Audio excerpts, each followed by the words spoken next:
Hi everybody, my name's Elle, and welcome to our holiday-themed one-shot, Red, White, and Boom. I really hope you enjoy. It is a bright sunny day today.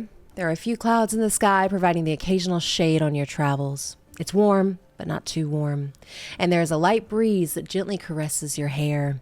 You all have entered the city of Veildon, a large bustling city with themes of white cobblestone and emerald inlays with gold accents. There are chic street banners attached to every other magically lit lamp saying, "Welcome to Veildon, Emerald of Verdantis," or Jewel of Terravota. People are getting ready for the Founders Ball, the largest ball in Verdantis, and probably all of Terravota. People come from all over the country to attend this marvelous gathering, and this year is said to be the biggest of them all. The smell of a perfect spring day gently blesses your senses as an air of excitement fills the air as you all are making your way into the city. There is only one way into Veildon, and that is through a giant white cobblestone gateway with green and gold accents. There is a golden insignia at the top of the gateway of a lion's face. You all know this to be the insignia of the Lionwood family, the royal family. There is a long line waiting to enter Veildon today, most likely traveling for the ball that takes place tomorrow night. The entrance is well guarded as you all make your way through the line, at different times, of course. Even with all the excitement today, though, there is an air of nervousness once you get close to the gate. A nervousness like something's not going according to plan. Something's wrong. You all are able to see two people pacing atop the gateway. One looks furious as he appears to be looking for someone or something rather intently, and the other has a very deep scowl on her face as she scans the crowd. They both have strawberry blonde hair, golden brown eyes, and red feathered wings protruding from their backs.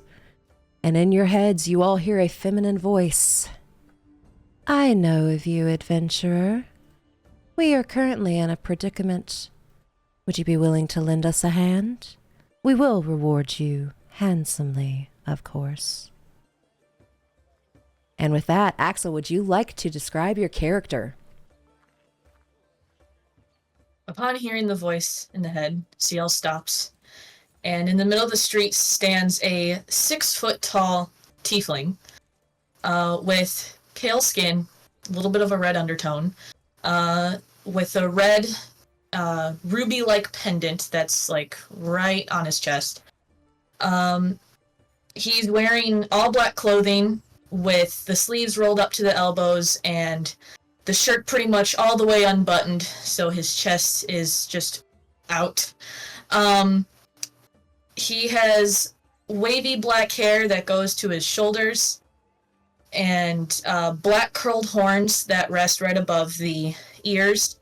His eyes are black, one red, and down his left arm are markings of black and red lightning streaks that go all the way down his arm and into his sleeve, onto his fingers, right below his fingernails that are black. And on his right hand is a very intricate, detailed red rose. And he just stops and looks around. And you said that he did see the people up. And she is looking directly at you.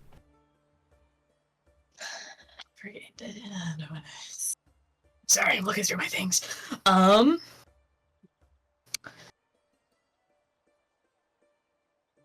He's just gonna look up and smirk and just, "Whatever you want, darling. Where do I go?" There'll be an entrance on the right-hand side. They'll let you up. Straightens his shirt and walks that way. And as you are walking, you do see this guarded door that's like a tower that goes up this gateway that two guards are standing in front of, and they seem to know that you are to arrive. And with that, Based, would you like to describe your character? Well, next. Okay.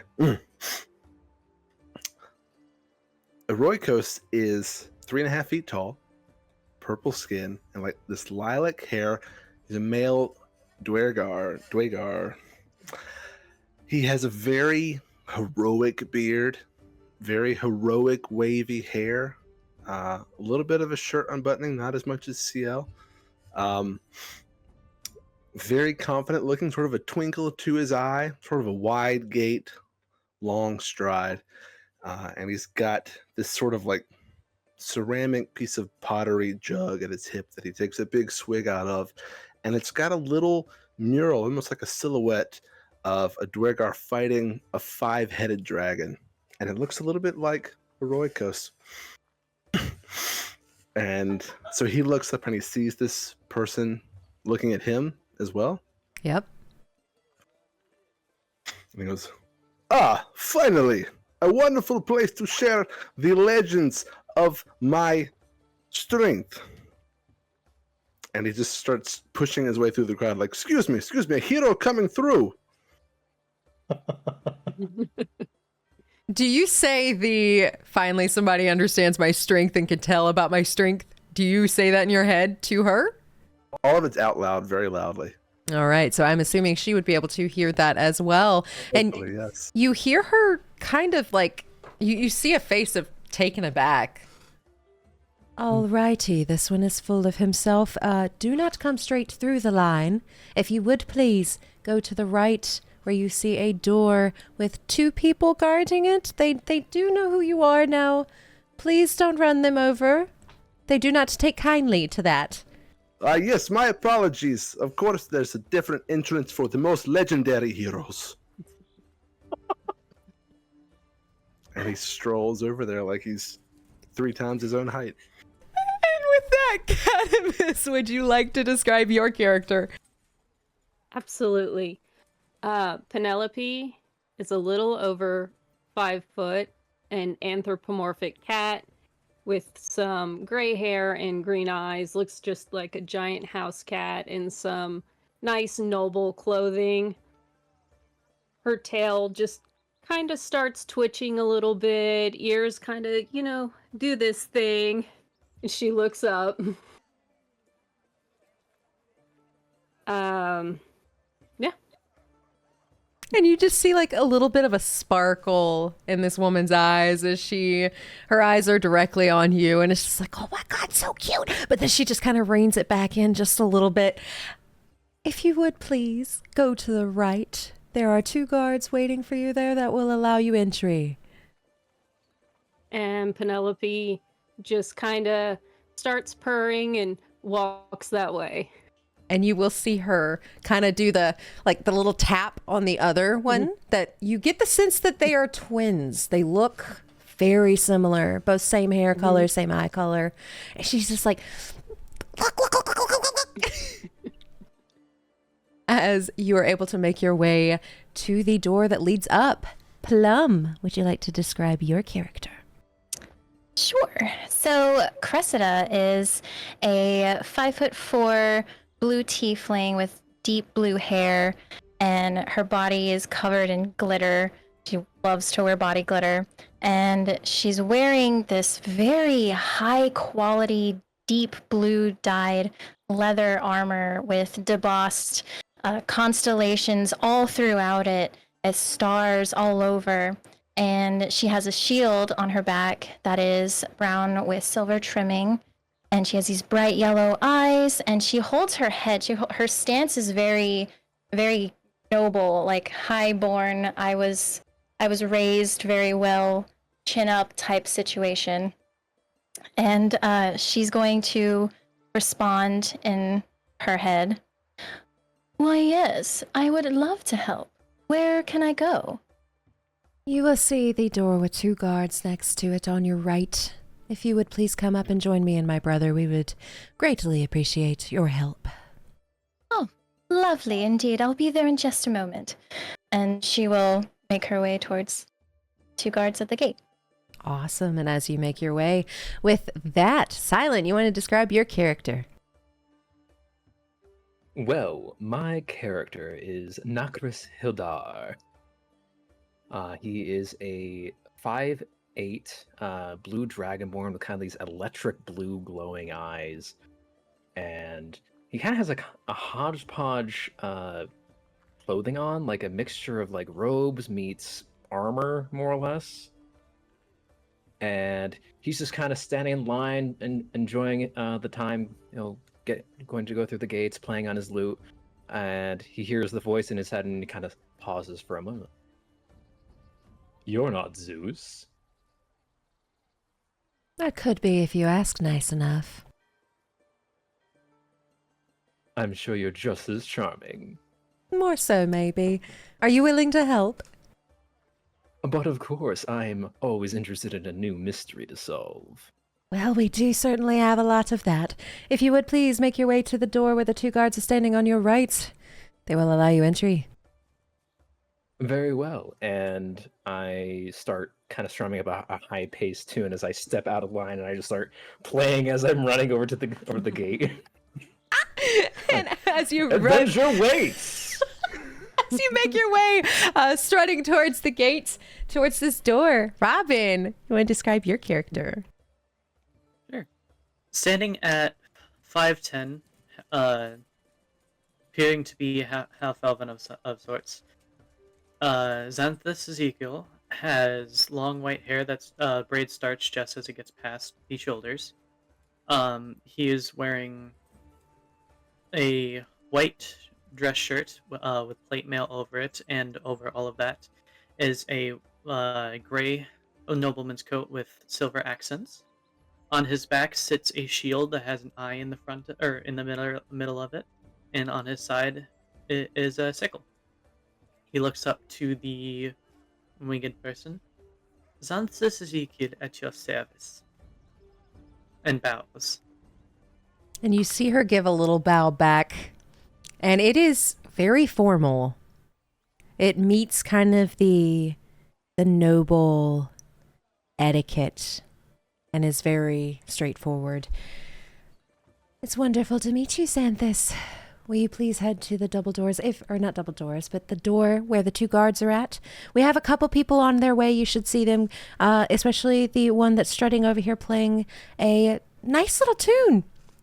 If you would please follow them, if you are willing to help, we would greatly appreciate it. Of course. Happy to be of service. And as you all make your way to this door, you all arrive almost at the same time. There are 2 guards. They do not speak to you, but they do open the door for you. Very formal, because this, as you all know, is the only entrance into the city. And they open the door, and you see this spiral staircase that will take you to the top of the gateway.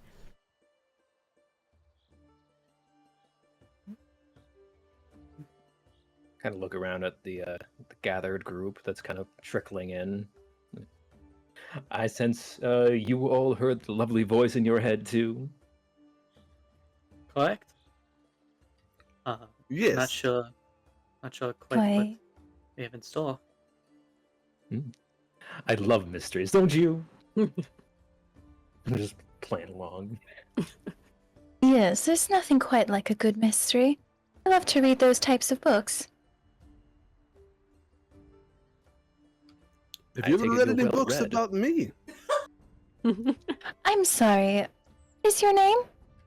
Heroikos, the most heroic hero of these lands.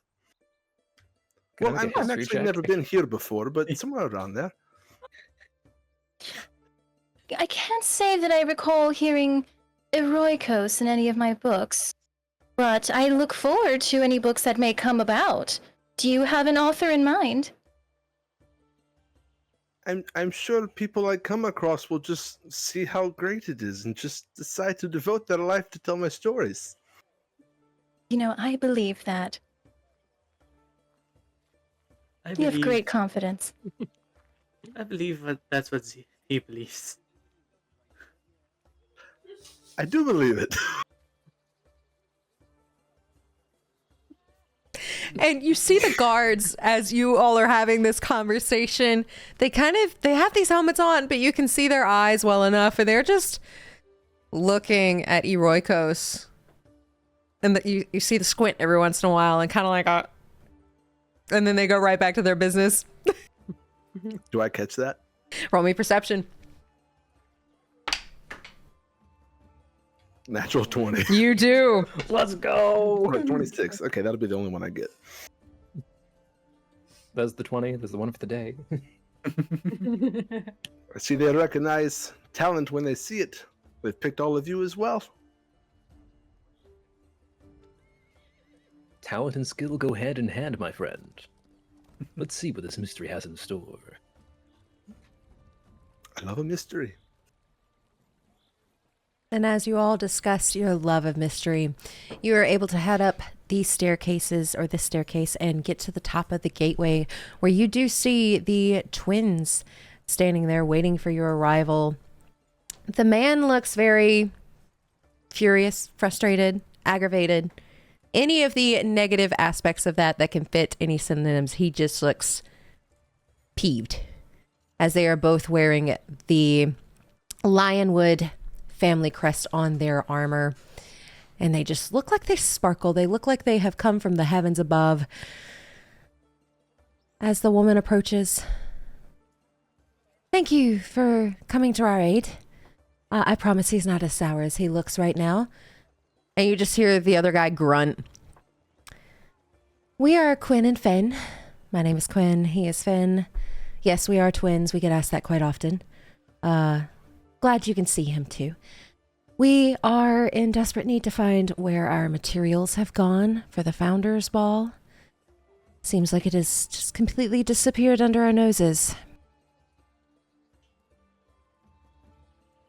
Oh, what a tragedy.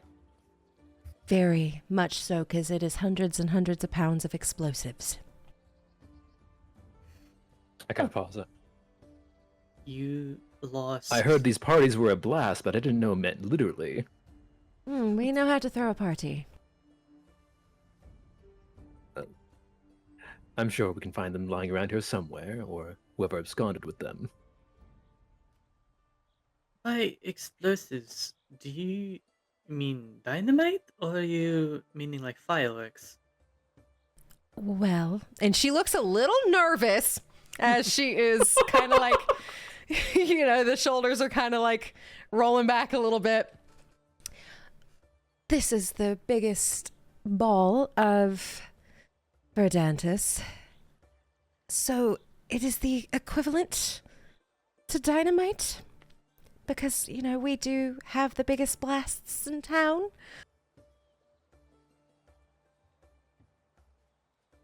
Interesting. Yeah, we are How worried is Nakris? slightly worried. He's pretty worried. Can I rolled a insight 9 check out of 10. intentions? Intentions on who?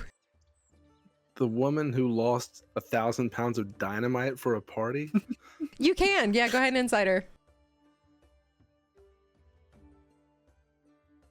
7. She's telling the truth. She has lost 1,000 pounds of something the equivalent of dynamite. Do you have a lead for us to follow? Yes, we sure do. If you would just follow us, we could take you back there. And she starts very nervously leading you all down the gateway and down onto the city of Veildon through the streets as she is kind of like nervously playing with her thumbs, and her brother is following. Finn is following as well. And he just looks mad and angry. And you get the sense like he might be in trouble if they find out he has lost thousands of pounds of explosives. And she is leading you through the streets, and you all know you are going north in the city. But once you enter, it is a crowded city. It is a beautiful city, and everything seems to have a theme of that white cobblestone, the green inlays, the gold accents. You see a huge tavern which has people lined up outside, and it is called the Vacant Tankard.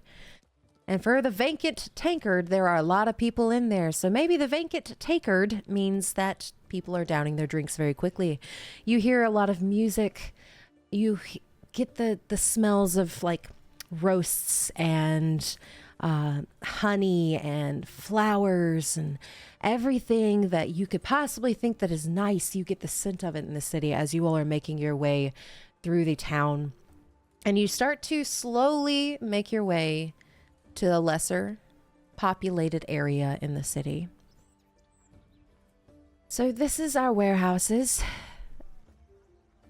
It is rather strange because the guards that normally guard this area were found all magically entranced, almost as if forced into some kind of pleasant dream. It looked like they were having fun.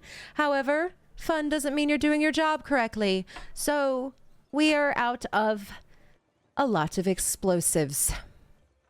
And we would very much like to have that back before tomorrow. Especially since a lot of people are here, and having explosives missing is not good for business. Also quite dangerous for the population. That's what we're worried about. But we don't want anybody to know. We don't want to cause a panic. We definitely don't want to look like our seats are, not quite fortified. Have you noticed anyone strange? Come in. No, and everybody I have questioned were asleep when we got here. All right. Yes. I told you we should have hired someone else. They should have put us regarding the fireworks for this evening. But no, they put the other guards, and you just hear Finn going off and on a tangent about how he should have been the one to protect the explosives instead of at the front gate. Ciel would like to intrude and just be like, if I may I look around? Always, the warehouse, and he's going to point behind him, and it is a very empty street as you all have walked a little ways. No one seems to be out and about at the current moment, and the warehouse is currently in front of you. It's made of this white wood with the dark cherry inlay X's. It's a very beautiful building with a very solid looking door, but you do see where there is a station for guards in front of the building. No one is there currently because there's nothing to guard, so there's no reason to have a guard. And he just points. The area is all yours. We do have compensation for you. If you're able to find the supplies, we will pay very graciously. Yeah, we wouldn't want Father finding out, would we?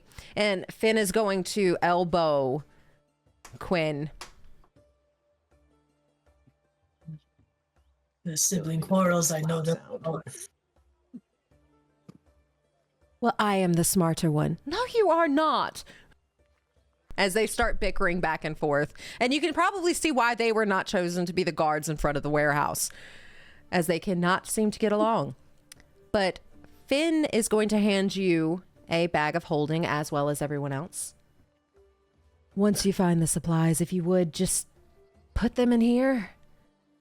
And we can set that up whenever you return. Again, you will be rewarded very graciously as soon as you're able to find the supplies, but we are not allowed to step very far away from our posts, which we probably have done for too long as it is. So we need to make sure everything is fine at the gate. Can we trust you all to handle this? Of course. We've got it handled, no worries. And please, keep your chin up. We've got it handled. I do love mysteries, so leave it up to us. We'll find the explosives before you even know it. That would be wonderful. And they both at the same time do this awkward little bow as they are trying to show you courtesy and grace that they are not usually used to having to do. So it is slightly awkward as they both bow, and then they quickly take their leave to go back to their post, leaving you in front of the warehouse where they say the explosives have gone missing. I would like to check the... So there's just one entrance to the warehouse, or is there a side door, or... Roll me investigation. As far as you can see, it is a double door that is almost like a barn door. Very, very elegant, very pretty, fits the theme. That is a 16 on investigation. All right, a 16. Awesome. And is anybody else checking as well? Yeah. I was Yeah. gonna Yeah. I was gonna ask, how tall is the building? The building is about 2 stories tall. Okay. Well, Mhm. I will work from the top down. And Ciel's going to back up a little bit and just do like a little shoulder thing as his wings pop out. And they're not the typical tiefling wings. These are feathered, they're black feathered wings. And he will shoot up to the top and land on the top of the building. Tieflings are always full of surprises. How enchanting. And as you're at the top, roll me an investigation as well. We currently have a 16. Oh, his investigation's not that good. Got that expertise plus 11. Let's go. That's a natural 20 with a 22. Nice! All right, so we have a natural 20, a 16. Is anyone else looking at this area, investigating this area? How are you doing it if you are doing it? Specifically, I would like to check the door for any kind of external damage. Alrighty, roll me an investigation check. Not bad. It's a 14. 14, alrighty. So right now we have a 14, a 16, and a natural 20. For anybody else who is looking around, what are you doing? How are you investigating? I'm gonna sniff around the side of the building, see if I can get the scent of anything. Roll me investigation. 9. Alrighty. Determined says no. Sorry. So you're sniffing around. You got a 9 on that investigation. Mm-hmm. What is Cressida and Eroikos doing? Cressida, I think, would be kind of looking around, seeing if there's anything maybe forgotten or just not supposed to be there. Alrighty. Roll me investigation. Okay. It is a natural 1 plus 5. Still a 6. Still a At least you're 6. not hitting anybody. All Doing my right. best. And last but not least, Eroikos, what you doing? So as soon as Finn and Quinn walk off, Roykos is like, okay, we need a plan and a leader like myself. But as he says that, everyone just walks off and starts doing their own investigation. And he's like, okay, I will provide management and moral support. And he just sort of stands around, sort of vaguely looking around to see if anything stands out. Alrighty. Roll me an investigation check. Or perception, since you're just kind of blankly looking around. 11. So, Nakris, as you were looking around with that 16, you're going to notice 3 pairs of footprints become one near the entryway of the unit.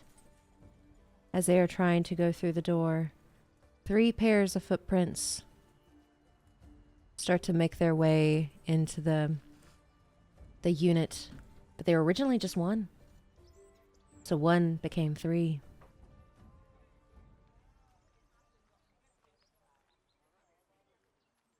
I kind of lean down and look at them. Does anything stand out about these footprints? Like, are they boot prints or are they like feet prints? Roll me a nature check. Nature check. Come on, +3, give me something. Okay. 17. 17. So you know with a 17 that these feet prints, they're not boots. It doesn't even look like they have shoes. But it's not a human.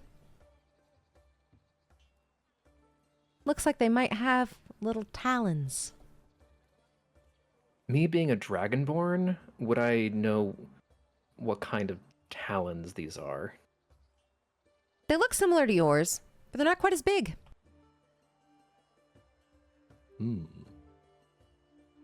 I kind of wave a hand over to where I am, to the group of the friends. I do believe I found something of interest.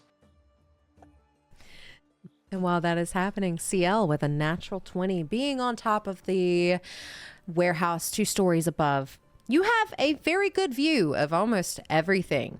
You hear Nakris say, I have found something of interest, but you also see something sparkle near the entrance of the door as you were standing a little higher and the sun just hits it right. But it is right next to the door, almost underneath the hinges. And you get the sense that something tried to clean up and missed something. Before he dives down, is there anything on top of the warehouse that looks like it's been disturbed, like they tried to break in from above, like a skylight or anything?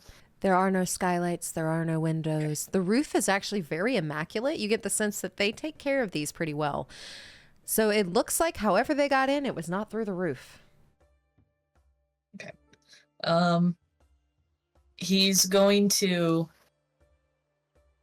He's gonna jump off the building and just dive down to the front and just land. And it was like below the hinge, you said?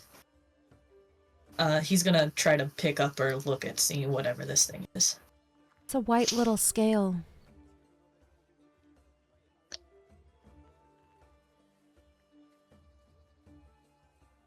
Okay. And while this is happening, Xanthus with that 14, you notice a set of footprints that are going towards the east side of town, where there is this large mountain in the background, which you know is not technically a part of the city, but the city backs up into it. And they seem to be going that direction. And you also see with the 14, it looks like they tried to cover up their footprints, but they didn't figure out how to do it well enough. After that, Xanthus will go over to. Please remind me, Nakris? Nakris. Nakris, thank you. And see what they have. And Penelope, with that scent as you're smelling around this area, with a 9, you get, there's a lot of smells. But with a 9, you specifically smell the roast that is coming from back in town. And it smells so good. You get the sense that like there might be multiple kinds of roast. There might be a giant pig with a little apple in it. There might be roast, like a beef roast. There might be the really fancy one, as all of the smells from the city from earlier hit your senses still, and it just smells so nice. But you also get right. But you also get the sense of something metallic. Not rusty metallic, so not bloody, but metallic. Okay. And I'm gonna walk towards Nakris and just, I'm very hungry now. I kind of reach into my robes and kind of pat around. I have some beef jerky if you'd like. Yes, please. By all means. But I also did smell something metallic. Could it be the hinges? Could They do be. maintain these buildings fairly well. Mm. And I'm just gonna chew on this jerky.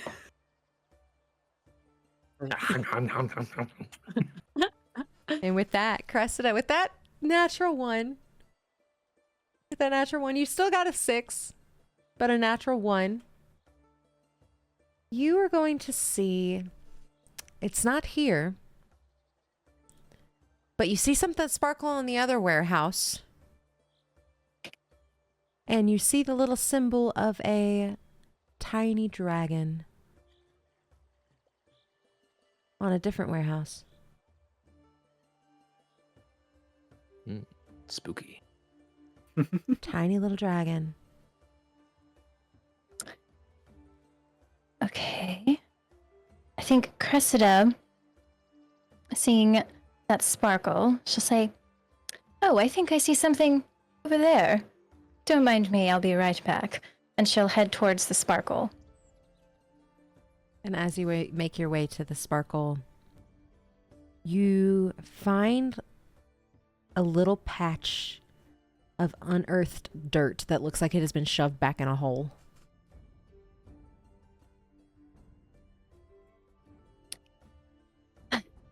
Really don't want to get my nails dirty, but she'll begrudgingly put her hand into the dirt and very carefully move the dirt out of the hole. You see a little box that has been buried. Oh. Fun. She'll open it. It is full of shiny little buttons. Like shirt buttons? All kinds of buttons, but they are shiny. And on the top of the box, looks like it has been inscribed very sloppily, not very intelligently, "My Hoard." Alrighty. Interesting. This maybe have something to do with the dragon over there? Perhaps maybe I should take a look. She likes to talk to herself. So she will head over to where she saw that dragon on the other door of the warehouse? Is that what it was? You went to the dragon on the other side of the other warehouse. So you're a little Okay. further away from them. But you Gotcha. did not see one on the warehouse you were supposed to be looking at. Uh-huh. Okay, so I only see just that little box of buttons over there. Yep, somebody has been collecting very shiny buttons. Okay. So she will take the box of buttons, head back to where Nakris and everyone else is. Say, "Well, I don't know if this will help, but I found a box of buttons. It is labeled My Hoard. They're quite nice." Well, if any of mine break, I'll be sure to let you know. Well, yes. I am now the keeper of buttons, so if anyone were to lose one, just let me know. So we have looked at him. buttons. And what else have we found, friends? Heroicos with that 11. You're just kind of That's what I looking rolled. at the sky, and you find a really pretty cloud. It looks really pretty. You get the envisionment that that could be you in all of your glory. You see the eyes, you see the sharp chin, you see heroic cloud. Today bodes well for another legend. Oh, this is amazing. So we have prints and a smell and some buttons. What else? Would And I any of have you? jerky. Would And any of you? jerky. Indeed, beef jerky. Would any of you lovelies know what this would be? And Ciel's going to hold out the white scale that he found on Hinge. Do I recognize it? If anybody is trying to figure out what that white scale is, roll me a nature check. As CL shows you all. Something better than a plus Ooh. 3, please. Natural 20. Guidance. 18. Ooh. 3. 17. And Nakris and Heroicos?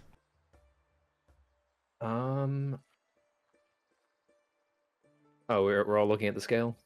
That is up to you. If you're not looking at it, you do not have to roll. I'll roll just in case, because I saw the footprints and I have an inkling idea what they might be. So that's a 12. Natural 6. All right. With that 18 and that 17, you don't know much about them, but it looks to be slightly dragon-esque in nature. It's not mine, I can tell you that much. Starting to wonder if this place was robbed by fake kobolds in a torrent coat. That's what I was thinking. The set of footprints then splitting into 3. Were they in a, like you said, in a trench coat? But how would they keep the coat on without buttons? It might be falling off. All the buttons are in the box. Exactly. They do have a Do point. I see anything with my natural 20? Oh, I thought you said 12. Natural 20. Oh, yeah. All right, yes. So with the natural I was 20, 12. you get from this scale. You've heard stories about them and mysteries of these little creatures that like to sit on each other's shoulders and make themselves look humanoid. Even though they are not. They're not very smart, though, because they like to collect things and put them in tiny boxes. Okay. You know, I've had mysteries, since we all love a good mystery, about these creatures that like to steal things, collect things, and hoard them in places. They're very small, make themselves look humanoid. This kind of looks similar to perhaps what one of those might be. Anyone have any ideas? This still sounds like 3 kobolds, to be honest with you. The white scale is throwing me a little bit off, though, due to its color. But what also kind of baffles me, which I do love and hate at the same time, is that the guards were magically bamboozled. So I don't think kobolds, unless kobolds somehow, with all due respect to them, have gained a greater appreciation for the magic arts.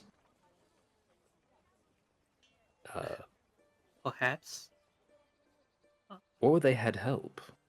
How would they carry 1,000 pounds of explosives? How does anyone eat an elephant? Raw. A bit at a time. Oh, sorry.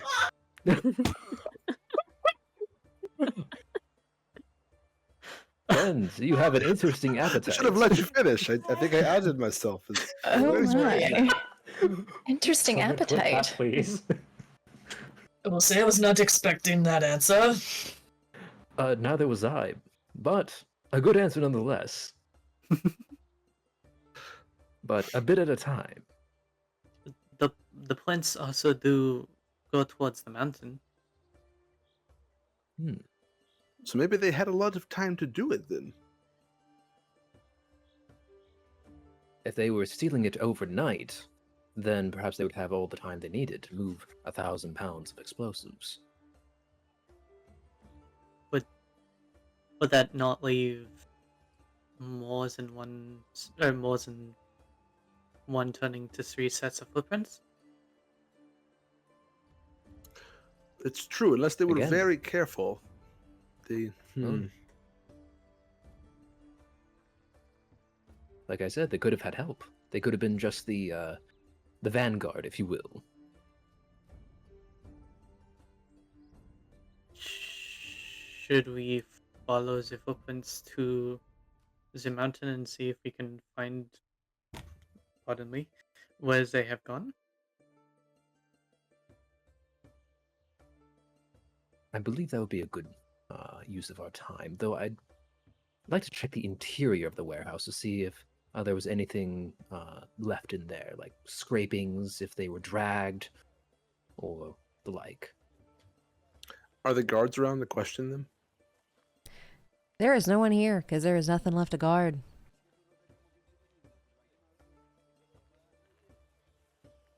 I would like to attempt to open the door. The door is unlocked, so you are able to open it with ease. And as you open it, The inside of the warehouse looks like a warehouse that is completely and utterly empty. I'd like to look around to see if there's any footprints or scrapings of any kind. Roll investigation. Alrighty. May I assist? If you would like to roll or if you would like to give advantage. Which one do you want to do? I'll give advantage. Awesome. How are you helping? Advantage. Ciel's probably just like walking a few feet ahead of him, just scouring. I'm just methodically looking at the floor, just, going grid by grid. But also like to cast guidance. So advantage and a D4. Advantage and D4, all right. Let's go! Rolls in that one. Please don't. Better. That is a 42. I rolled an 18 plus 2 plus 11. If someone wants to double check my math. Oh my god! 42! Nothing's getting out of my way. None. Let's go! Since you were specifically looking at the floor, you notice 3 little feet prints. Those same little feet prints with those little talons look like they scurry about the entire place. Like there is no place on the floor that is untouched. Through the dust and the dirt, you see those 3 little footprints. I point them out carefully to step over them. And every once in a while, you see scorch marks. And with the 42, you know that is extremely dangerous with 1,000 pounds of explosives. So whatever is doing this is not intelligent enough to put together fire explosives bad. I point this out. If they've already exploded, we would have heard things by now. Say it already exploded. I have a feeling this building would be gone. The city might be gone. Ciel. Definitely make a large impression. Is there a second story? Is there like where you can walk on a different level? There are beams on the top floor, but this is mainly just a really tall building, so not necessarily a second floor. But are you checking the walls? Like catwalks and whatnot. Yeah, Ciel would fly around like a bat looking for stuff. Ooh. Roll me an investigation for the walls. Alright. He's in the walls. I'll tell you this, I will not get a 42, that's for sure. Thank you for your help. I appreciate it. That's the highest roll I've ever heard. 11. All right, with an 11. You see the scorch marks as well, but nothing else stands out with an 11. But it looks like it was just very sporadic. Like these little scorch marks. Almost like they sneezed too hard. Do kobolds sneeze fire?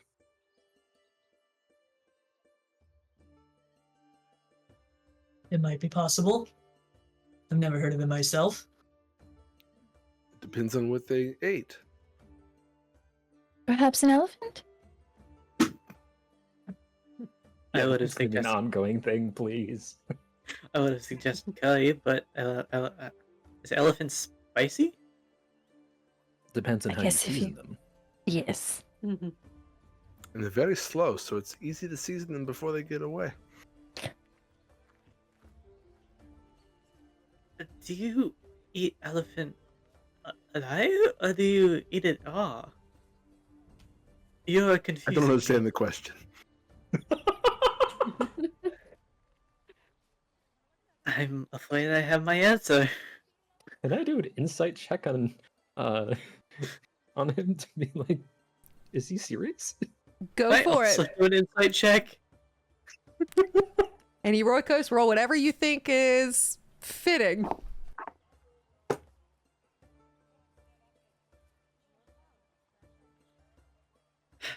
That's a 22. I got a 16. +9. Xanthus would see the look of a Dwagar who's eaten an elephant. Nakris might see through it a little bit. Maybe it's a tall tale. I just kind of laugh and move on.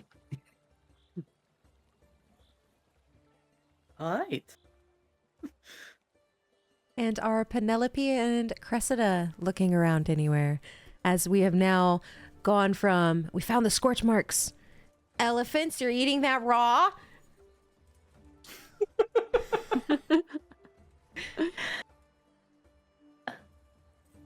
I'd say Cressida is probably maybe walking around the edges of the building, just looking to see if there's anything of note, anything left behind. All right, roll me an investigation check. And what is Penelope doing? Can I guidance myself? You sure can. Yeah. I love it. It's a cantrip.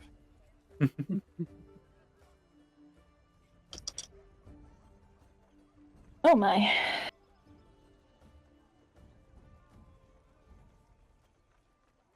$12. All right, with a 12, we'll come back to that in just a second. What is Penelope doing?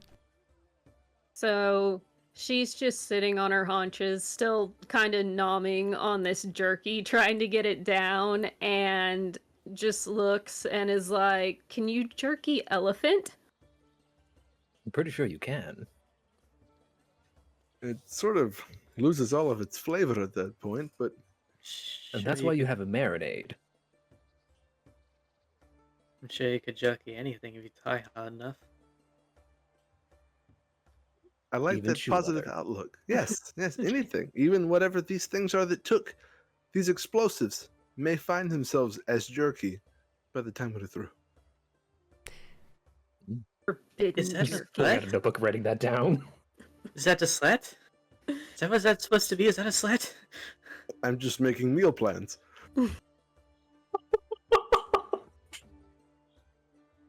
And with that 12, you feel like something catches your eye for just a second.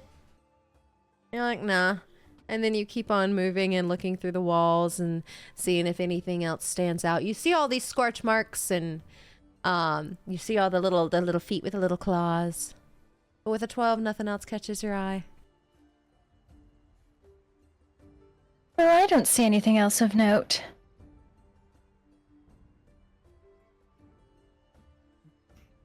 Should we follow the tracks then? Are we ready for that? Well, I do love the mountains. They remind me of home. There are many mountains where I come from as well. That's interesting. Hopefully we don't have to go too far into the mountains. I'm not sure I'm dressed to handle the cold. And Right. we also don't want to risk missing the ball. Is that too? Is that It is tomorrow. Do the mountains have snow caps? Do they look cold?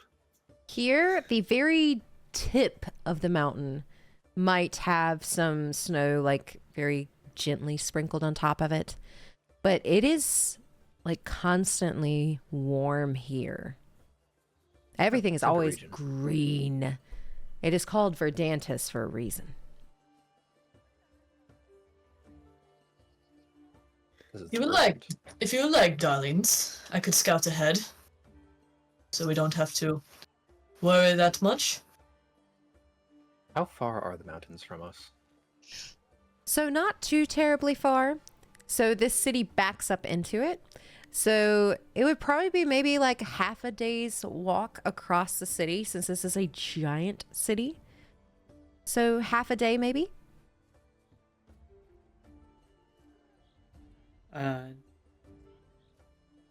Well, I suppose following the tracks would, at least until we find somewhere else they may be, or they may go to anyways.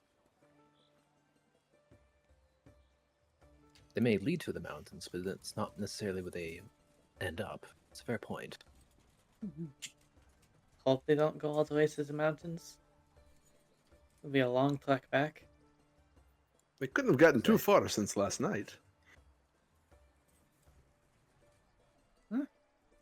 I have met some kobolds who made their homes in sewers. I don't recommend it. That sounds less than ideal. Indeed. Made quite the story. And these feet are really tiny, so you get the sense that, you're much larger than they are.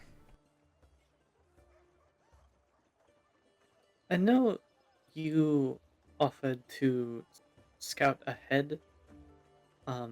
My concern with that is these tracks are a little bit small. Are you sure you'd be able to follow them from the air? I don't have to fly that high up, darling. I can stay lower to the ground. Fair point. I suppose it wouldn't be a bad idea to have a scout. Perhaps we can accomplish both goals.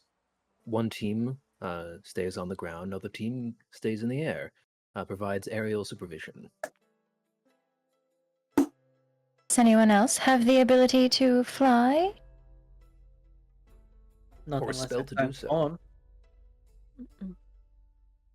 I can carry one person. I'm quite strong. I also have ways of communicating if I find something. And Ciel's gonna look right at Xanthus and speak into his mind. Just say, like this. There have been more people speaking to me in my head than I was prepared for today.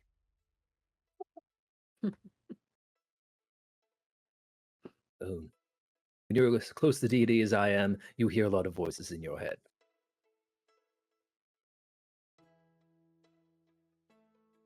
Okay. I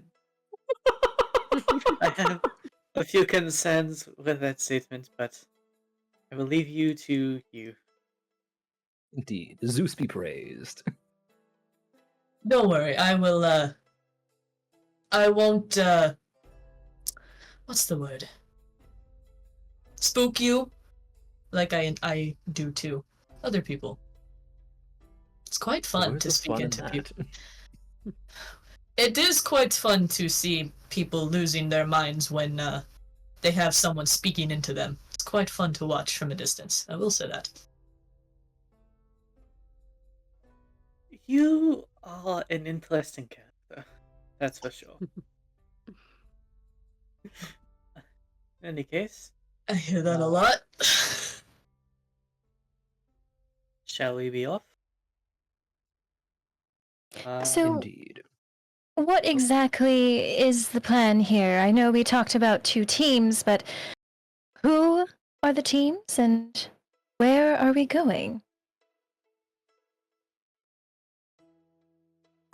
I don't fly. I just don't. My feet prefer the ground. Well, how heavy is Nakris?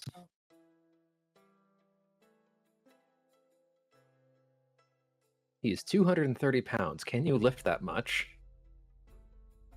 How do you calculate how much one So- can carry? What we'll do with 230 pounds and flying, if you can beat a strength DC or an athletics DC of 15, you'll be able to carry him.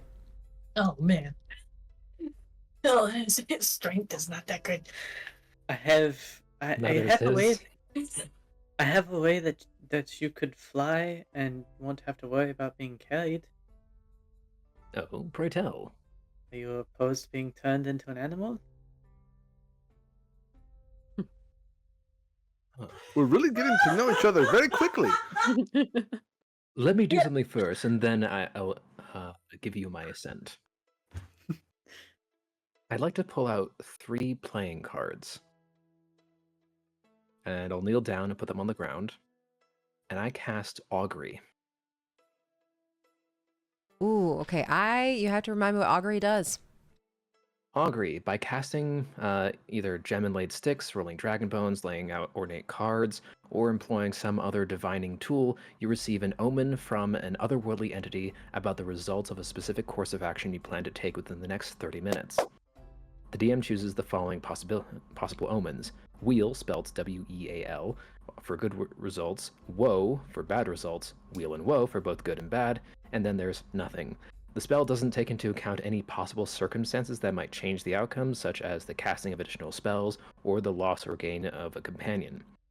If you cast the spell 2 or more times before completing the next long rest, there is a cumulative 25% chance for each casting after the first that you get a random reading. The DM makes this roll in secret. Alrighty. And what are you casting augury in regards to? So when I put out these cards, I kind of use them as like tarot cards, and I'm going to use the magic of augury to kind of reach out to Zeus and kind of gain his insight on which things might lie ahead of us or which way we should go. So when you start flipping over these cards like tarot cards, you get wheel and woe, good and bad. And in your head, as you are praying to Zeus and you are so devout, be careful of what lies ahead.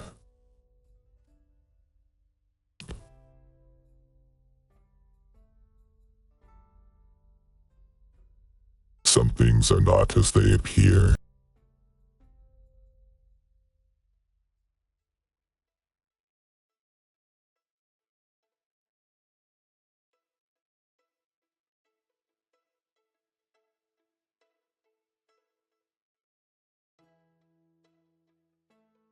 and he's done. Okay. I was like, wait, is like, is there more? No? Okay. I Bye. kind of sit there, and the cards, their printed designs kind of shift and change before your eyes, showing both wheel and woe on the first 2 cards, and the third one doesn't really change. And I just kind of sit there, and my eyes kind of roll back in my head, and I kind of sit there for a moment. Well, that was quite the experience. Well, cryptic as it is, we must keep an open mind, as things might not be as they appear. And there might be danger ahead. And I put away the cards. I love this spell. That was cool. I've never going to do that before. Do we hear Nakris mention Zeus by name? I mentioned him a few times before. Okay, just making sure.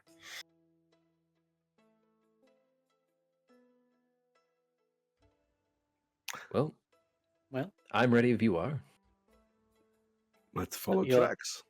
you okay with being turned into an animal? As long as I can fly, I'm looking forward to the experience. In that case, I am going to cast Polymorph on Nakris. And Nakris will turn into an eagle. Eagle, you say? Yep. As per Polymorph, let me just make sure. Target's game statistics, including the mental scores, are replaced by the statistics of the chosen beast.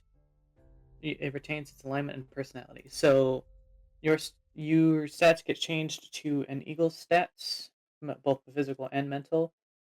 Oh, pull that up so I have it in front of me. Yes.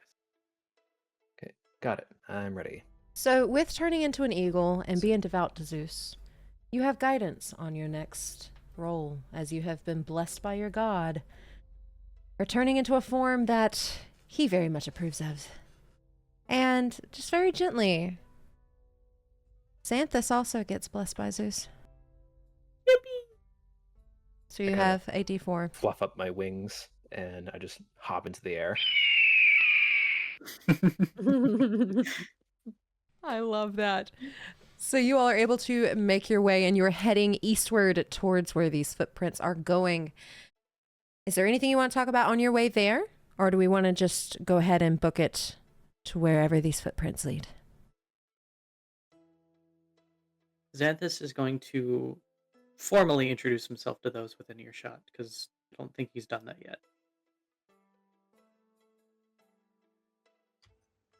I think Roy goes to do the same. Yeah, because I realized we didn't actually share our names. Yeah. with each other. Yeah.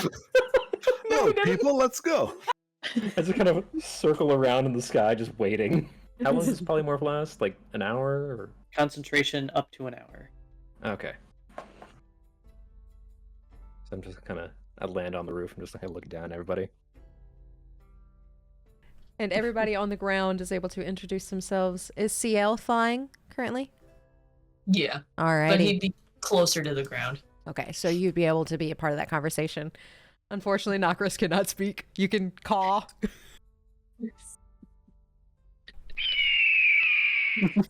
Nice to meet you.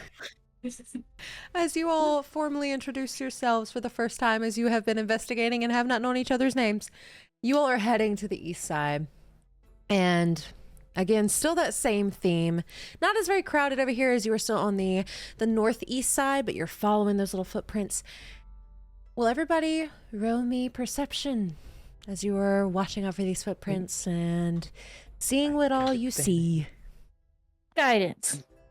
I'm also using guidance. Let's fucking go! Is it a natural 20? 20! Yes! Oh my god! Did you get one I'm too? a blood dice! I got one too. Okay, so I already have advantage on 24.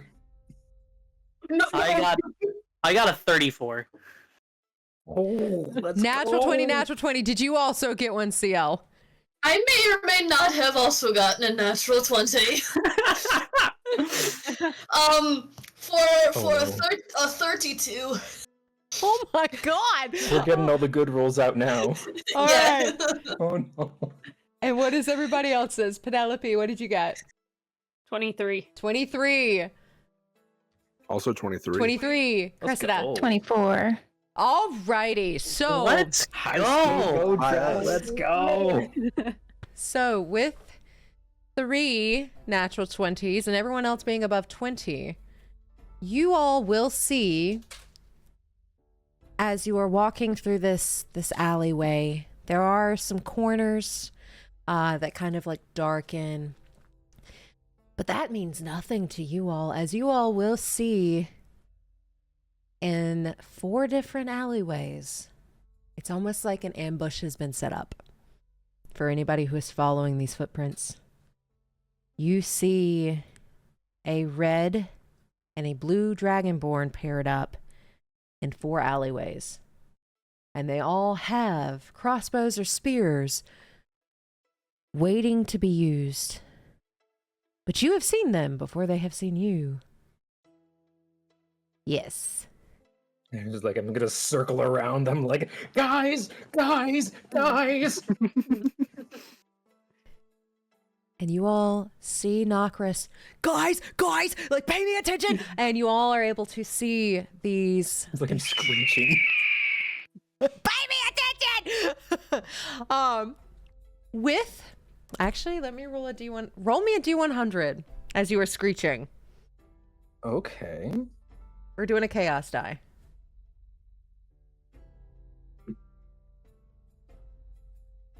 Uh, 64. So it was above a 50. They noticed the screeching. I'm just a bird. You are just a bird, but you are a giant eagle, and eagles are not common in this area. Dang it! A seal. I'm gonna get shot. Which might be. Does Ciel see them look up at Nakris? With your natural 20, you are like locked in to these dragonborn. So yes, you would see them look up as they hear the squawking, and you do see one start to raise their crossbow to shoot at the eagle. As Okay. eagles are not common here. That's what the chaos die was for. Gotcha.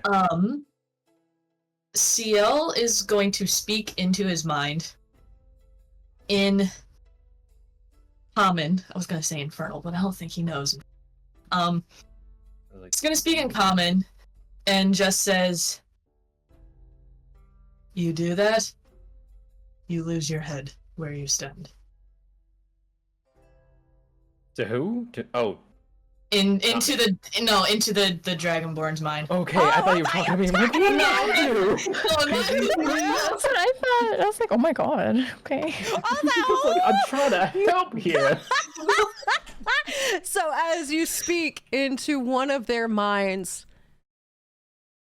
you see a look of confusion as they start looking around, trying to see if they see anybody. You all can make a surprise action. You can take an action here, or you could try to talk. But they do look armed and ready, and they were about to shoot Nakris. All of us or the flyers can make an action. Ciel just spoke. They all look confused. You all see them. You all can make an action. What do you want to do? Can Ciel drop behind them? You may. And roll me intimidation. Okay. All right. And as he drops, can he pull out his weapon called the Scorpion, which is a metal whip, a metal spiked whip? Go for it. All right. Please be a good roll. Okay, that is a natural 19 on the die. Ooh. With oh no. Oh, hang on, I gotta do math. For a 33. The two that you have landed behind start to tremble a little bit.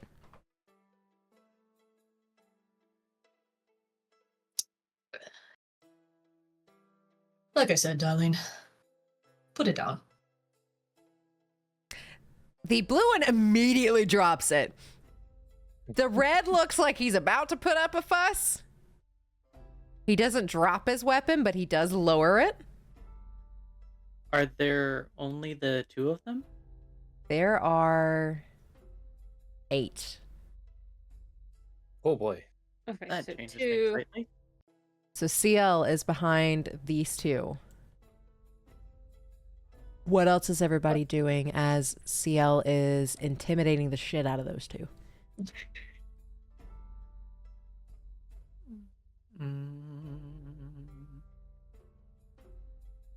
I would like to hold a spell. All right. What are you holding it for, and who are you holding it at?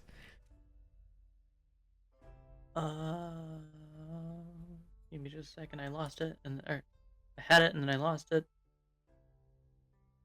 I fired and I missed. I have a whole bunch of memes living in front of me in my head. I am going to hold Call Lightning on the 2 over here. All I love right. that spell. For if they become hostile, I'm going to unleash it. All right. If they become hostile. Alrighty. So Xanthus is holding an action. Ciel is being intimidating. What is Penelope doing? How tall are these walls? These walls, they're like, they range. Some are 1 story, some are 2 stories. They look like little warehouses, very similar to the ones you just came from. Okay. I'm gonna try to jump on top of one, like kind of climb, kitty climb. Roll me athletics or acrobatics, whichever one you're better at. I'm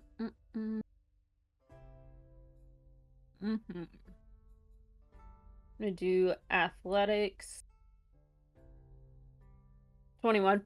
Y'all see Penelope just up the wall and on top of one of the buildings, and you can move your character to whichever building you want to make it on top of. as Penelope is on the building to your left. What is Cressida doing?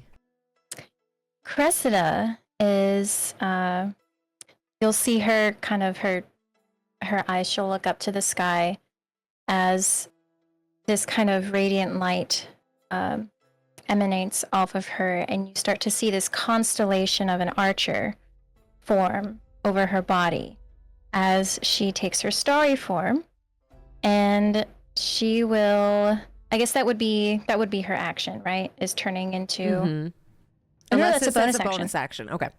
Yeah. It's a bonus action. So she will hold her archer attack for, let's say green. All right. If green becomes hostile. So if blue-green becomes hostile. Sounds good. Yeah. And Xanthus. May I change what I was doing? Sure. I realized that Call Lightning is concentration. I'm currently concentrating on polymorph, so it'd probably be a bad idea. Yeah. I'm falling out of the sky, but I have a plan. I have a plan. I have no So you do need plan. to. I got a plan if you need to.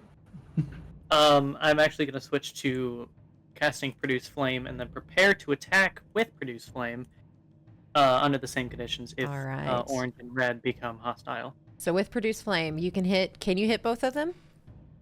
I can only hit one of them. Okay, which one would you go for if they became hostile? Red. Red. All right, so red. Sounds good. And Eroikos, what are you doing?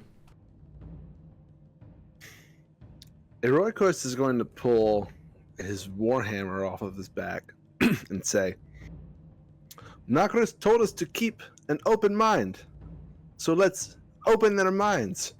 And he's going to charge at orange and attack with a two-handed strike. I love it. All right, so you were going for blue-orange, or are you going for red-orange? The way up there. The orange closest to me at the bottom of the map. It's All about right. 5, 10, 15, 20, 25, 30 feet. All righty, so you charge in and you are attacking. Two-handed strike with the warhammer, yes. Roll with advantage, because they were not expecting this. Ooh, nice. Surprise. Okay. I gotta do some math. Does a 31 hit? Yes. Okay. And that is Someone say time to get cracking? 21 points of bludgeoning damage.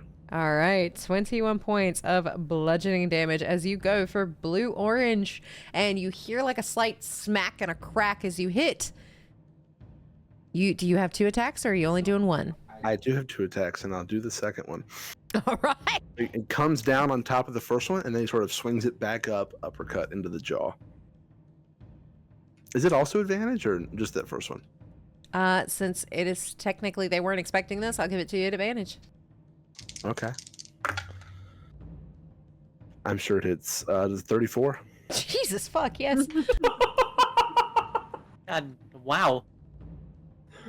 15 points of bludgeoning. All right, 15 points of bludgeoning as you have now attacked blue-orange, and with that uppercut, you see his head go back, and you see his nostrils just flare.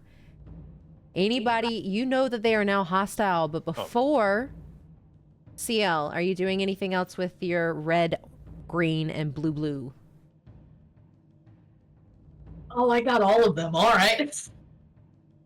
So you are, yeah, you got both of them. One has dropped his spear, and the other one has lowered his crossbow, but not dropped it. Okay. He's about 15 feet away right now. But he's gonna slowly walk towards them, let his wings disappear as like a few black feathers just fall down, and just goes, "We can do this one of 2 ways. Either I let you go free, but you give me answers, or you die where you stand." Oi, boss! They're trying! This is scary! This one's really scary! as you hear another one from a corner. Well, the tiny one's already attacked, so you need to go ahead and do what you're gonna do. And we're gonna roll and see if they actually go or not. Roll me another intimidation check. Okay. Do I hear him say the tiny one? What is your passive? 16. Yeah, you hear tiny one. Oh, he mad. That is a 30. All right, so Intimidation. Dang, man, he was scary. they are both extremely scared. Like, extremely. And I'm going to roll a d20 for both of them. If it's higher than a 10, they will run. If it's lower than a 10, they will stay. So we're going to do this one first. That is lower than a 10. That's a 7, so he's going to stay, but he is scared. This one's higher than a 10. It's going to run away squealing as he is just trying to book it off this way. He is frightened, he is scared, and he is trying to go as far as he can. And Cressida. I realized that using the archer arrow is also a bonus action. So doing the archer formation was a bonus action, and using it is a bonus action. So I don't think I can hold that attack. Okay, Right. which one do you want to hold then? Because you So- can do anything action-y. Right. I am going to also do produce flame, and I will still aim it at green. Alrighty. And for those of you who have held an action for if they've turned hostile, they have now started raising their weapons at you, especially since the little one has now attacked and knocked this guy's Little one. jaw like completely. So you may take your attacks against who you would like to go to. First, we're going to go with Xanthus. Produce flame. If I could speak, I'd make a pun. It's a 25 to hit. 25 hits. And which one were you attacking again? Red. Red. You got it. I know it's only. Never mind. No, I don't. I don't know anything. I know nothing. I was not here. I I didn't was wake not up here. this morning. Sergeant Schultz, I miss him. I lost my. Did Oh, it break? oh. No, I just dropped it. We're good. I'll find it later. Okay. Anyway, As long as it's not a D4. You'll find it Cal all drops. right. You'll find it then. I'll find it for sure if that would happen. Yeah. That's not good. That's an 11 total. 11 points of damage. Alrighty. 11 points of fire specifically. A fire specifically against red. So against red, you notice that does not do as much as you thought. Oh. As he still takes it, but not quite as much as you thought it was going to be with fire. And he just growls, and it's almost like the smoke as this hits just goes past his face, and you see a snarling red snout as it just growls at you. And Cressida, who are you going for? Green. All right, blue-green. So I think I would need to move. I'm gonna move. I can move. Yeah, if you have got it prepped for that one, yeah, you can move. Get Okay, closer. so I'm just gonna move right here, and I will aim at green. So that is a natural 1 plus 12. Alrighty, so how we do natural ones here is if you roll a natural 1 in combat, you have the possibility of hitting a friend. And you currently have 2 friends and yourself.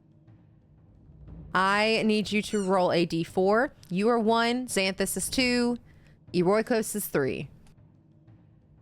Please be a 1. 3. It's a 2. That is a 2, so this is going to go for Xanthus. Roll another d20 to see if you hit. Okay. Please don't hit. Roll another one. One. This is a 20. It does not. Oh.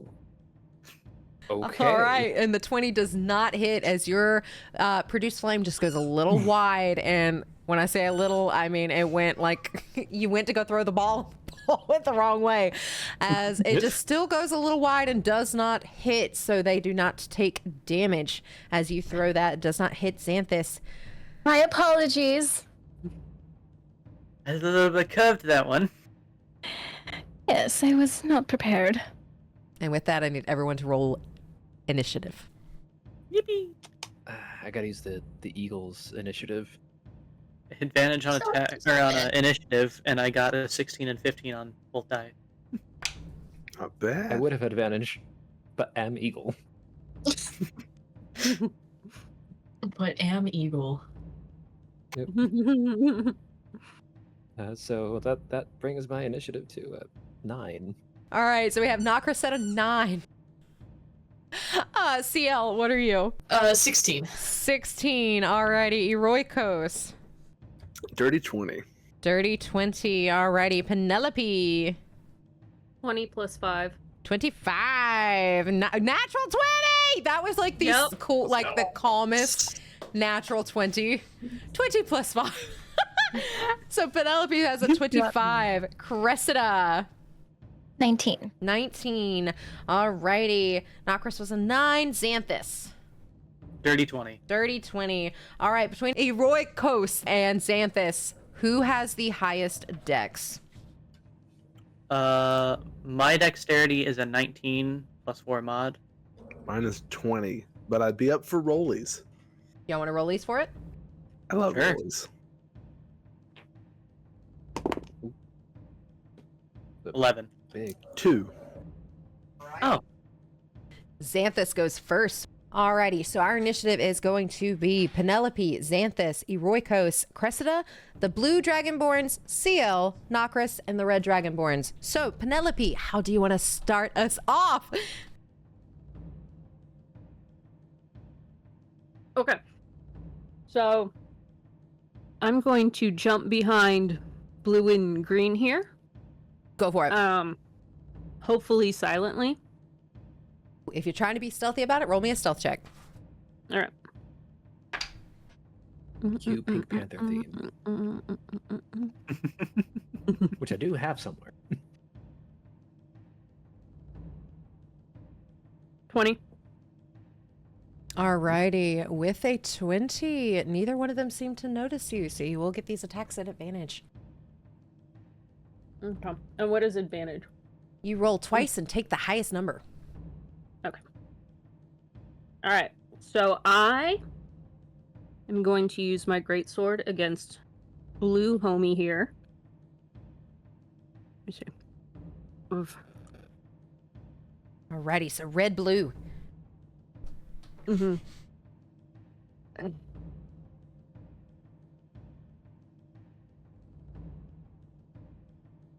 I don't know how to number them yet, so. 19.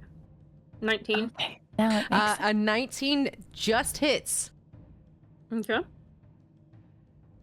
For 15 damage. 15, alrighty. And as you hit that red, blue, you hear that thunk of that sword as you are hitting the metallic of their skin, and it clunks as you get a good hit on red, blue. I think you get 2 attacks. You want to go for the same I do one? Get 2 attacks. Yes. Go for it. All right.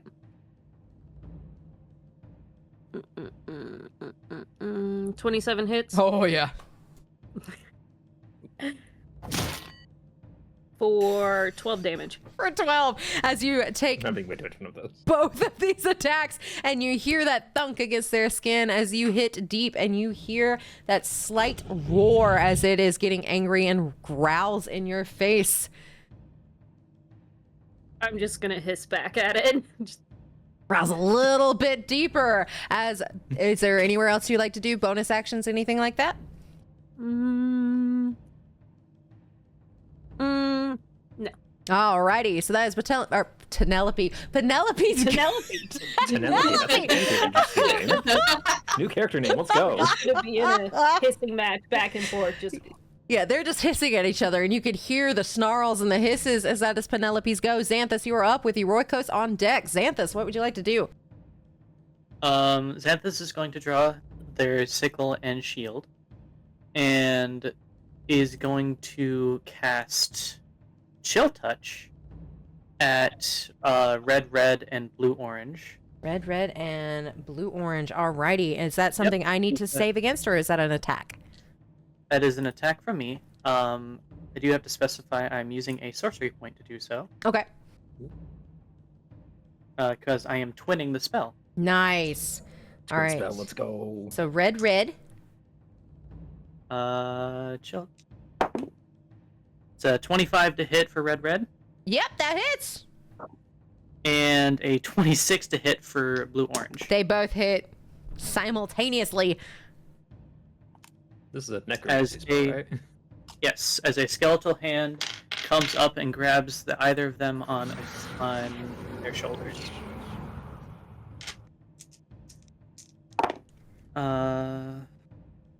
Red is taking 14 damage. 14 necrotic. Necrotic, perfect. Alrighty. And blue? Blue-orange is taking 16 necrotic. 16. Alrighty. I love necrotic spells. Mm-hmm. As they both hit hard and you start to see their scales decaying just slightly where that spell hits. Is there anything else to do on your turn?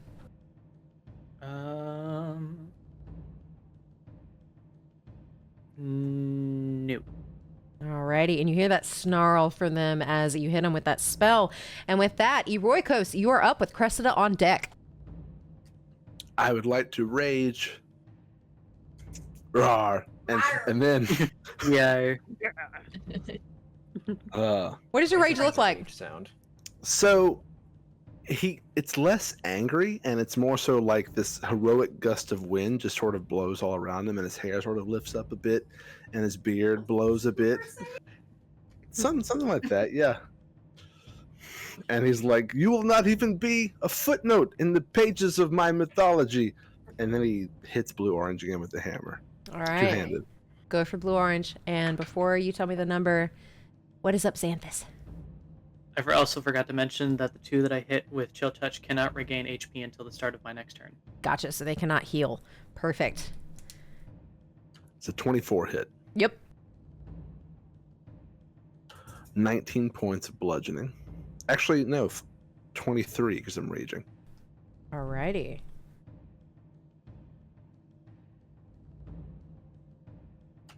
And if it's still standing, I'm going to do it again. It is still standing.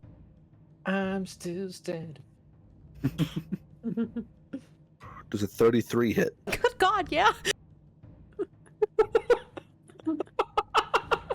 26 points of bludgeoning. All right, 26 points of bludgeoning damage as you hit blue-orange again, and it is looking pretty hurt. It's not having fun as you hit it with both of these attacks. Is there anything else I do on your turn? No, that's bonus, and yeah, I'm good. I'll stay there. All right, you're staying there. With that, it is Cressida's turn with the blue dragonborns on deck. Cressida, what do you want to do?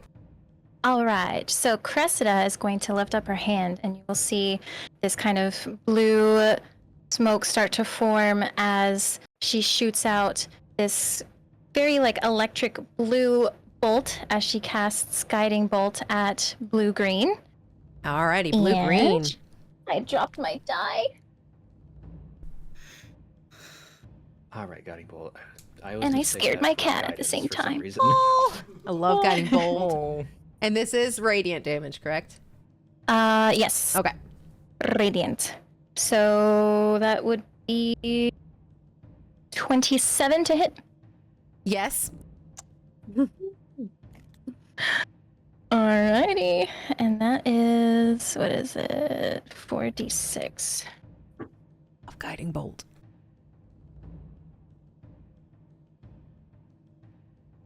13 points of radiant damage. You got it. And then for my bonus action, I would like to use my archer's arrow You got at it. blue-green again. So let me roll for that. So because it doesn't give me a number to add, is it just a straight roll? It is plus 12 to a hit. Ah, okay, cool. So that would be 19. Ooh, 19 just hits. Nice. then I lost it. That is 2d8. Where are you? There we go. Wow.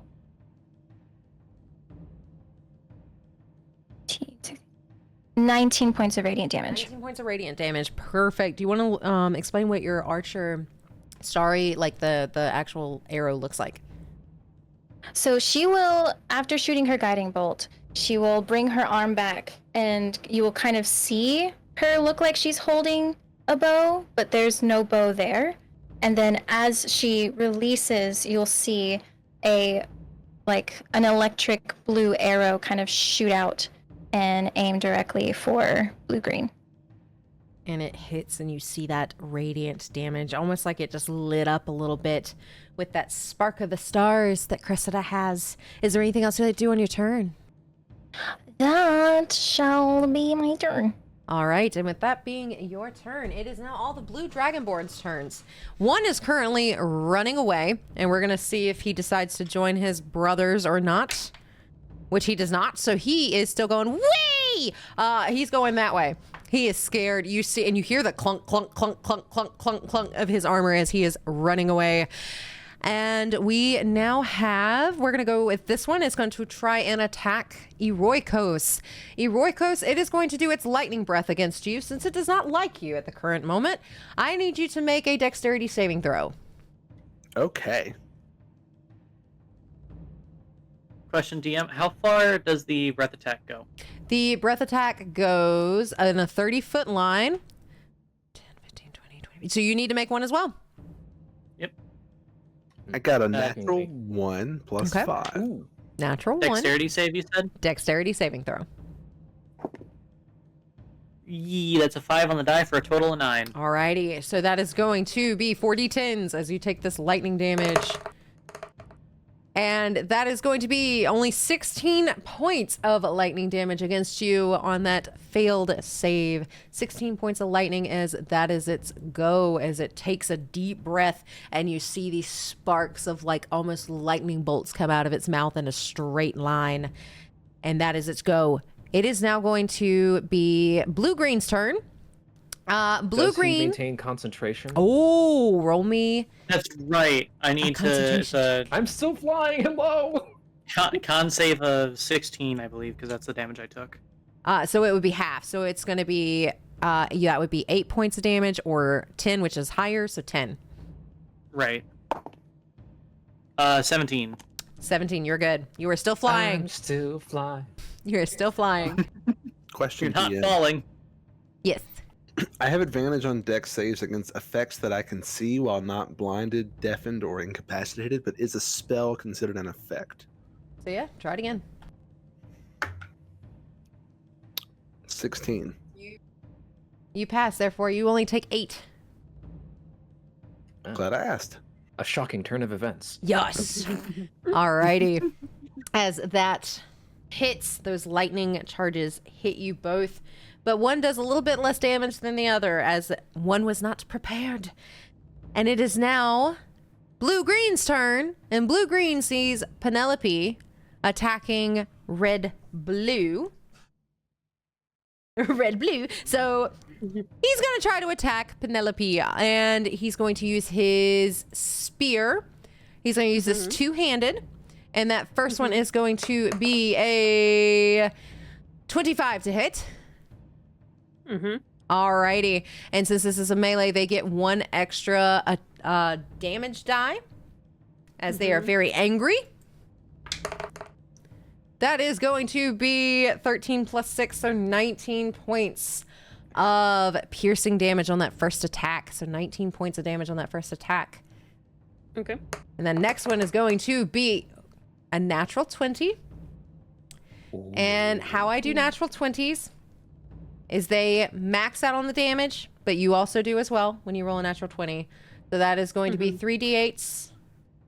What is 3 times 8? 24 plus... let's see, 15. So 24 plus 15, that is 39 points of damage on that attack as they hit you with that spear. And they hit deep as you were hitting their buddy and hissing at him. So 29 points for that one, and that is going to be his go. Yeah. And then this guy over here. So blue, red can't quite get there. And he's going to use his action to start dashing. So 5, 10, 15, 20, 25, 30, 35, 40, 45, 50, 55. He's going to sit right there since you're right in the middle. And that is the blue Dragonborn's go. With that, Ciel, you are up. Okay. Ciel's gonna take a deep, like a sigh, and walk to here, and just yell out to the blue. I don't know how this. Yell to the blue Dragonborn that ran. Yep, this one. Yeah. I said after you gave me answers you could go, and he's going to let black shadows form on his hand and reach out and cast Mind Sliver on him. Okay, what do I need to I think it's intelligence save or wisdom. It is an intelligence saving do? An throw. intelligence saving throw. All right, they are not very intelligent. That is a 15 on the Rip. die, and that is as high as it'll go. The DC is 15. All right, so meets it, Meter beats beat. it. As he is still running away as these shadows are chasing him, like, and that's all you hear is he is running away. Gonna cue that cartoon. Woo, woo, woo, woo, woo.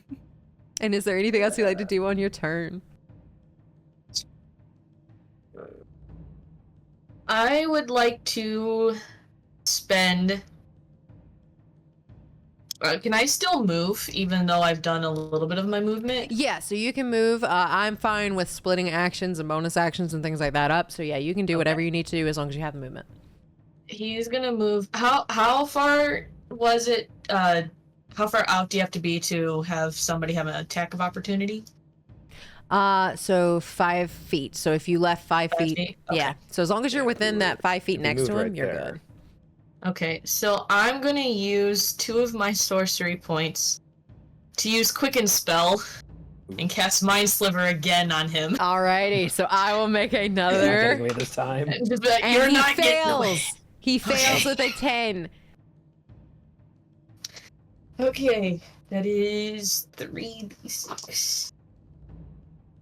Please be nice to me.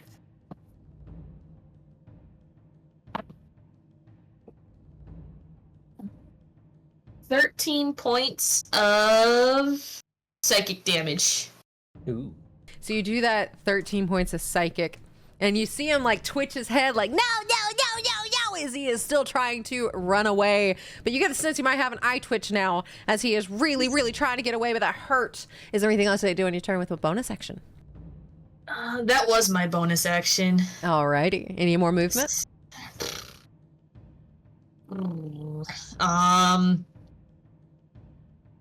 No, I think he's gonna stay there. Alrighty, as he stays there and has hurt the running one trying to go away. Nakris, you are up as an eagle, and Red is on deck. How badly does the one who's running away look? Not very hurt. More scared Okay. than anything. Fair enough. It looks like the denser amount of people are more towards the bottom of the map. So I'm going to try and help out my the one who turned me into a bird in the first place. I'm going to try and fly down, and I'm going to use my talons to try and like scratch him All right, go for in it. the face. Because birds.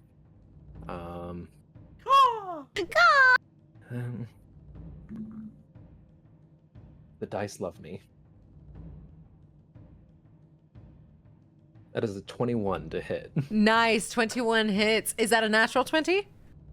No, Okay. unfortunately. That's a 17 plus 4. Gotcha. Yeah, you still hit though. As you were going for blue-red. It's like, I'm going for the face. And I roll minimum damage. 3. Oh no.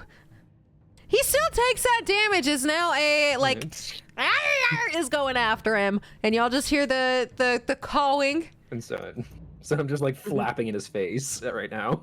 This is all I can do. And with that, is there anything else you'd like to do on your turn? No, but I am going to move over here. For flanking? For flanking. All right, so both of you will have advantage on blue-red going from here on out as you two are flanking him. And with that, it is now red's go. Sound. You want to do it? Do the thing. Do the thing. Do the thing! Do the thing, do the thing! As it is now all of the red dragonborn's turns. This red is going to dash 5, 10, 15, 20, 25, 30, 35, 40, 45, and get right here. As red is going to... that red can't do anything as it dashed. That's all it's got. But this red is also going to attack Ciel at advantage because they are flanking with his long sword. And they're both 4s, so they miss for that first attack. Swing and a miss. The swing and a miss. And that second attack is going to be a 15 to hit. That does not hit. That does not hit as he tries to take his attacks and he misses as he is still scared of Ciel and threatening to take his head as he tries really damn hard and just cannot get it off. So that is his go. It is now this red's turn, and this red is closest to Penelope and is going to try and attack the one that attacked it. And it is going to be that first one. It does not hit, and that second one does not hit either. These dice are going in jail. They do not like me as it tries to hit you and it fails both times. And then this one over here, our last one. Right to jail, right away. Right to jail, right away. It's gone. Is going to move to where it can flank Eroikos with its short sword, and it's going to try and attack. I'm going to roll in D&D Beyond. It might love me a little more. That is a 17 hit. That does not hit. That does not hit. All right, and then that next one is going to be a natural 20 for that long sword. For a total of? For a total of 25. Those always hit anyway, though, don't they? They do. Okay, yeah. Auto hits, yay. Alrighty, and it is taking this attack with 2 hands, and that is going to be with a natural 20. 10 plus a 13, so 23 points of damage as it takes that longsword attack.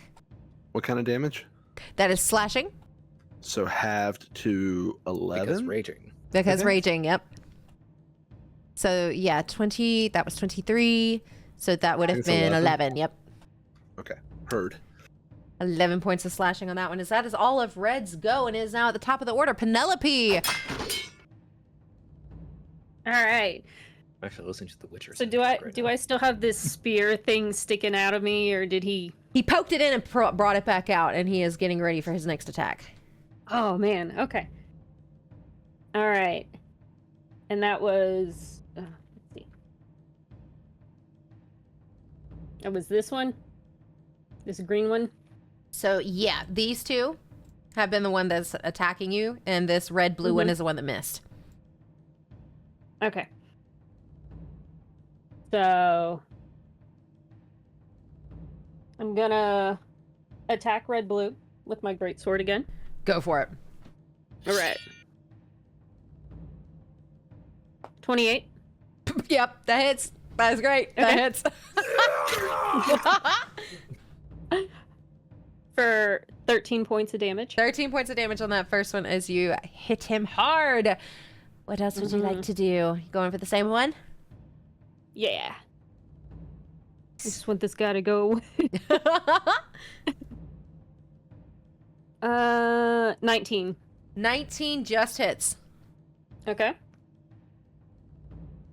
For 16 points of damage. 16 points of damage. Nice. He is not looking so great. Mm-hmm. He's not looking so great as you start to see a little blood come from his nose as you hit Okay. him really, really hard. Is there any bonus actions or anything you'd like to do? Yes. I am going to cast Divine Favor Ooh. for my weapon. Yeah. Nice. Alrighty. So you now have divine favor on your weapon for any future attacks. And with that, Xanthus, you are up with the Roikos on deck. I, for my action, am going to invoke my symbiotic entity. I use a wild shape. You can use a wild shape to weaken the spores that infuse you and gain 64 temp HP. Roll double damage dice for your Halo of Spores damage, and deal an additional 1d6 necrotic damage when I hit with a melee weapon. These all last for 10 minutes, or until all the temporary hit points are gone, or until I use my wild shape again. Nice. And Doesn't require 4 temp concentration, HP. Whoa. Yep. 6. And then for my bonus action, where is it? I'm going to use my Spreading Spores ability and put 10-foot cube right here. At the start of both of these guys' turns, they have to roll con saves. Alrighty. Sounds good. If I forget that, remind me. Will do. No, con saves. All right. Is there anything else I do on your turn? That will be it. Alrighty. With that, it is now Roikos' turn with Cressida on deck. What are we doing? Okay, I've been surrounded. I'm going to start off by swinging the hammer to my right to hit orange. The little orange circle thing. Go for it. Ooh, it's a natural 1. Ooh, alrighty. The total is 18, but it's a natural 1. With a natural 1. Roll to see if you hit yourself. What I roll to see if I hit myself? Roll your attack, D20. Do I add my normal strike? My normal attack bonus to You it? do. Oh god. Uh-oh. Yeah, does a 34 hit me? It Uh-oh. does. Uh-oh! Uh-oh! As you get a little overconfident, roll damage. As you accidentally slice your no. foot. That's really. I imagine I had my rage thing to it too, so that would be 23 points of damage. But is it halved because I'm raging? It is halved because you are Okay, there raging. we go. Okay, there's some good things. As that natural 1, you get really overconfident and your little self is ready to go, but you just don't quite get it. It's like the Oh, my movie foot. strip of attacks. Okay. I'm gonna try. Okay, now that I missed orange, I'm gonna swing it around and try to hit my microphone. Your mic. Try to hit red on my Red mic. left. All right, you're going for red. Suck It's 27 crap out of hit. your microphone. That does. Okay, damage is not great. What's that?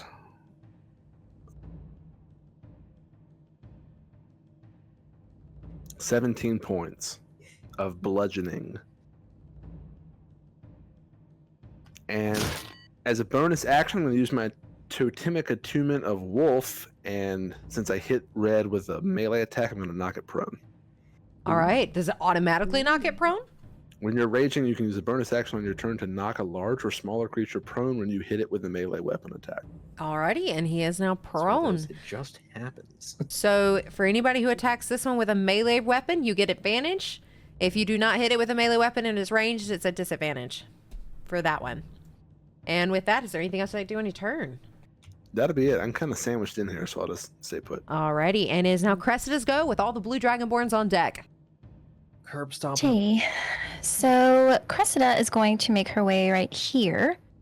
And on red blue, she will cast Poison Spray. Go for it. So they need to make a con save, correct? I think so. Right? Yes, attack save con. Okay. I got a sound for that. They failed. How for how much? They failed with a 9. Oh, okay. Cool. Yeah, they failed. Okay. Cool. So that is 3d12.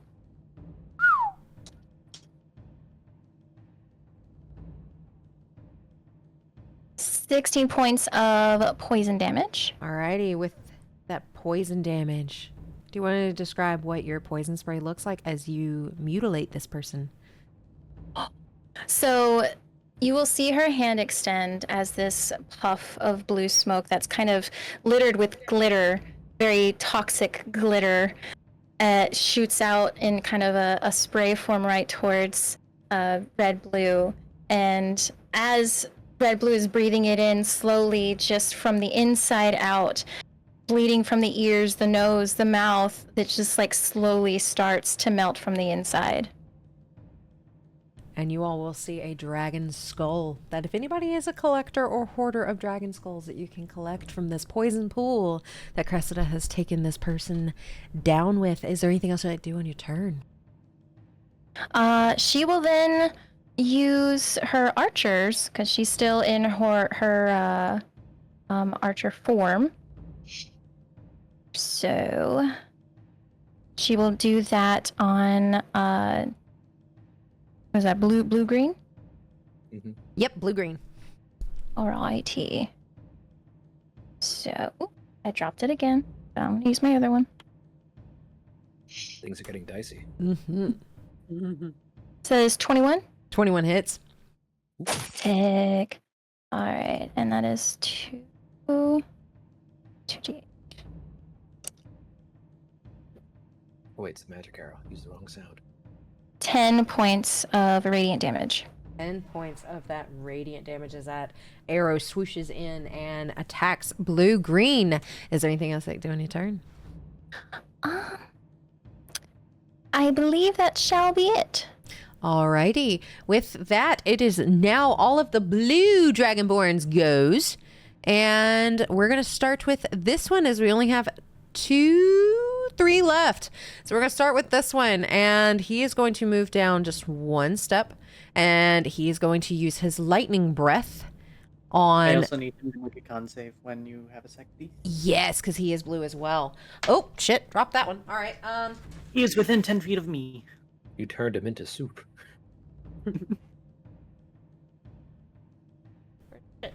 You said this one has to make a con save too?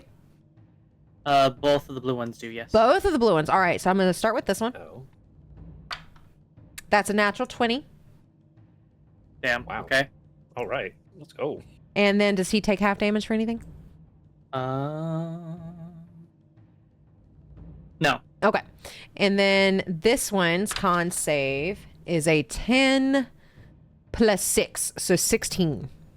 He fails. He fails. All right. He is taking 18 necrotic damage.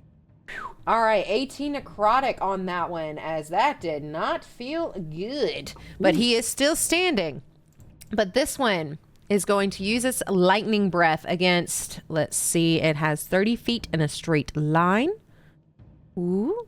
All right, that's going to hit the 2 of you. So Penelope and Cressida, make me a dex saving throw.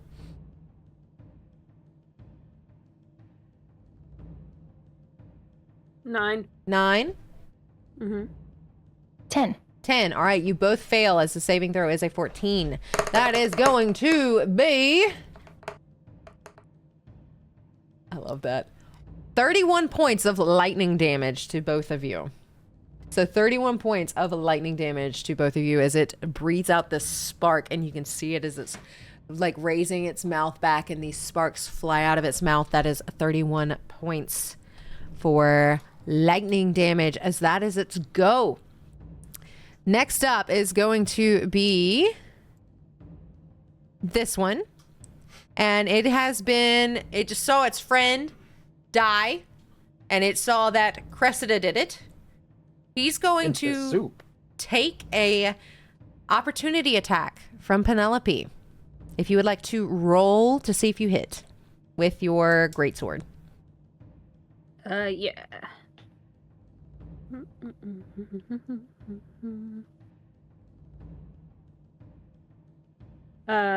20. 20, that hits. Roll damage. Get stabbed. 18. 18. With that, he takes 18 points of damage. He just eats it as he is going for the friend killer is what he is now labeled, Cressida, and he's going to try and hit with his spear two-handed. And that is going to be... I'm actually just going to do it on here. It does the math for me. The first one does not hit with a 9. Sick. And the next one is not going to hit with an 8. as it is very angry, and you can hear it in its snarls as it just misses, and that is his go. And the only blue one left is this one, and it's going to try to hit Eroikos at advantage because it is flanking. Even if the other guy's prone? Well, that is true. I don't know how that works. We'll count it. It'll just be normal. And that is going to be... the first one does not hit with a 14. Next one does not hit with an 18, I don't think. No. As they both miss. Yes, Penelope. Yeah, I forgot to add in my extra D4 damage. Hey! So there's an extra 3. Chip damage is still Extra 3. Nice. Alrighty. So he is looking a little bit hurt with that extra 3 points of damage, as he is looking a little bloodied. And that is all of Blue's goes. So it is now Ciel's turn with Nakris on deck. Roger that. Okay. I have a quick question. It does not say on here for bamfing out the wings again. It does not say if it's like an action, a bonus action, a reaction. I just count it as you can bamf them out anytime you're familiar with them, and they just come out. Okay.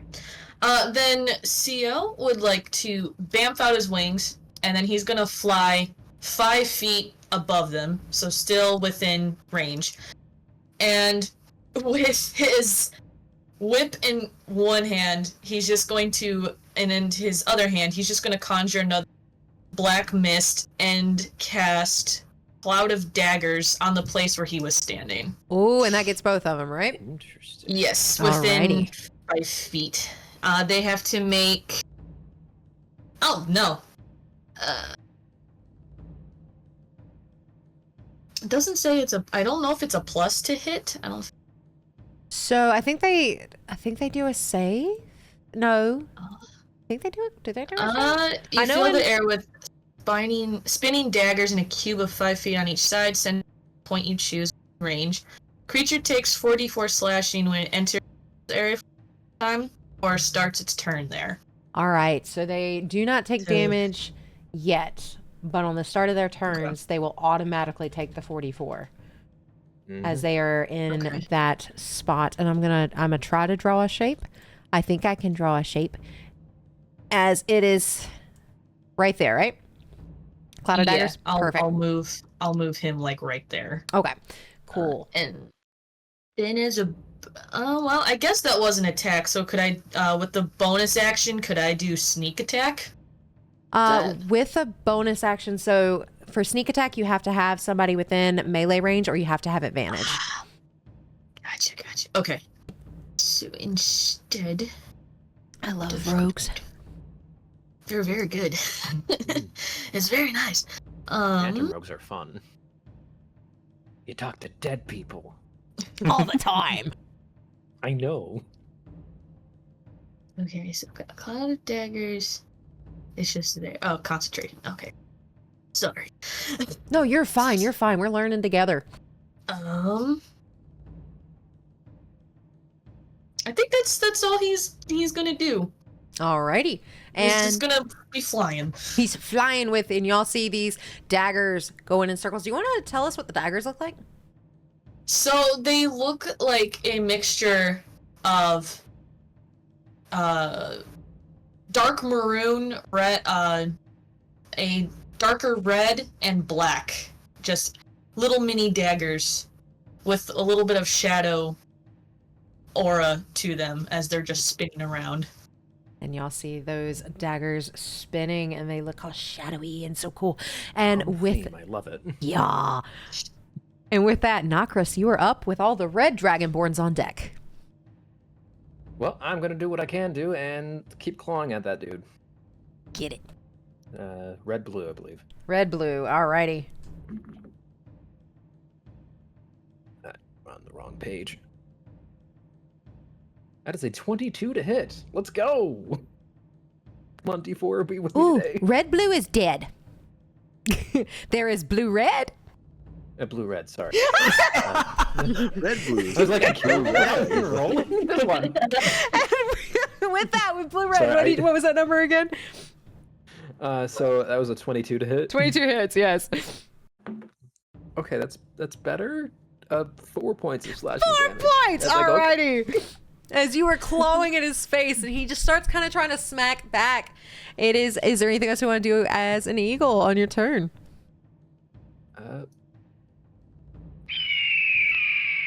That's all I do. And with that, it is now the Red Dragonborn's turns. And let's see, we have 2 up here and 1 down here. So, Ciel, if you would like to roll those 44s. Okay. Please roll on 4s, that'd be great.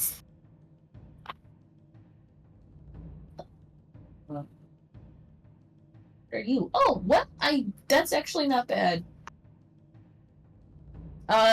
13 points of slashing damage. Alrighty, as they both take that 13 points of slashing damage, and they are going to spend their turn trying to attack you, since you are hitting them with all of these little daggers. And the one orange one is actually going to take its fire breath, and it's going to aim it directly at you, and you all are going to see a fire breath go directly into the sky. And I need you to make a dex saving throw. Okay, I think I have There's advantage. my fire spell.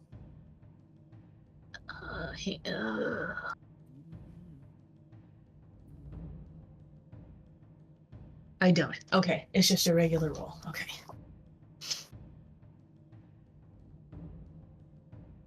Save. Oh, wow. Big numbers, no whammies. That's a 15 on a die with the +8, so 23.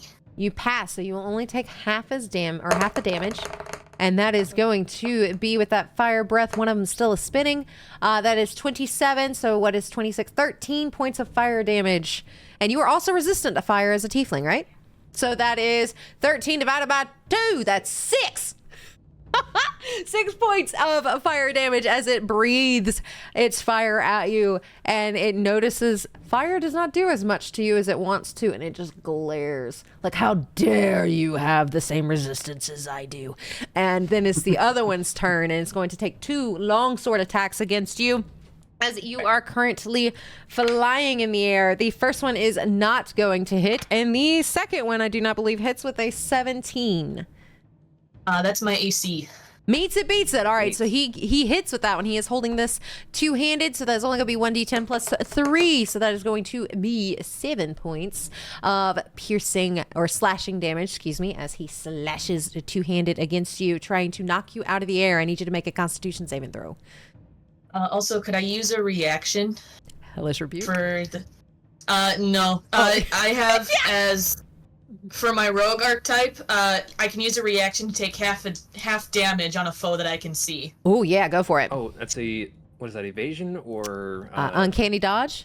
Uncanny dodge, that was the other one. A. So then that would be... well, how much slashing was it? So that was 7. So if you reduced it, that's going to be 3. Okay. So And then Constitution save. I need 2.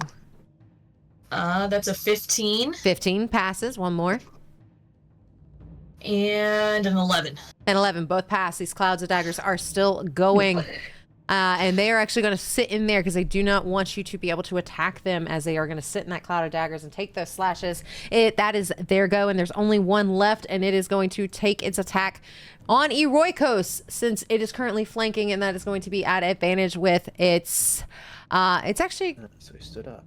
It's actually going to take its fire breath against you and hit its friend. Also, in the interest of fairness, I looked it up. Prone does not invalidate flanking. So if you want to roll another die for those last ones. Nah, it's I fine. didn't want to cheat. Nah, it's fine. So from now on, we won't invalidate flanking. But he's going to stand up, and he's angry. And in his anger, he's actually going to use his fire breath, and he knows he's going to hit his friend, as he is mad at So you. he thinks it's hot stuff. Mm-hmm. And I need you to make a dex save. Do I get advantage on this one? Because I can see it. If we did it for the other one, yeah. Cool. Neither one's good. 11. 11, you do fail, but so does his friend. And you both are going to take Suffer. 27 points of damage as it hits you. And you see the blue one catch on fire, and he doesn't stop. Collateral damage. Remember, friendly fire isn't. Blue on blue.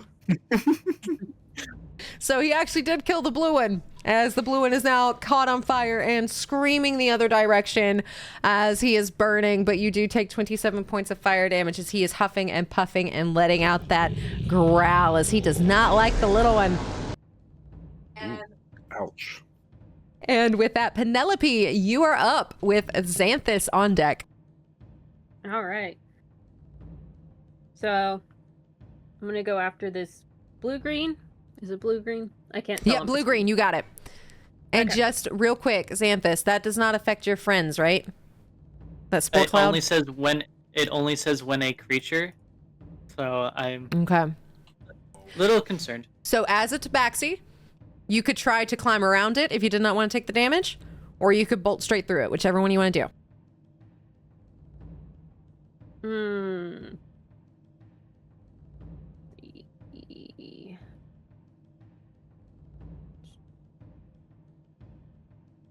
I'm gonna bolt straight through it.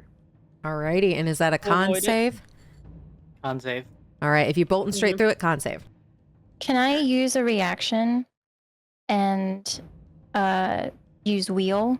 So if you're about to make an attack or saving throw or an ability check, you can add I roll a d6 and you can add that to the total. Ooh, nifty. You sure can. Okay. So you can add 3. Okay.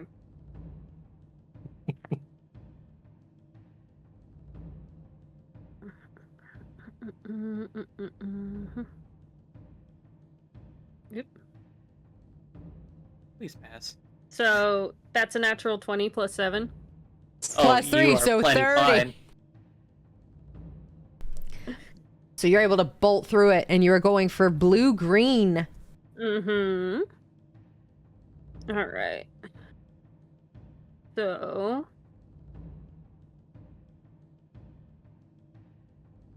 Where are you standing when you bolt through it? right past them. Ah, okay. Yeah. Alrighty. All right. And that was I have no idea.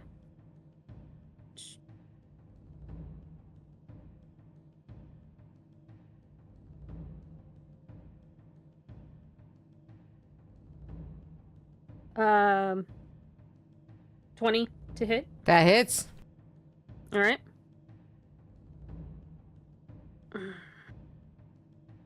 For 12 plus 4, 16. I can math, I swear. Math is hard. So that's 16 Math is on hard. that first attack. And are you going for him again? I am. Nice. And that's an 18. 18 hits. All right.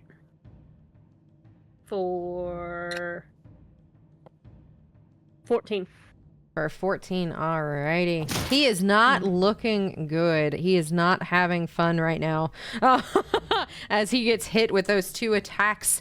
And he's still standing, but he's not looking good. Is there anything else I do on your turn? No, not right now. Not right now. Sounds good. All right, with Not that, right Xanthus, you are up with the Eroikos on deck. I am going to move over here. And then I am going to cast Green Flame Blade, which drops my concentration on Polymorph. Good thing I'm close to the ground. Yep. Yeah. You just see the eagle just stretch and twist and I'm here like, I've joined the fray, my friends. I am casting I it just cough at out a feather. 3rd level, which becomes my bonus action. Okay. And then for my action, I am going to attack blue-red here. Blue-red, go for it. That is a 24 to hit. That hits.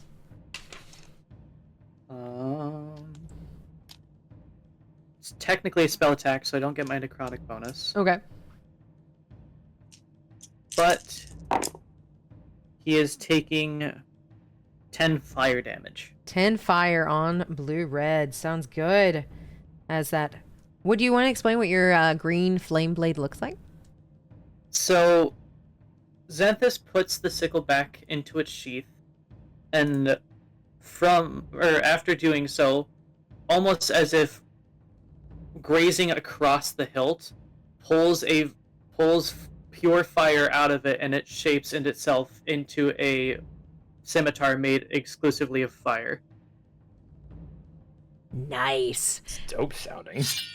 Nice. And is there anything else that I do on your turn? No, because that's my action and bonus action. Sounds good. All right, with that, Eroikos, you are up with Cressida on deck. I'm gonna smash this dragon who set me on fire. And he's growling at you as he is looking a little bruised.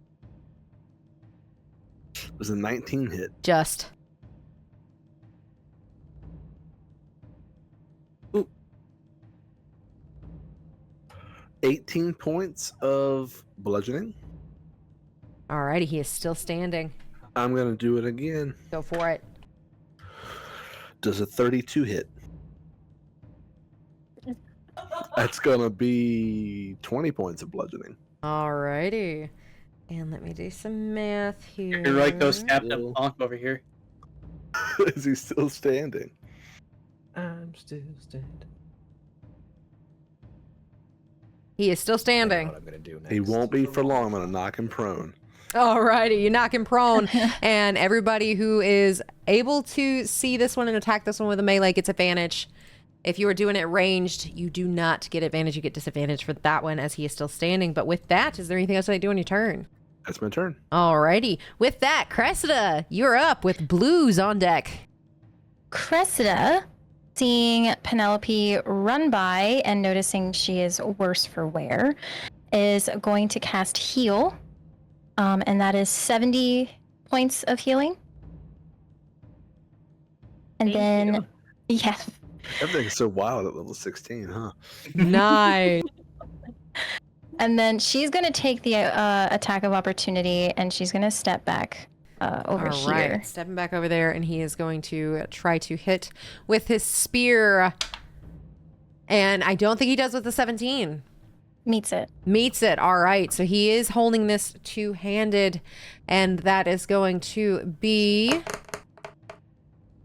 That is 14 points of damage as he takes that spear and just gets you as you are exiting his attack range. So is that piercing? That is piercing. Yep. Cool. So I have resistance to piercing since I'm in my starry form.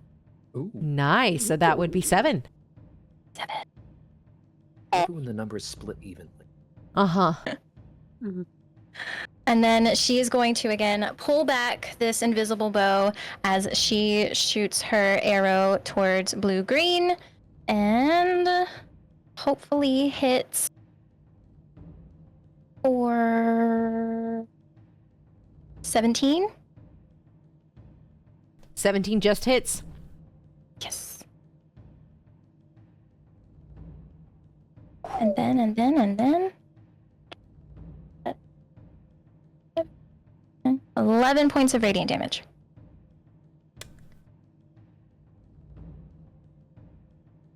How do you want to do this? All right. Oh.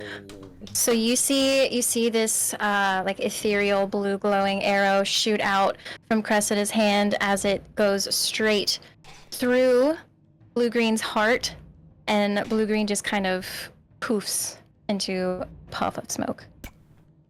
And as they puff into a blue smoke, or puff into a thing of smoke. Is there anything else I do on your turn? That shall be it. Alrighty, with that, it is now the blues go. There is only one, and he is standing right next to Xanthus. So let's see if he gets his breath So, 2 weapon. things. Yep. Firstly, that one needs to make a con save. He fails. And secondly, alright. And secondly, I'd like to use fungal infestation to turn the one that was just killed into a zombie. Ooh. We're getting new friends. There you go. You can now move him. Thank you. You We have notice some killer as jokes. the one You notice as the one resurrects, its body is completely covered in fungus and takes almost a Last of Us type appearance onto us. And then blue red takes 9 necrotic damage. 9, alrighty. 9 points of Is he still necrotic standing? damage. He is still standing. He does not look super hurt. Blue red, as it is now his turn. And what he is going to do is he's going to sidestep here. And he is going to see if he gets his... Opportunity attack. Oh, yeah, he does get out of your range. Yep. All right, go Yep. for it.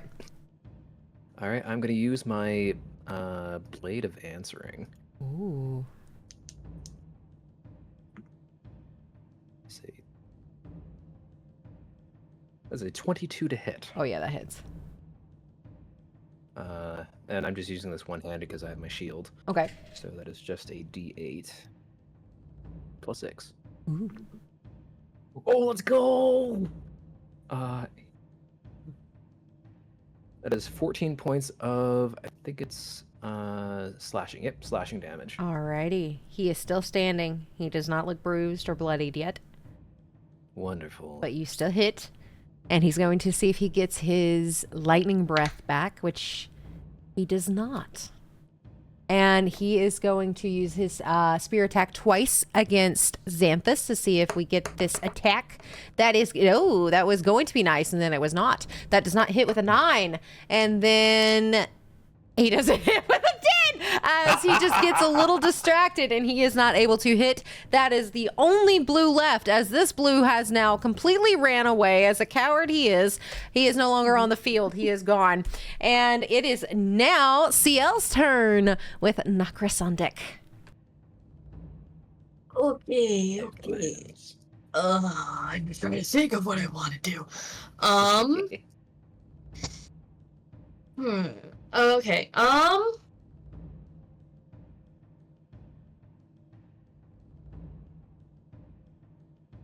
He's going to take his whip, and it's at least 10 feet, and he's going to just kind of like whip it to the head of the, is it the red-green dragon? There is a red-green. Yeah, in the cloud of daggers. He's going to whip it and try to whip it around the head. Ooh, go for it. Hopefully to yank him down to the ground. Does a 25 hit? Yeah, that hits. Okay. I find real quick. It's 1d4 plus 3. That is 6 points of slashing. 6 points of Damn. slashing. And for the knocking or pulling him down, do I need to do anything for that? It's like maybe a strength save. I think yeah. Okay. Just to whip him and then just like and just stay down. Alrighty. With a... That is a 16 plus 3, so a 19. Okay, he's good. Alrighty. It gets a bad neck burn or something. Yeah, it's like wrapped around his throat, but it doesn't go down. Like, As a bonus action, I'm going to use my last 2 sorcery points. And we're going to cast... Do I want to use that?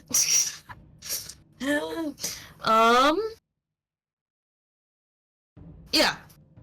On the other Dragonborn, Uh-huh. and smirk and just speak into his mind. Sure you really want, as he casts Dissonant Whispers. Ooh, and is that a save that I need to make? I love that spell. Yes, a wisdom saving throw. That's what That I is an 18 on the die plus nothing. That's as high as it'll go. He beats it. But he still takes half damage. Half damage, alrighty.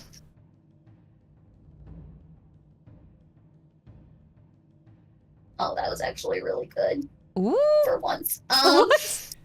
So that's 15 psychic, and then divided by 2 would be 7. Okay, 7.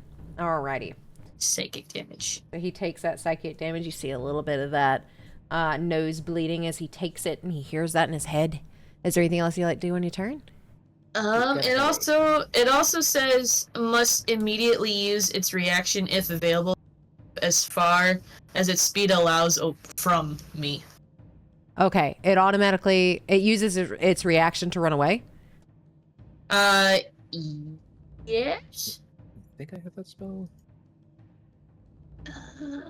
Dissonant Whispers. 20, 25, 30. Okay, so it On uses... a successful save, the target takes as much damage. Oh, it doesn't have to move away. Never mind. Okay. That was on a fail. Okay. Is there anything else to do on your turn? Oh, that's it. Alrighty. With that being it, it is now Nakris' turn with all the reds on deck. Well, I think things are kind of handled over here. I'm going to go and help our small friend. And I mean that in the kindest way. Who would that be? I'm going to go over here, and I'm going to make a melee spell attack. Ooh, okay. And...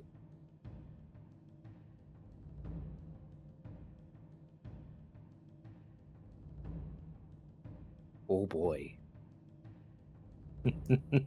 19 plus 9 to hit. Yeah, that hits. And I'm only using it first level. I cast Inflict Wounds. I knew it. How do you want to do this? Let me roll the dice first. Okay.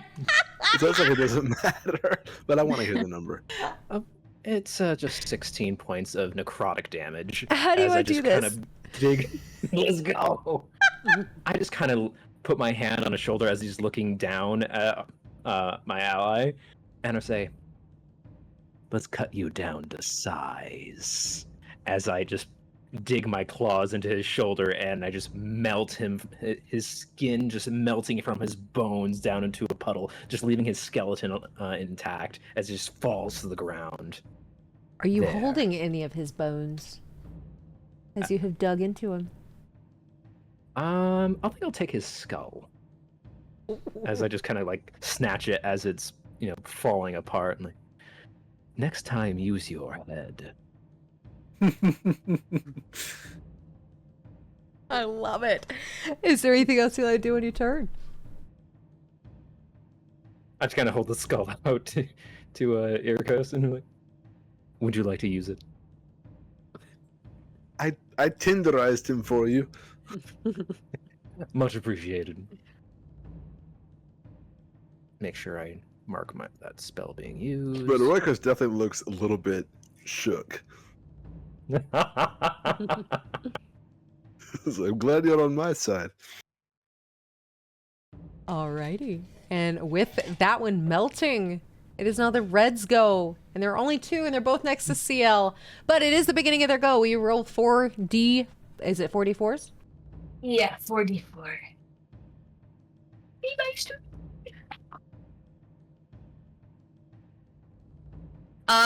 12 points of slashing. 12. You got it.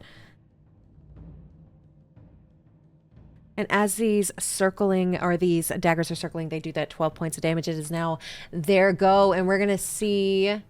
let's see. No, they're actually not going to do that. They're going to try to attack you with their longsword. And that first one is going to be... it does not, I don't think, hit with a 14. No, it does not hit. The next one does not hit with a natural 1. So we are going to roll evens. It hits itself. Odds, it hits its friend. Evens is going to be itself. It is holding it two-handed, as it is going to hit itself for 5 points damage. So the orange one hit itself for 5, and you just hear it snarl as it hits its foot. And with that is the next one's go, and that is going to be... I don't think it... Does an 18 hit? It does hit. Hey! That is going to be 13 points of slashing damage on that first one as it does its long sword attack. And then the next one definitely does not hit with a 9. Okay. As they are just slicing and dicing the best way that they can. But they aren't doing so great, and one hit themselves in the foot. It is now Penelope's turn, unless you have a reaction, Ciel, that you would like to use. I forgot you were talking to me. Oh, sorry. Hey, you! No. I did roll for my concentration. And it was what? 15. 15, you're good. As they take those attacks and everything is still flying in that little sphere. With that, Penelope, you are up with Xanthus on deck. All right. How far away is this orange one from me? That orange one is going to be 45 feet. Perfect. I'm going to use feline agility to double my speed to get Nice. right on the side of it so that I can use my greatsword. Do it. Because I like my greatsword. Do it, do it, do it. 14. 14 does not hit, Okay. but you still have another one. Right. Nat 20. Nat 20, alrighty. Oh, plus 11. Let's go. Plus 11, so that definitely hits. And how we do D20s is you take the max roll, so whatever it is originally, take the max of that, and then roll again. That's plus the modifier or just the Just the straight dice. Yeah, just the dice. Okay. So since you roll like normal and then add a max dice to Yeah. it? Okay. So like if it's a D8, take 8, and then roll another D8 plus your modifier. Okay. I'm just using the app, so. Nice. Okay. Okay, so 27 plus my plus 1 for my 4. So, what did I say? 27? 27. Yep. So 28. 28. 28. 28. Okay, and did you, so whatever the whatever the numbers are, did you take the max of those and then roll? Or did you just take that number? Because you might be higher than that. Oh, I just rolled and took that number. Okay, so let me see. Did you do? 2d6. It's 2d6 plus 6. Okay, 2d6 plus 6. So you rolled a 27, and then we're going to add an extra 12 since that is 2d6s. Mm-hmm. And that is going to... And then 1 for radiant damage. And then 1 for radiant Yeah. damage. So that is a 28. Holy shit, you did a lot of damage. Plus 12, so that is going to be 40. Correct. Mm-hmm. Absolutely destroyed. How does Penelope want to do this? So I just look at him, kind of narrow my eyes, and just lift this massive sword up and just come down through the neck. Nice. And you see its head just kind of roll away. You call this move the guillotine. Yes. And his head And goes then- rolling. And then I'm just gonna kind of clean myself, with my paw, just kind of, let's go. I love it. And as that one's head goes rolling, you only have 2 left on the battlefield. With that, Xanthus, you are up with your zombie. Zombie takes his turn immediately after mine. But I am going to use my action to switch back to my sickle and make a melee attack against the guy right in front of me. Okay. Ooh, I am looking at the wrong thing. Alright, there we go. That is a 21 to hit. Yep, 21 hits.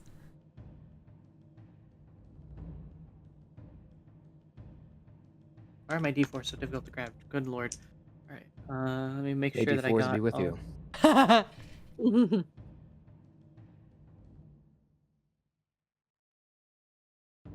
Sorry, just making sure I got the Oh, no, you're total fine. number of I'm supposed to roll Every correct. point counts. Mm-hmm.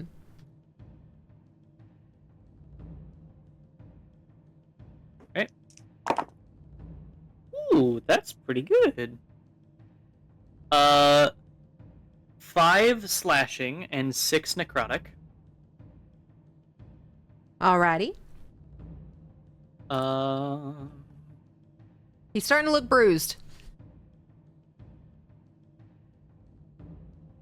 I can do nothing else for my bonus action. Okay.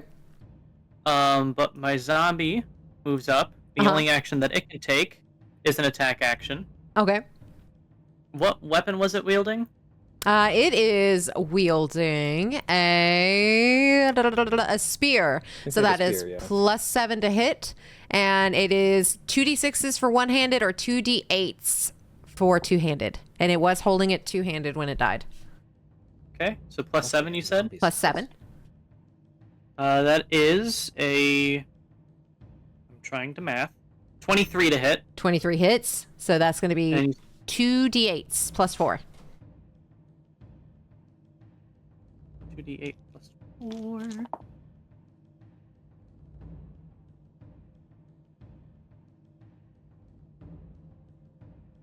So it's 9 for the die +4. That's 13. 13. Alrighty. So it is still standing, but it looks very confused as to why its friend is attacking it. As it only grows more fungally infected, and the spores spread even further. Alrighty. And with that, is there anything else you'd like to do on your turn? New.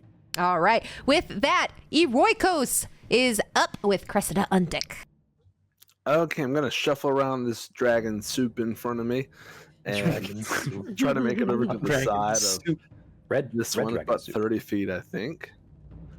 And then go at it with my hammer, two-handed. Go for it. Does a 26. Mm-hmm. 20 points of bludgeoning. 20 points. Alrighty. It is still standing. I'll do it again. Do it again. Oh no, it's a natural one. Oh, Alrighty. So that is a problem. roll me a d4. Oh. If it is evens, it is you. If it's odds, it's Xanthus. Everybody's hitting Xanthus. Oh. 3. All right, so that's you. I said evens is you and odds is Xanthus, didn't I? I don't recall. What did I say? I'm gonna say You can he say was it again and odd. I'll roll it again. Or I what do you think want to do? based with odds. Okay. I am odd. You are odd, so we will count that as you are odd because I forgot. Okay. We'll go with that. He eats So elephant. I'm about to smack. Raw. Dang, raw. It's a delicacy. It's raw. And now roll to hit against yourself. Ow. Yeah, I think a 29 hits. How much damage do you do to yourself? Half damage though. 19 cut in half is 9, I think. Yeah. Yeah. And it keeps my rage going. It does? I'm gonna stop before I kill myself. So that'll be the end of my turn. How is Ikora my brain? It's nobody can say my name. It's Roikos. How is Eroikos looking? He's actually looking fine. No, he's got Okay. hella HP. All right, and with that and ending your turn, Cressida, you are up with blue on deck. Okie dokie. Cressida is going to use poison spray against blue-red. Alrighty, and So that is failed. sick. That is going to be 22 points of poison damage. Ooh. With that poison damage, he is barely holding on as he's starting to foam at the mouth like he's taken so much rat poisoning or something, and he just frothing. He's barely hanging. Is there anything else you'd like to do on your turn? Why, yes. I would like to move back here, and then using again my archer form, I will shoot my arrow at blue-red. All right, go for it. Okie dokie. 29. 29 to hit. Hits. Yes. And then what it is, 2d8. 14 points of radiant damage. How you want to do it? Again, you see her shoot this arrow, and it goes right through his chest, and he just And as he... There are no more blues, so they cannot go. So it is now Ciel's turn. I would also like to use my reaction to turn that one into a zombie as well. As Even more friends. As the blue powder resurfaces back into the form it once was, but is now infected with much fungus. And they're both under your control. And with that, Ciel, it is your go. All right. Ciel is gonna look at Penelope and just be like, "Thank you, darling." And then he's I'm guessing that his whip is still attached around the other Dragonborn's neck. Yep. So he's going to take that and he's just gonna swing him up against the wall and then try to fly over and hover and just like place a hand and just intimidate him. Just be like, "I can end you, or you can give me answers. You choose." Ooh. Ooh, roll me intimidation. Okay. I love your style. Thank you. Oh boy, that's a 30. Ooh. You have intimidated him. Very much so. And he is shivering in his boots. Clean up in aisle 3. I know nothing, I swear. Roll an insight check. Do I have Zone of Truth? What's my insight? Oh, it's not good. I do. Do I have permission to roll insight? I'll always have permission to roll insight. Okay. Yippee! Oh no! That's an 11. He knows nothing.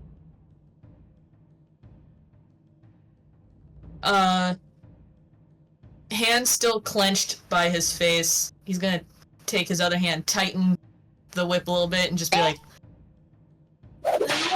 Then why don't I believe you? I know nothing. Are And we he's technically just out of combat? If there is anything you all would like to do as we are going through this, we can go in initiative order for one more turn. And it sounds like we do have some things that want to go. So, Ciel, what would be your next action? I think he's gonna just keep him pinned against the wall. And you just hear him squealing. As his like red eye just glows a little bit. I know nothing, I swear! And Nakris, you're up. I don't think I have enough movement to get out there, and still do the thing I want to do. Because that's 5, 10, 15, 20, 30. Because that gets me there, but I can still do something to help.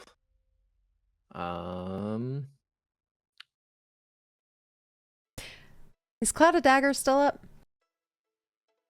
I don't want to get that close. I don't think he dropped it yet. Okay. But he would have. You know what? I forgot to roll this. He would have had to go through the cloud of daggers to pin him against the wall. So I have to.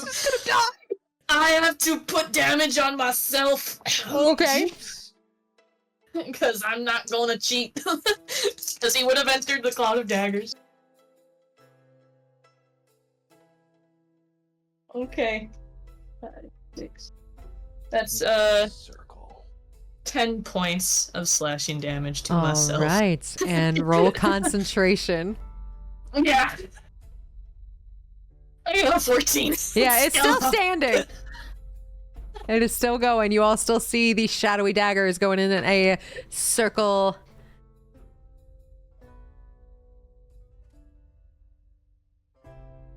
And what is Nakris doing to help? Move said circle. There we go. Yeah. I want to drag it. Why can't I move it? It will not let me. It will not let me grab it since you drew it. I'll just delete it and draw it again. But I was gonna place this a circle like near the edge or where I can see, so I'm not targeting my friends. Mm-hmm. I'm going to cast Zone of Truth. Alrighty, and that is a wisdom save? It's a charisma saving throw. Charisma. 10. Because that's a fail. Spell save DC is 17. Okay. So, if it does lie, I will know. It cannot And they deliberately can't tell a speak. lie. Yep. Mhm. And I know whether the creature succeeds or fails on the saving throw. Yep. Alrighty, and we are still in initiative order. So Nakris So- has cast that. Mm-hmm. It's bigger than that, but I don't know how to adjust it. But It's still on I'm him. just gonna yell over him. He's like, "Try asking him again. He might be a little bit more persuaded." And we're going to go And through I'm the just order. jubilant about it. Penelope, is there anything you'd like to do? As you see the daggers, somebody's being questioned. Ciel has the red dragonborn like pinned against the wall. Tell me who you work for.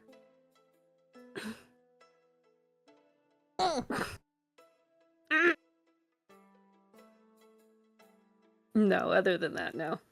And you just get the like tight lip as he can't tell a lie. He's trying to keep his mouth shut. Mm-hmm. Xanthus, is there anything you would like to do? Xanthus is going to approach with his 2 new friends. Yeah, that's great. Right, I need to figure out how to... Okay. I believe it was our parental figures who said to make new friends. I believe you took it to another level. Got him. And Oh, he's Bart, just what gonna can I move. say? What can you say except literally anything you want to and have it be damage? I.e., vicious mockery. Oh, absolutely. And is there anything you want to scream at it? Anything you want to do as you are walking with its old buddies covered in fungus? I am assuming that it can see me. I'm simply going to step aside and say, "This is what will happen to you. It is what I did to your friends." Roll me an intimidation check. At disadvantage because the cloud of daggers is still up and he can't quite see through those as well. Disadvantage? This is a flat roll. I got an 11 and a 10, so 10 total. Okay.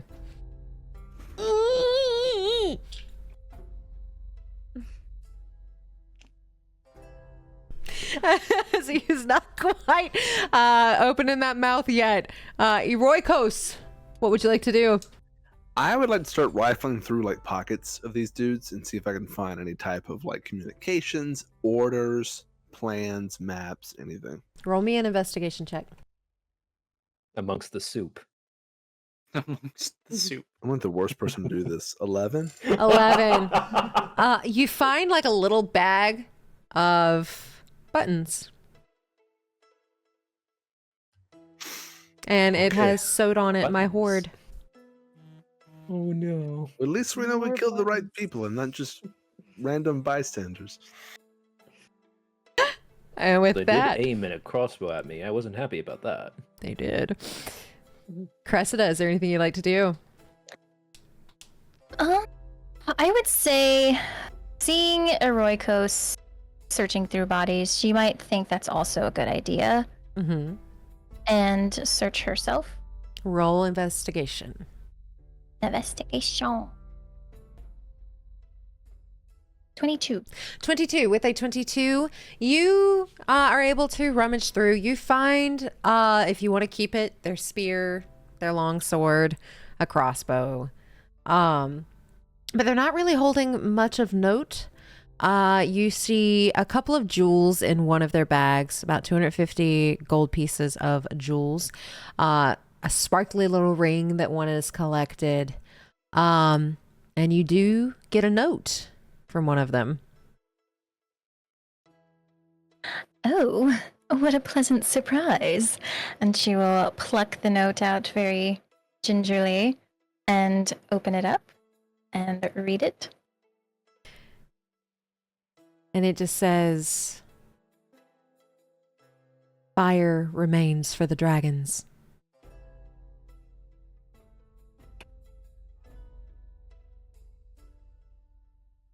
All right. Well, that's as cryptic as it can get. Interesting. Do love a good mystery. So she's like, yeah, she can't get over there. All right. So that's it.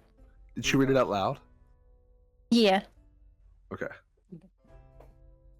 And we are back at the top with Ciel. What would Ciel like to do before we end initiative?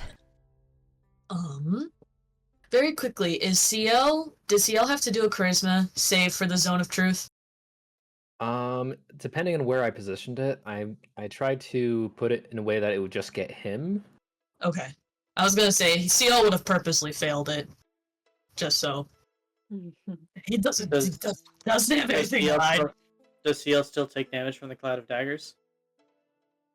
Ciel went through it, but didn't stay in it, right? Because it's still technically up.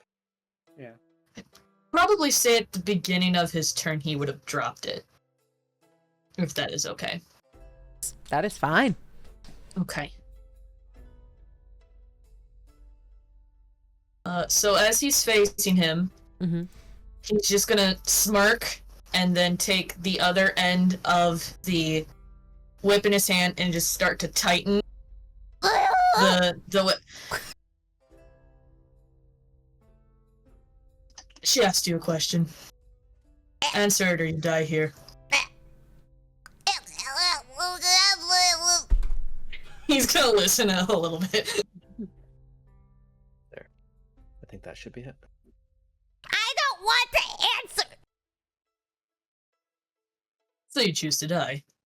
I mean, I don't want to die either, but I don't want to answer you either! Why? From downtown, the truth of your life! Because if I tell the truth here, I die anyway! And I'd rather you kill me here! By whom?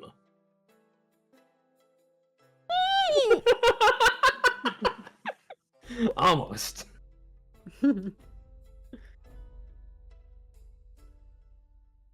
One of your friends left. I won't kill you if you give me answers and you leave. I can't say the same for the rest. But I will not kill you if you tell me what I need to know now. And his mouth does this like grumpy cat face, and his head is shrinking, and he's starting to look like a turtle more, and he's looking like a dragon. Am I not turtling up the turtle club? Those who know, I'm proud of you. They are dragons. More, please. They are red, they are white, and they are blue.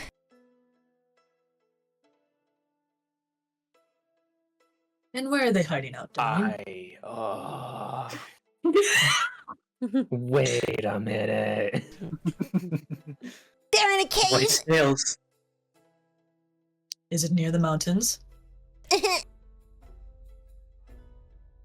I go now? Were you the ones that stole the explosives that were in the warehouse?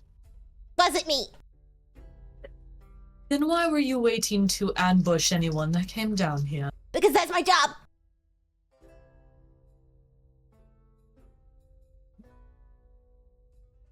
Well, I think I've gotten everything that I want. Can I go now?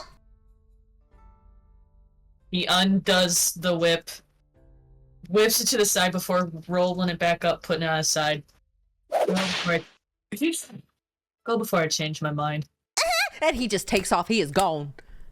He's dropped all his weapons. He is gone. As you all are out of combat. And you still see those little feet going in the direction that you all were heading. Ciel would get with the others and say,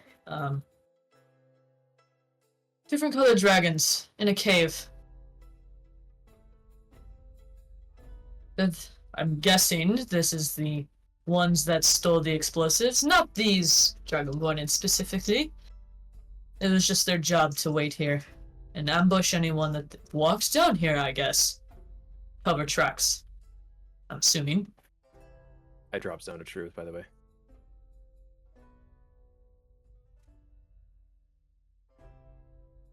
Well, while I was rummaging through those dead bodies, I found a very interesting note. It says, "Fire remains for the dragons." Anyone have an idea as to what this could mean?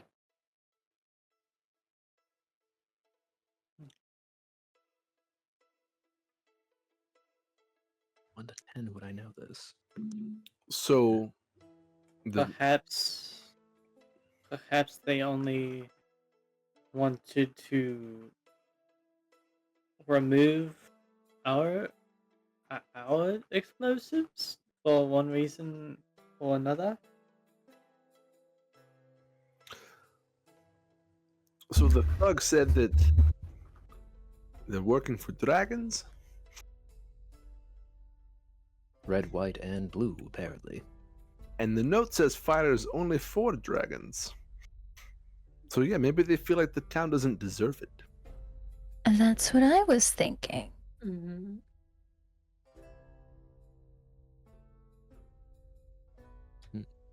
I just forgot. Did he say the cave was near the mountains? My brain just... Yeah. Yes. Okay. So Ciel relays that too. He said the cave was near the mountains. I'm assuming that's where everything might be stored. Bit of a Unfortunately, ways. these two will not be able to guide us the entire way. These two will be gone within the hour. Hmm. It's a real pity. It's lovely company.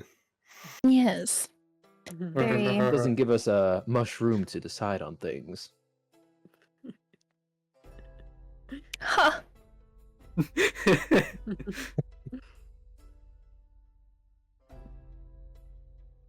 And with that, you all do see the tracks still heading towards the mountain where that Dragonborn told you they would be. Is that the direction the other one ran off in? Yeah, it is actually. But you don't know if he went there or if he went somewhere else. He looks scared shitless. Well, It's our only lead now, so let us operate under the assumption he went home. And prepare for another encounter. And with that, you all are able to head towards these tracks and make your way. Is there anything you would like to do on the way there? This will take about an hour. So if you are just kind of chilling, hanging out, walking, you can get a short rest during this time. Do I get spells back on my short rest for cleric or no? That's only... I got my sorcery points back. But there are some things you all get back. as we're walking, Roikus is going to pull out a little jar and screw the lid off. It's a restorative ointment. I'm going to apply a couple charges, but you see as he does it, I don't think you have to be very high and passive. He's got clay on his fingers. And he rubs this stuff like under his eyes. And do they notice anything made of clay that Eroikos carries? Well, he drank out of his jug earlier, yeah. And what is on the jug? It's a scene of him fighting a 5-headed dragon that someone made to honor his exploits.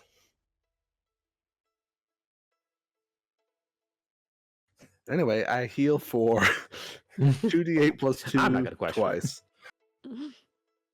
I am also healing.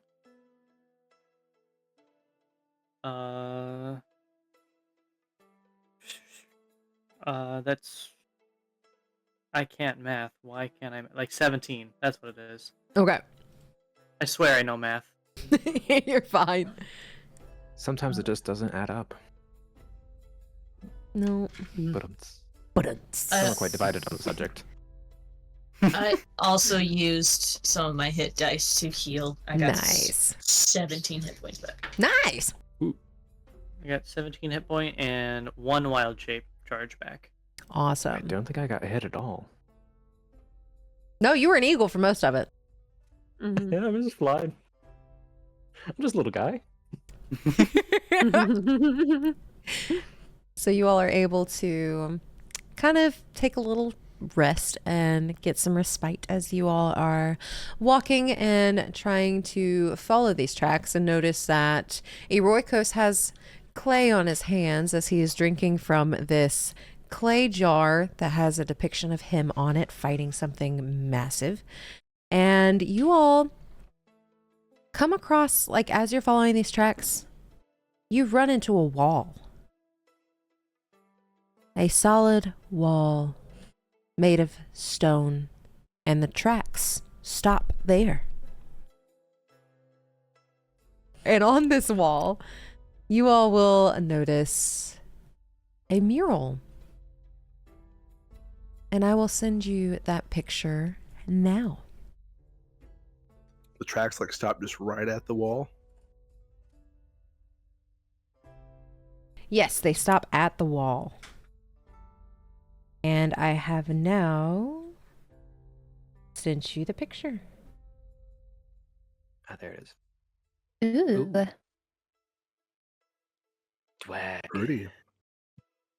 As you all see this mural on this white stone wall. But you see this mural and it's beautiful. It has this green dragon and this beautiful landscape. And it's very pretty. But these footprints stop there.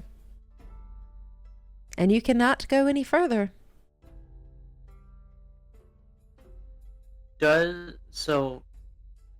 Is it like a wall that blends in with the mountain behind it?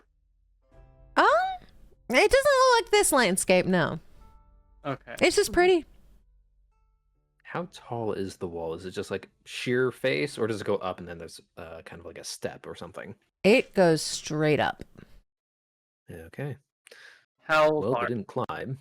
It's like the boundary wall, and then past the boundary wall is the mountain rock.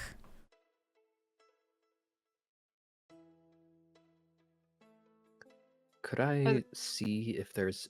Oh, sorry. Someone else want to say do something first? No, go ahead. Go ahead. I was gonna investigate to see, like, if it's a solid wall, or if there's any like cobblestone or something like that that is kind of built into it that I can press. Roll me investigation. And while you're rolling investigation, Penelope, what did you want to say? Can I see if there's any like claw marks or anything to kind of get over this wall? Roll me investigation. Okay. I would like to climb the wall. Okay, climb the wall. Roll me athletics or acrobatics, whichever's easiest. I would like to punch the wall. I have an ability that basically allows me to use, or it's equivocal to spider climb without having to cast anything. Nice.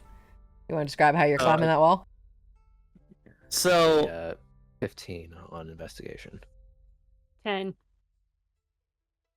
So while you two are investigating the wall, you watch Xanthus kind of just look up at the wall, start walking towards it, and put their feet on the wall and just keep walking straight up. All right. And as you are climbing this wall, you keep going and going and going. And once the wall ends and the mural ends, you just start walking on stone as that mountain is going straight up.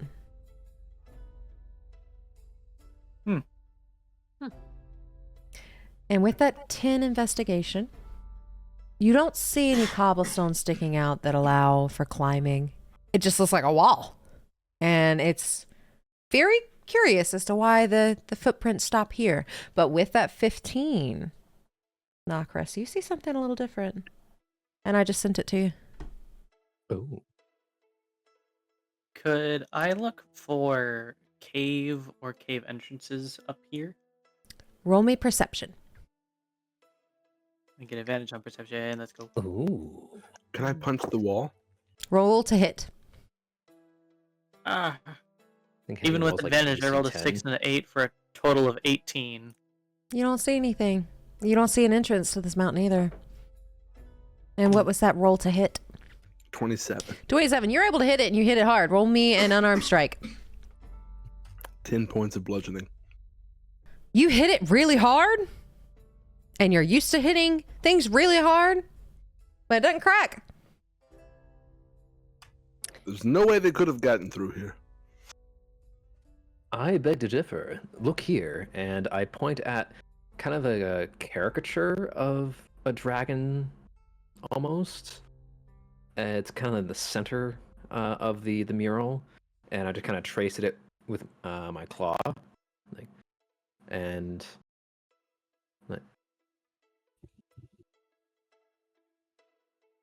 I've learned from sad experience of pressing random buttons and levers.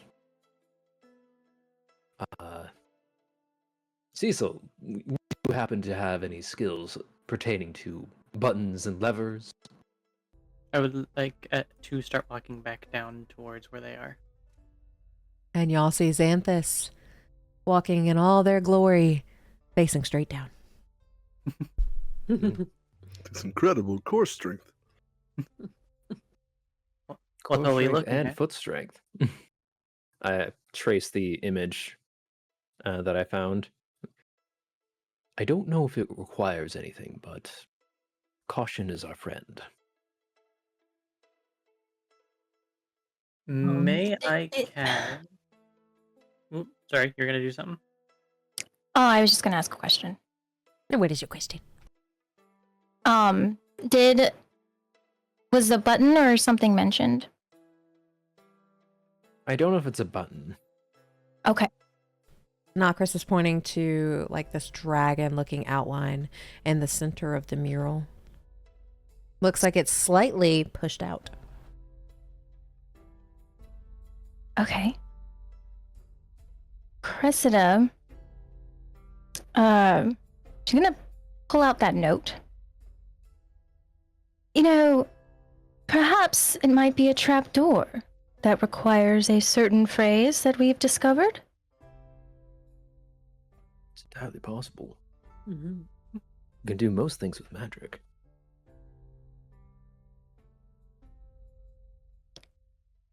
Xanthus. May I cast Find Traps? You may, and you cast it, and nothing pops up. Okay. No, nothing that would directly harm us would come from this oppression, I guess is the best way to put it. Right. That's good to know. So, what if I put my hand on the wall and repeat this phrase to it? All right. I'm going to lightly put my hand on your shoulder, like, just in case. I cast guidance. But I keep my hand on you. Okay. All right. Here I go. 'Cause I have a I'm going to do it. I'm gonna Okay. let the door open and Xanthus goes with the door as it swings. So Cressida will put her hand over that image that's been traced, and she will say, "Fire remains for the dragons." When you put your hand on it, you hear a and it pushes in. But nothing happens, as your statement is not what opens this door. Perhaps it requires being spoken in Draconic. I would assume you would know Draconic? Looks over at you in Dragonborn. Wild guess. I didn't want to assume. You're completely fine. I repeat the phrase in Draconic.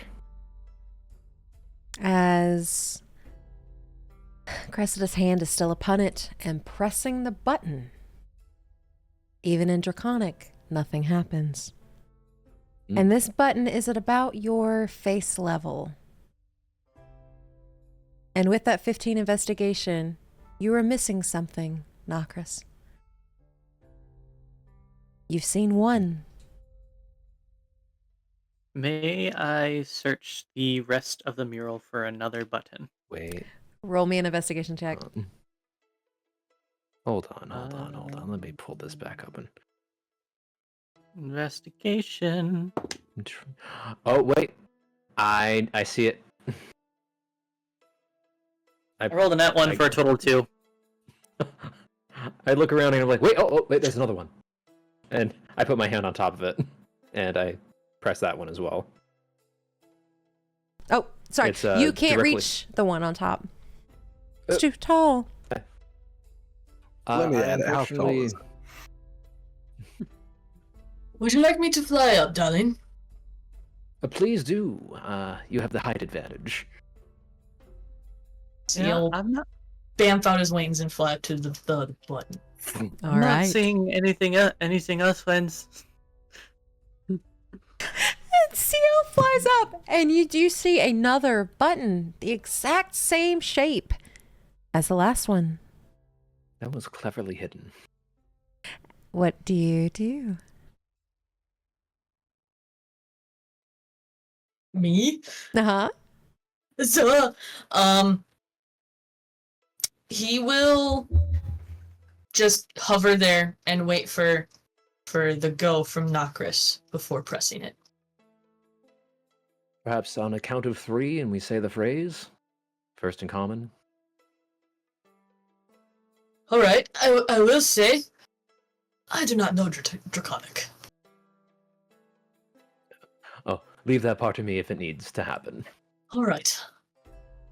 I'm still keeping my hand on you. Like, 1, 2, 3. And you both click the button, and you hear... Nothing happens. Let me... And with that 15, you've gotten 2. I look down. There's the third one, dang it. There are my skills of observation for you. I kind of use my foot and I just kind of like hold it.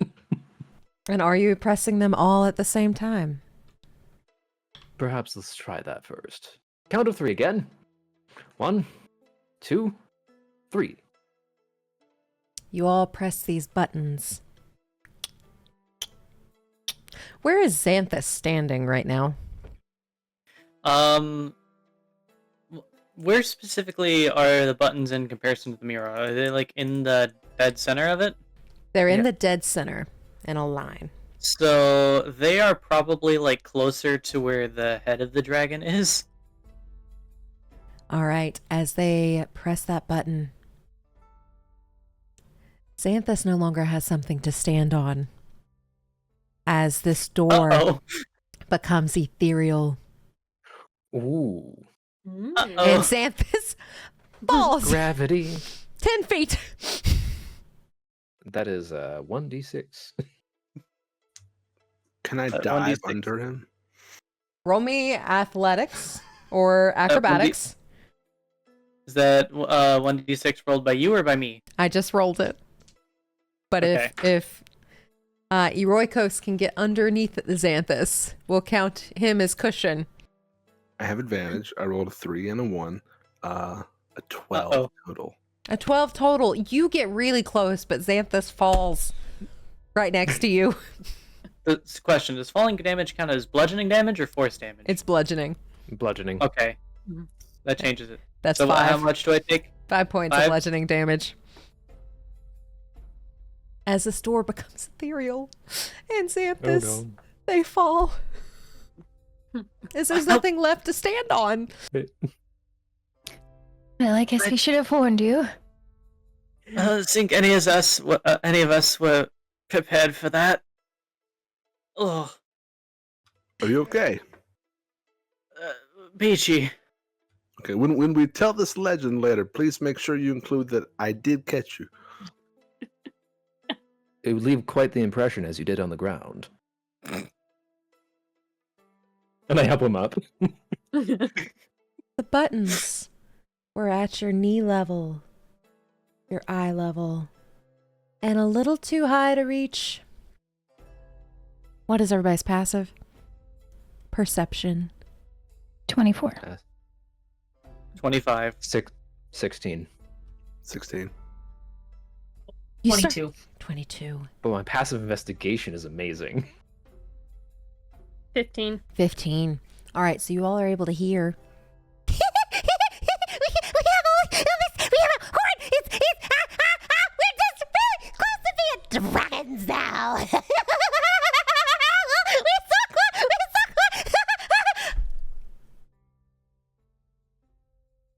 close. I turn around and leave.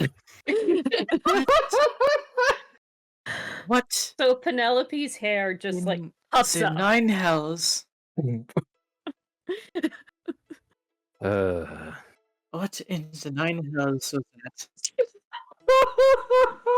Oh Her tail is just Like, like, what the heck was this? her tail's just like a Oh. bottle brush right now. Just Do we hear this from behind the door? You hear this from behind the door, and when the door has disappeared, you start to see the rock walls of a cave.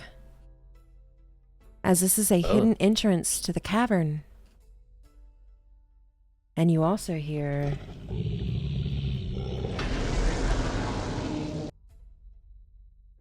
I will send them to Zeus, and he'll deal with them.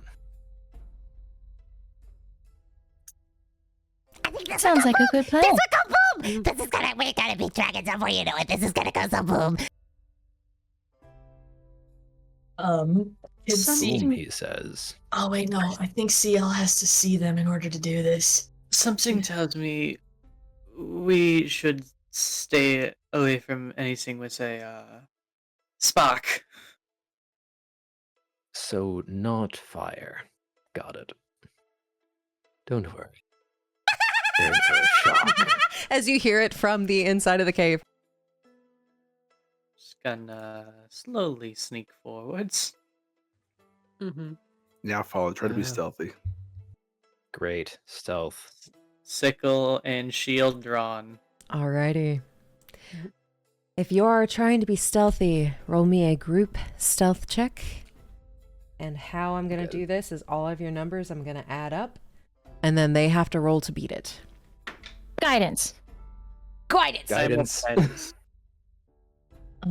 May Ciel do something before? Go for it. Okay, so he's gonna let everybody go on ahead, and he's just gonna say, "Don't worry about what's about to happen." And he touches the tattoo on his hand, and You're his saying that makes me horny.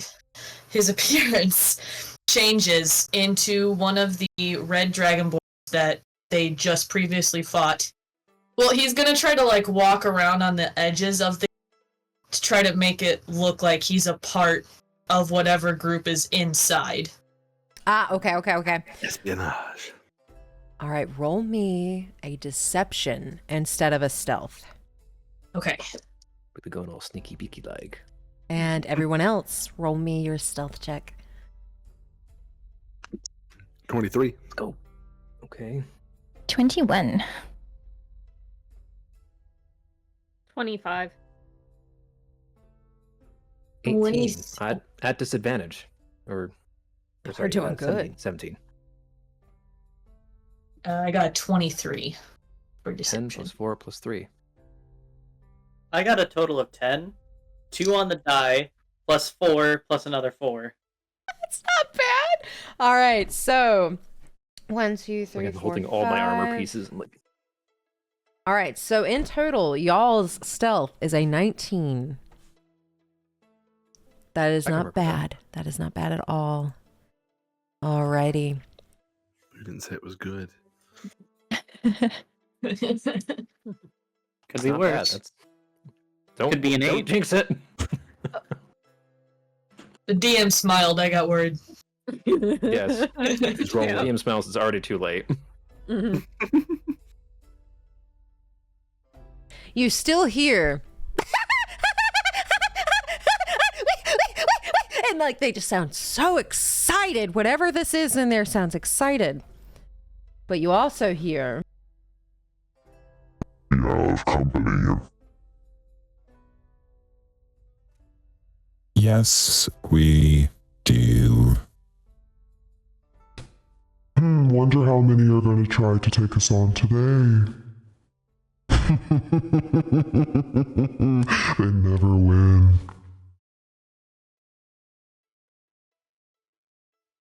As you all start to make your way in, and with that deception, let's see, you said a 23. Mm-hmm. So that would be insight, which is wisdom.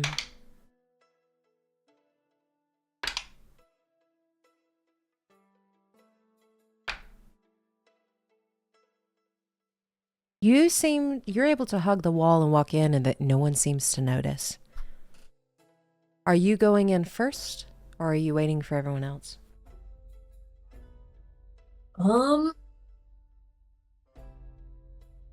If it is all right with the group, I think Ciel would want to go in first.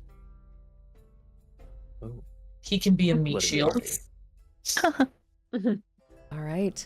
And if Ciel is going in first, Ciel sees as he walks in the ones that were cackling and super loud and super type. You see 3 kobolds, 1 red, 1 white, 1 blue, and a trench coat off to the side.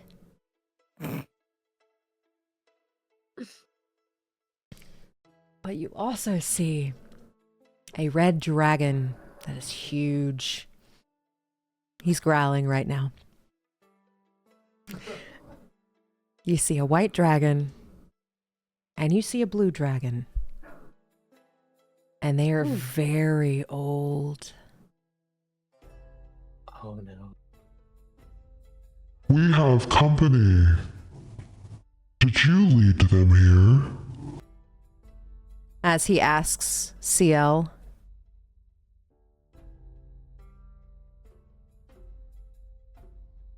I'm trying to think of the right words to say. I'm not good at this. My character is. I'm not. Performance.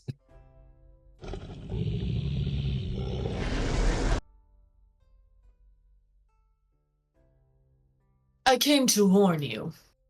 They were coming up the mountain. They must have seen me come in. Or they just happened to come.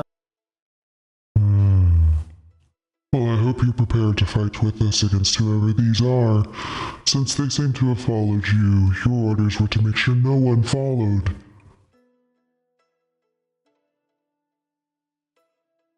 It appears that did not work. Oh. I guess not. But that means we get to have a little fun, right?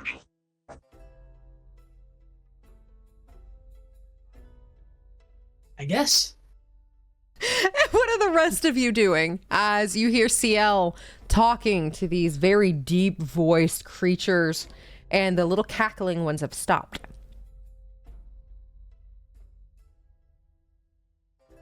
But you know they know you're here.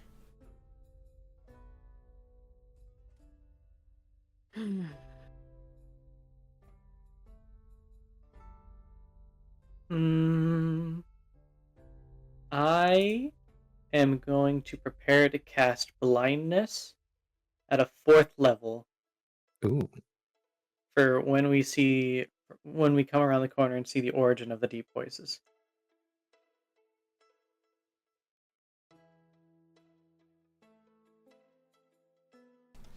Sounds good. I prepare to cast Bane Alrighty. at 8th 8th level.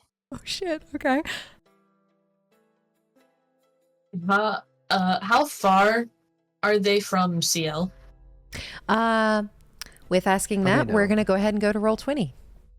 You, Ciel, see a red dragon, a blue dragon, a white dragon, and 3 little kobolds, and you are standing at about right there when they notice you. Okay. Using his little mind fuckery that he likes to do, he's going to speak into Nakris's mind and just say 3 kobolds, red, white, blue, 3 old dragons, red, white, blue. Be careful. Am I allowed to respond to that? Oh. Dang it. I turn to the rest of our compatriots and relay the information as quiet as I can.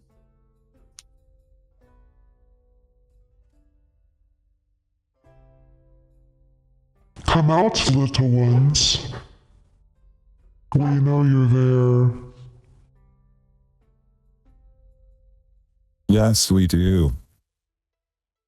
Where are you hiding? Come out wherever you are, for we will find you and burn you. That's definitely the red dragon.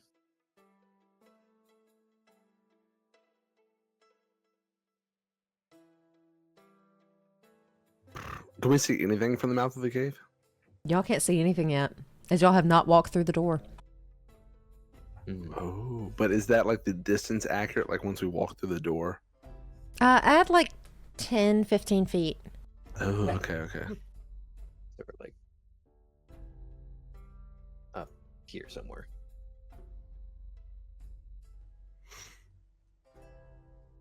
Well, I think Aroikos is looking to be a legend, so he's going to grab his warhammer off his back. And so let's make history today and charge in and rage. Oh boy. Well, I guess that answers that. Yeah. Ciel, you see the explosives. Those little boxes all contain the fireworks that have gone missing.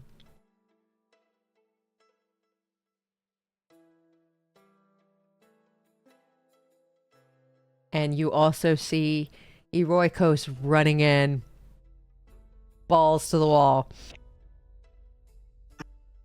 Balls flying.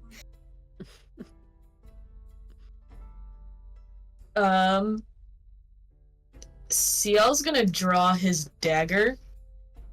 One of them.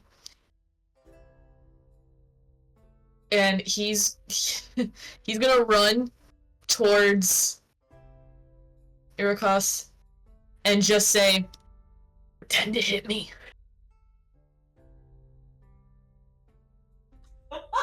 Can I pretend to hit? Don't make it believable, darling. I'll punch. Okay, are you hitting like full on strength or are you trying to make a performance?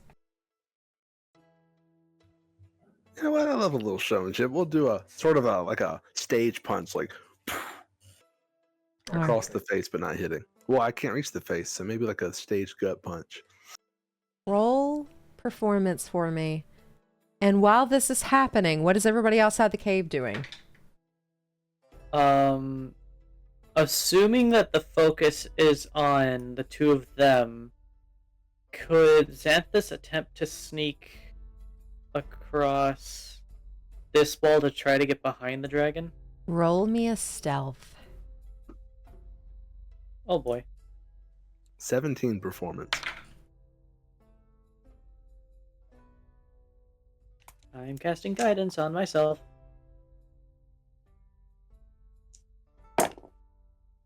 Ooh. 24. All right, 24. You start sneaking along that wall. Blue does not pay you any mind. You notice red starts to look your direction. And white does not notice. But red slowly turns his head to you.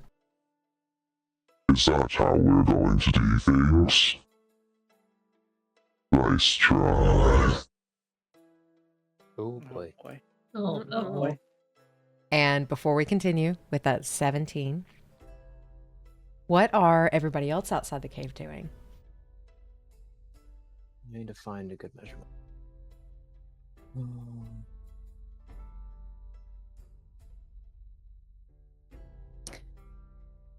Well, I guess we go in, right? Everyone else has gone in.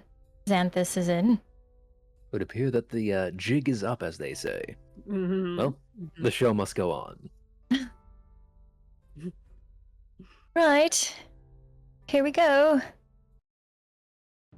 Into the fray. We're all just still standing there.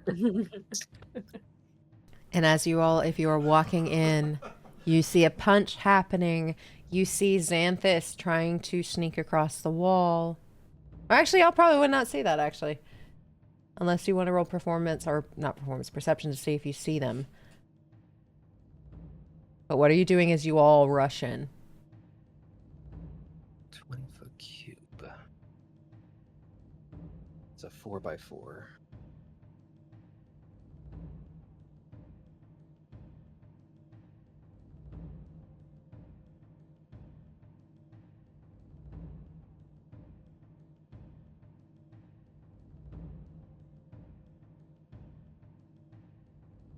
I'm just gonna grip my sword and get ready. All right, so you're readying that attack. Since you're readying it, I'll give you advantage on your first attack. Okay. Cat's out of the bag. Meow. Oh. I think Cressida, she's going to have a spell ready. And what spell are you going to have? Moonbeam at 3rd level. Moonbeam at 3rd level. Alrighty. And what about Nakris? I'm going to... am I allowed to cast something right now, or am I going to hold something? If you are running in, I will allow you to cast it. So do you want to cast Moonbeam now, or are you holding it? Oh, not Moonbeam. For Cressida. Because oh, if we're okay. both going to cast it.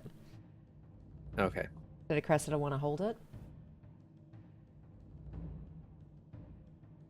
I think so. Yeah, she'd hold it. All right. And what is Nakris casting? Actually, I'm going to hold it as well, but I'm just getting the size of it. I'm going to put it off to the side for now. Okay. But I'm going to get ready to cast Fairy Fire at 1st level. Alrighty. So we're getting the spells ready. That 17, that acting like you're punching Ciel. They are... Alrighty. Blue seems to believe it. Red is like, yeah, get him. Get him. And white is also believing this punch as you hit Ciel.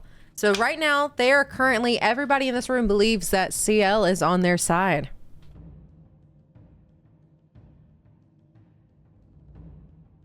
Take that.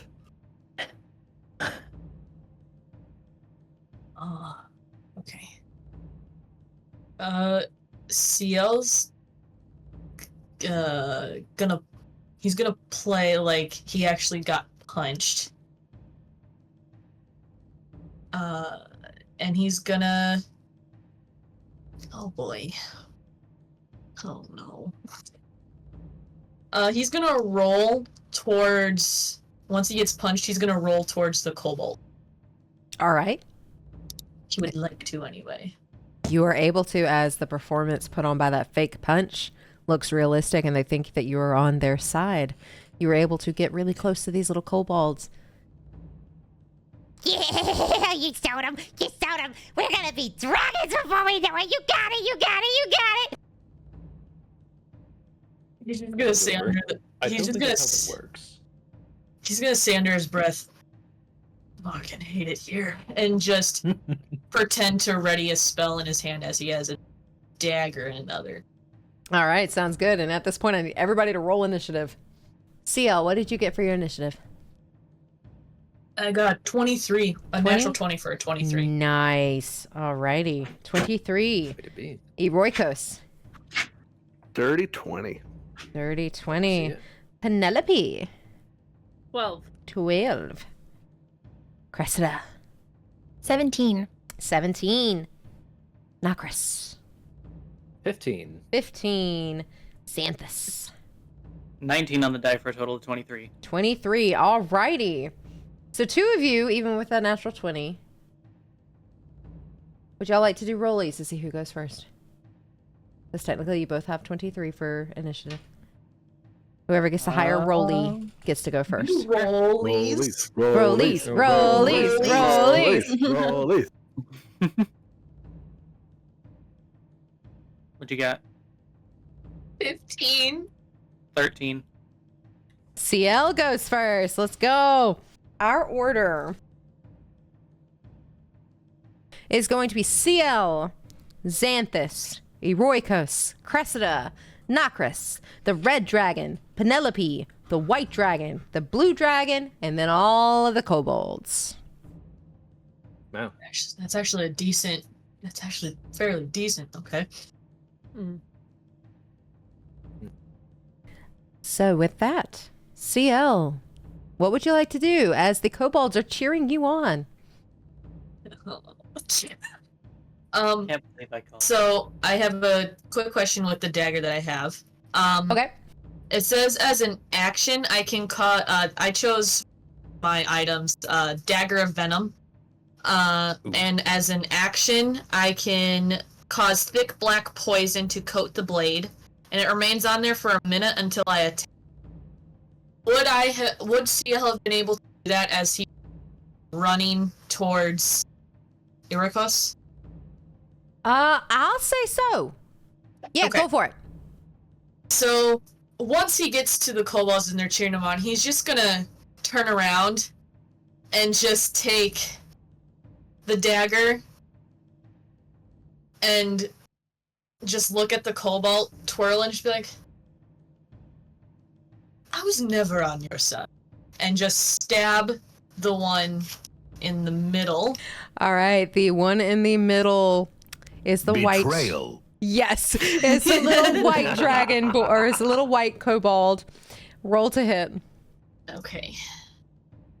and they're just like,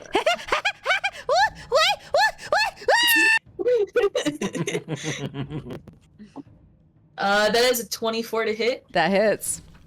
Okay, and it's D4 plus 3 for daggers. Oh, that was awful. That's 4 points of piercing, and he needs to make a Constitution saving.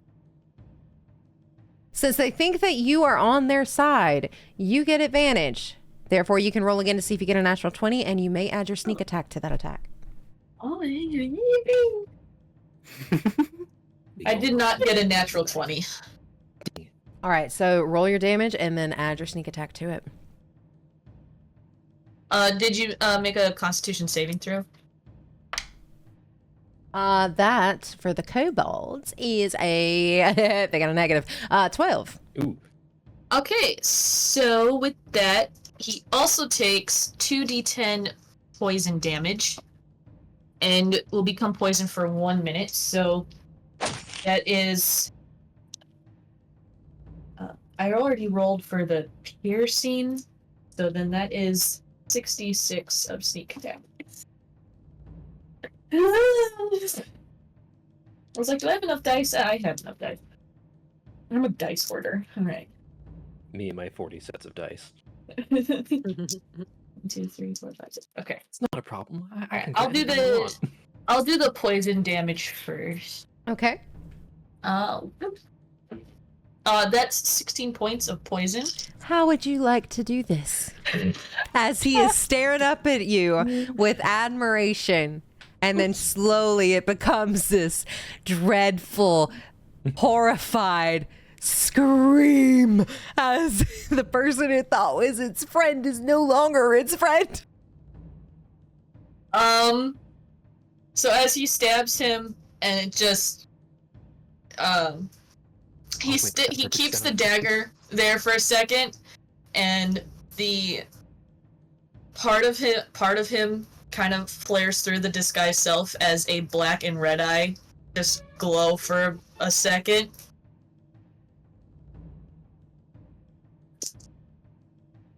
And he looks terrified.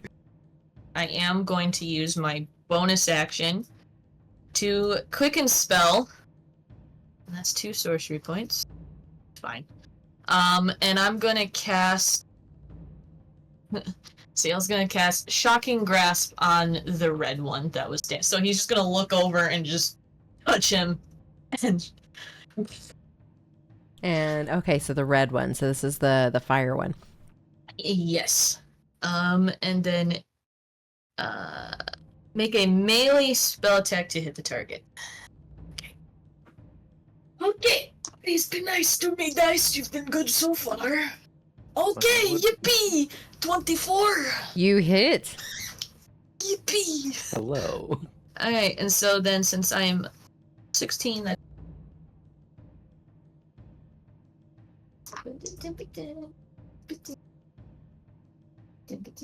No, that is a D10. Where's my D8? There's this. That is a D10. There's.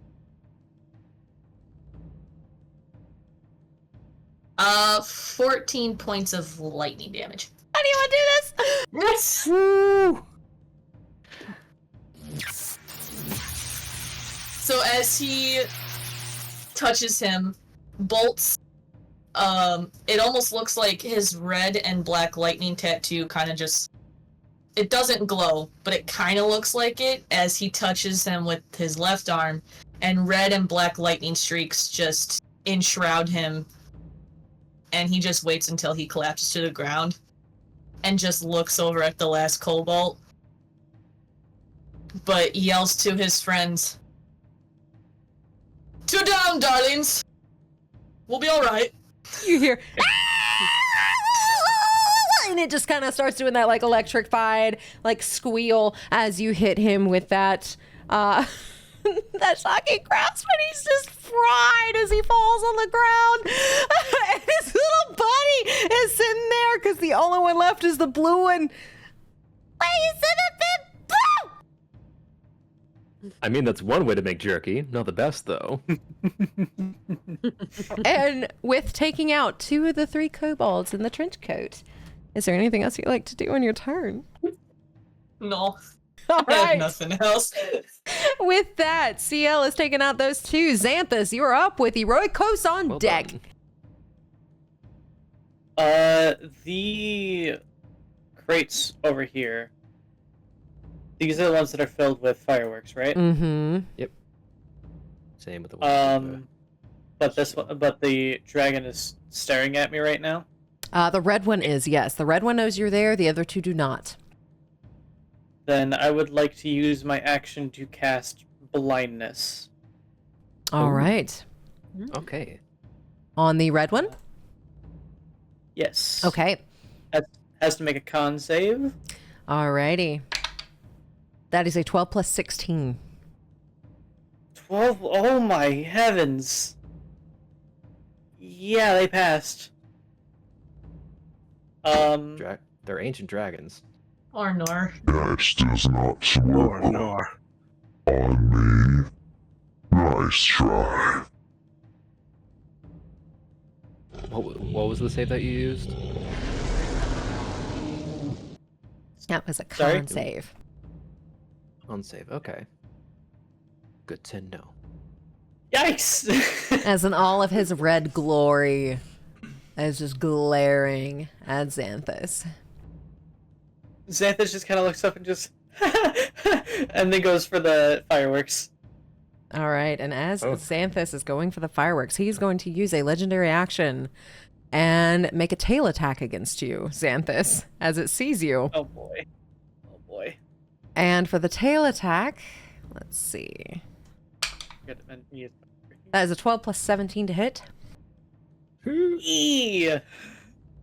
That's gonna hurt.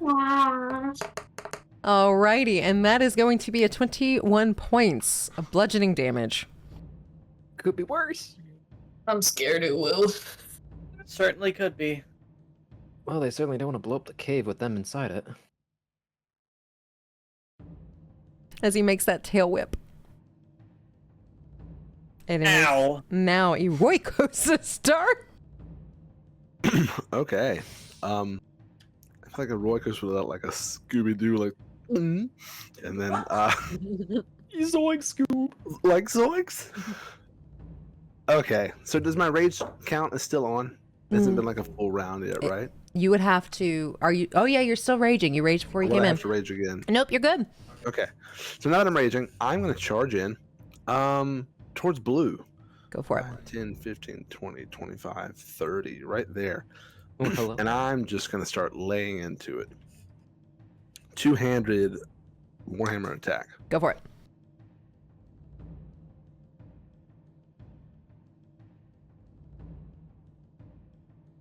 Was the 26 hit? A 26 does hit for blue. Cool. Good to know. 23 points of bludgeoning damage. How much again? 23. 23. And I'm just like, give us the explosives, please. And I'm gonna hit again. At least you have manners. As it does not look like it is hurt at all. Mm.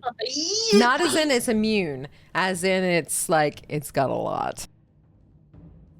Okay. Okay. Okay, we're talking like ruby Think weapon mosquito levels of bites. HP. Okay, I rolled a 37 to hit. No, 36 to hit. Yeah, that hits. 23 again, bludgeoning damage. Alrighty. And since you asked nicely,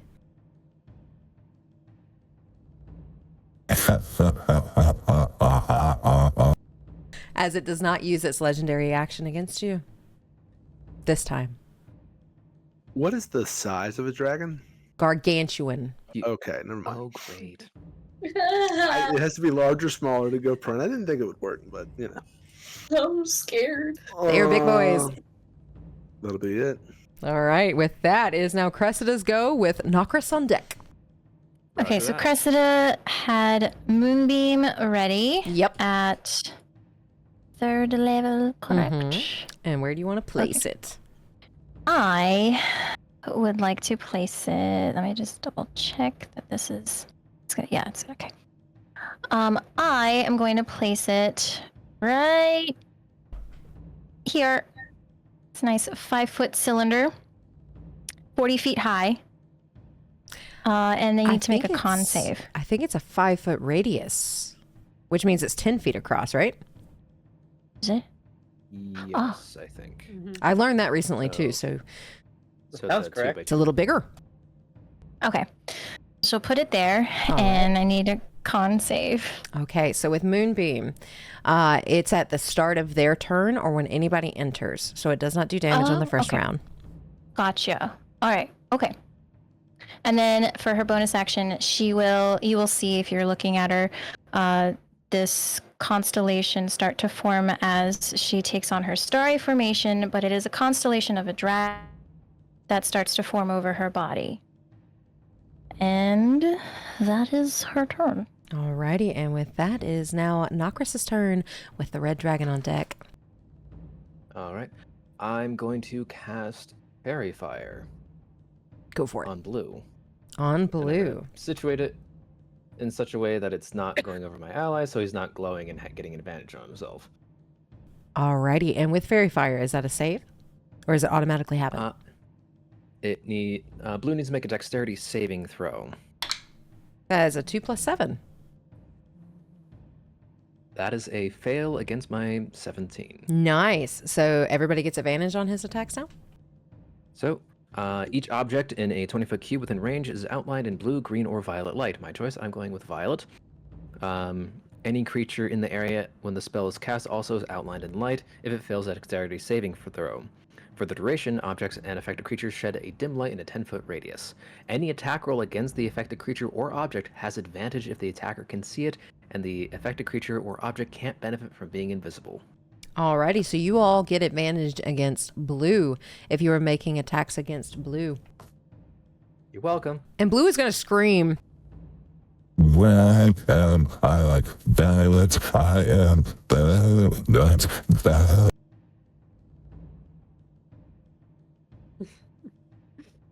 As you make that attack, and it doesn't quite, or that fairy fire, and it doesn't quite, is that the end of your turn? I've done my spell attack action, so I'm going to move. 2, 5, 10.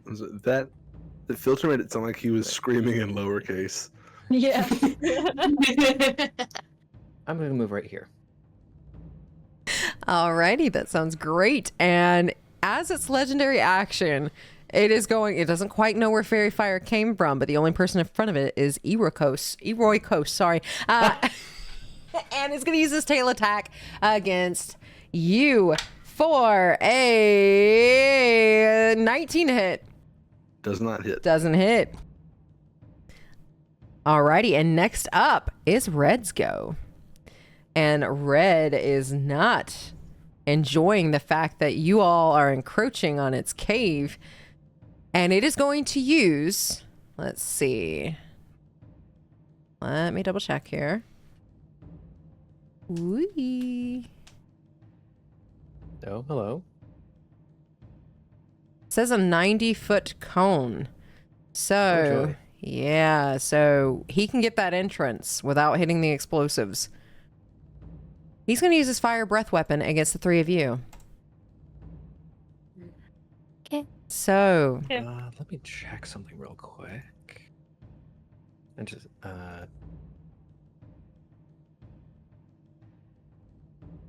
and while you're checking for that Constitution saving throw yep. for I can Moonbeam, do the thing. he Yes. rolled a 19 on the die. Okay, and- so I. Plus 16. Oh.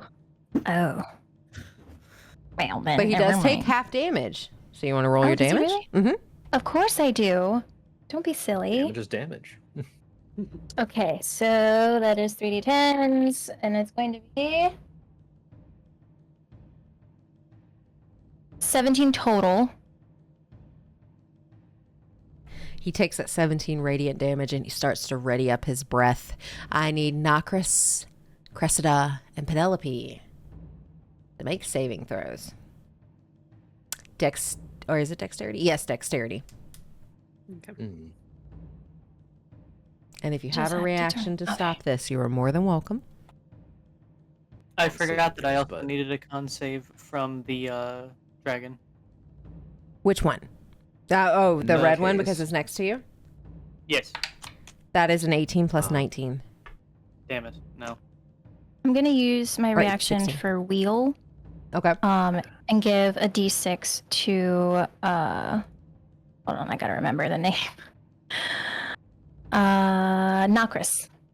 Nakris.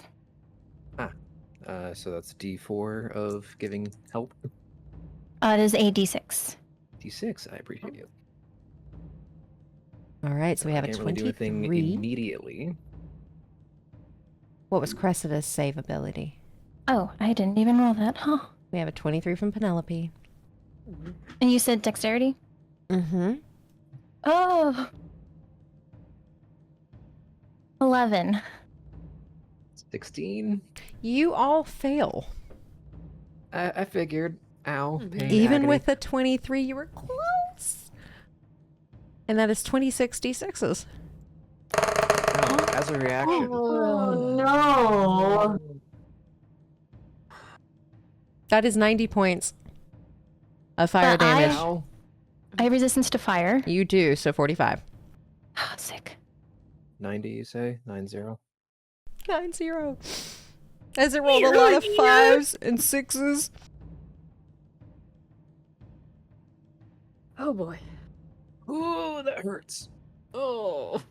As a reaction, Wait, look at me.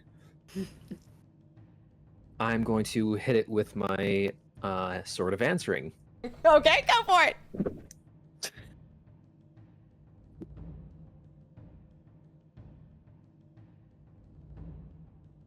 Okay, we can work with that. How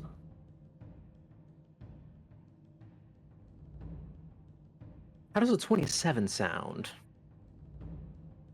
A 27 didn't- hits. Okay. And that does... not as much as I would like. 9 points of slashing damage, but because of this sword... Oh wait, I have advantage. Hold on. Because of the sword. So it reads, I get a +3 bonus to attack and damage rolls made with the sword. In addition, while I hold the sword, I can use my reaction to make one melee attack with it against a creature in my reach that deals damage to me. Go for it. I have advantage on the attack roll, and any damage dealt with this special attack ignores any damage immunity or resistances the target has. Perfect. Okay. Yeah, I'm going to stick with the other roll that was higher. That was a 27, I believe. Anyway, so 9. So yeah, 9 points of slashing damage. I'll call it true damage in this case. Okay. 9 points of damage as you hit it. And it just kind of cackles as its breath, just like you see that like red from its mouth as it cackles. And with that, it is now Penelope's turn. After 90 points of fire damage. I know. So I'm hurting. I'm gonna pat my fur, pat the fire out real quick. Cressida, do we still have those buttons? Why, yes. I believe I still have them. So before I do anything, I'm gonna ask the red dragon if we can just maybe make a trade, buttons for fireworks. Alrighty. All right. When you ask this, are you showing the buttons? Yes. Yeah. Alrighty. Roll me persuasion. Okay.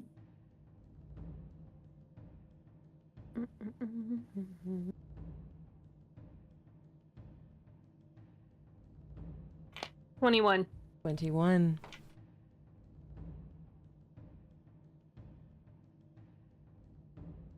Those are shiny. Those are really...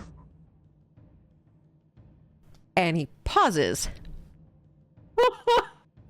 And I'm gonna give like the big cat eyes. Just those like The Puss in Boot eyes. the Puss in Boot eyes, just like And he looks behind him and looks at the fireworks. Fire belongs to the dragons. Not to you. Those are really shiny.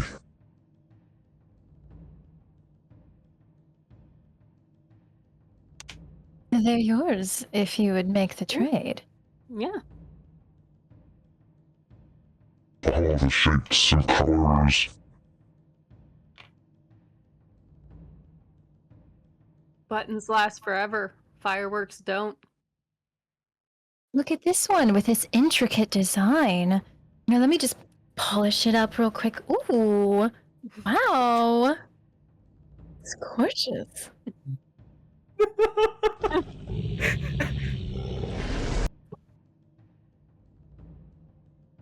Kaiju so like shiny. Fine. But you have to deal with the other two to get theirs, but you can have mine. You can have my share.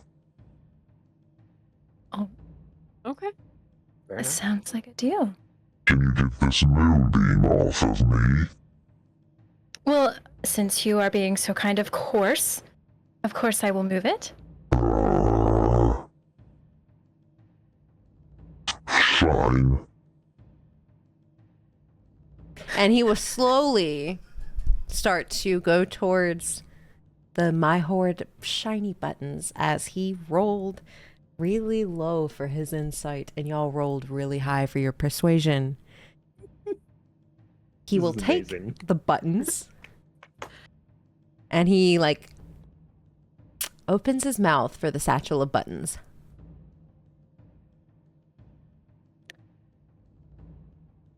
Cressida will put it in his mouth very carefully.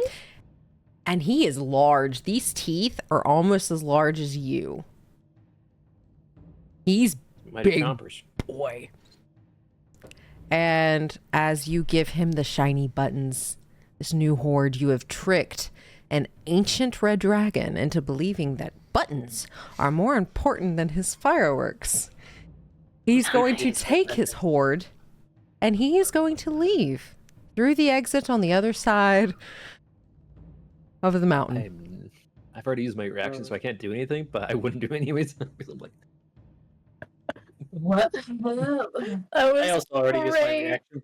So age Well- does not equal wisdom. In this case, age does not equal wisdom. And you all hear Well, good. Well, bias, out of heavens, bias. So this is just a lost cause then, is that what we're saying? Are you leaving? Are you letting them have fire? It's supposed to be ours. You are the fire dragon. It's supposed to be yours. You are the one that put this shit together. and they start fighting each other and they start bickering at each other as the red dragon. I have a better bounty. I'll deal with this and you all later. And he leaves. He is gone. Ancient red dragon is no longer a part of the fight. Nice. Nice. Good job. I'm good. That's incredible. That was bravo. Oh man. As a bard, I'm impressed. You're now honorary bards. So left on the battlefield is blue and white and one little blue kobold. As the red one's been fried, the white one's been fried. There's one little blue one left. How tall is the cave, by the way? The cave is pretty tall. It's about 3-4 stories high. It's deep. I can work with that. And with that, Penelope, is there anything else you'd like to do with your turn as you have convinced a red dragon to leave?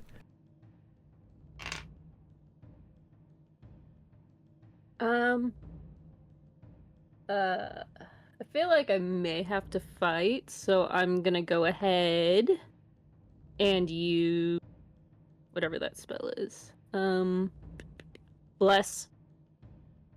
You got it. And how many All right. people are you blessing? See, it's a range.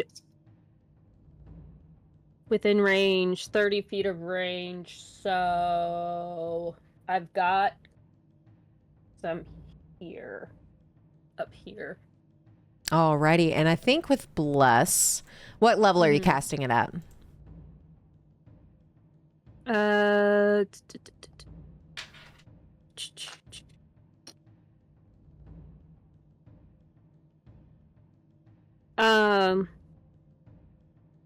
Second level.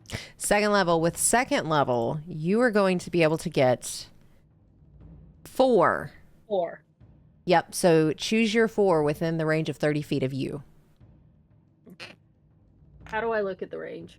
So let's see. I'll pull this up. And from you, 30 feet.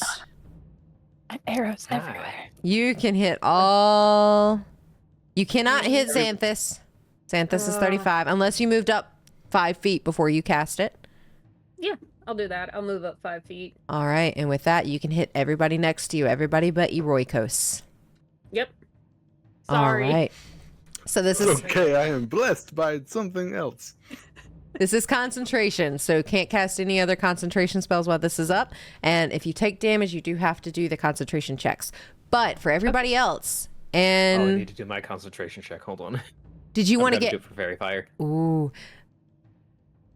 Did you actually with 90 points of damage? I think Fairy Fire's Okay, we're at gone. 15.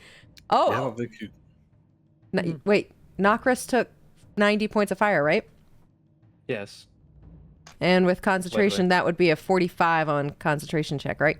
Okay, never mind. It goes away. So no more advantage on blue. You did try, as now red is gone. Bless has been put on. Are you putting bless on yourself, Penelope, or just everyone else? Just everyone else. Okay, cool. So everybody else, you get to add a d4 as you are blessed to your attack rolls, to your ability checks. I don't believe it works on saving throws, though. Or does it? Let me check. I think it was on saving throws. I don't remember.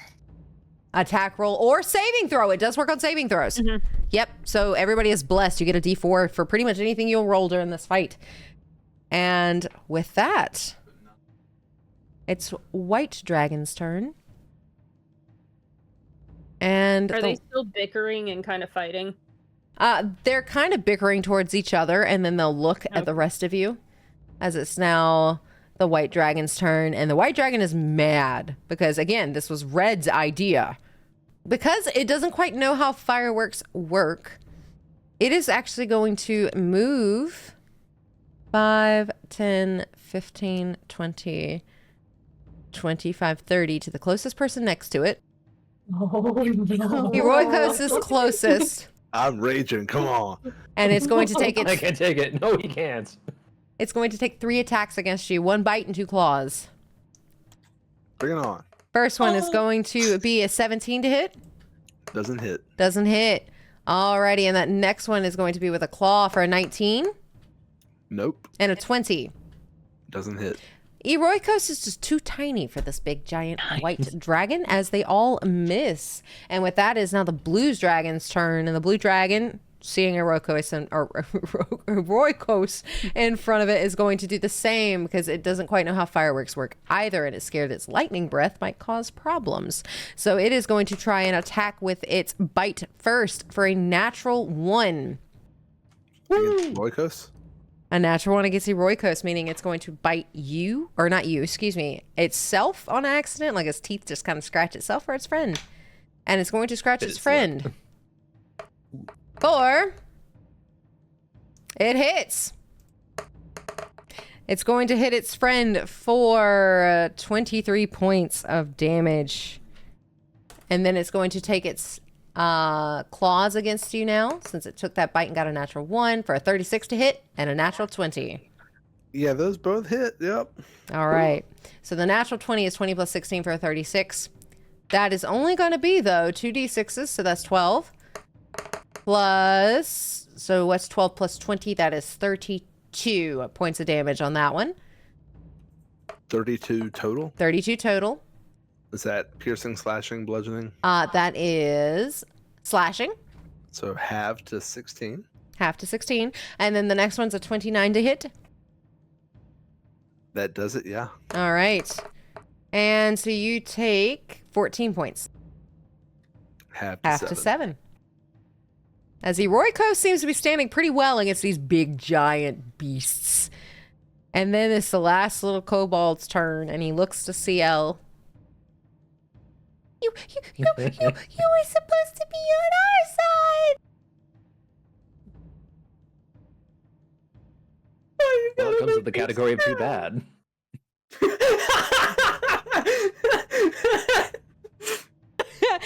it's going to try to attack Ciel for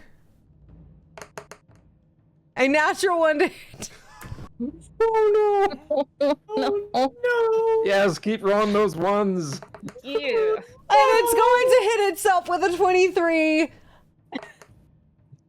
And it does 6 points of damage to himself. As he tries to hit you, but in his sadness and in his rage, he doesn't quite get it off as his dagger accidentally slices himself, and he takes 6 points of slashing damage, and he looks pretty damn bloody.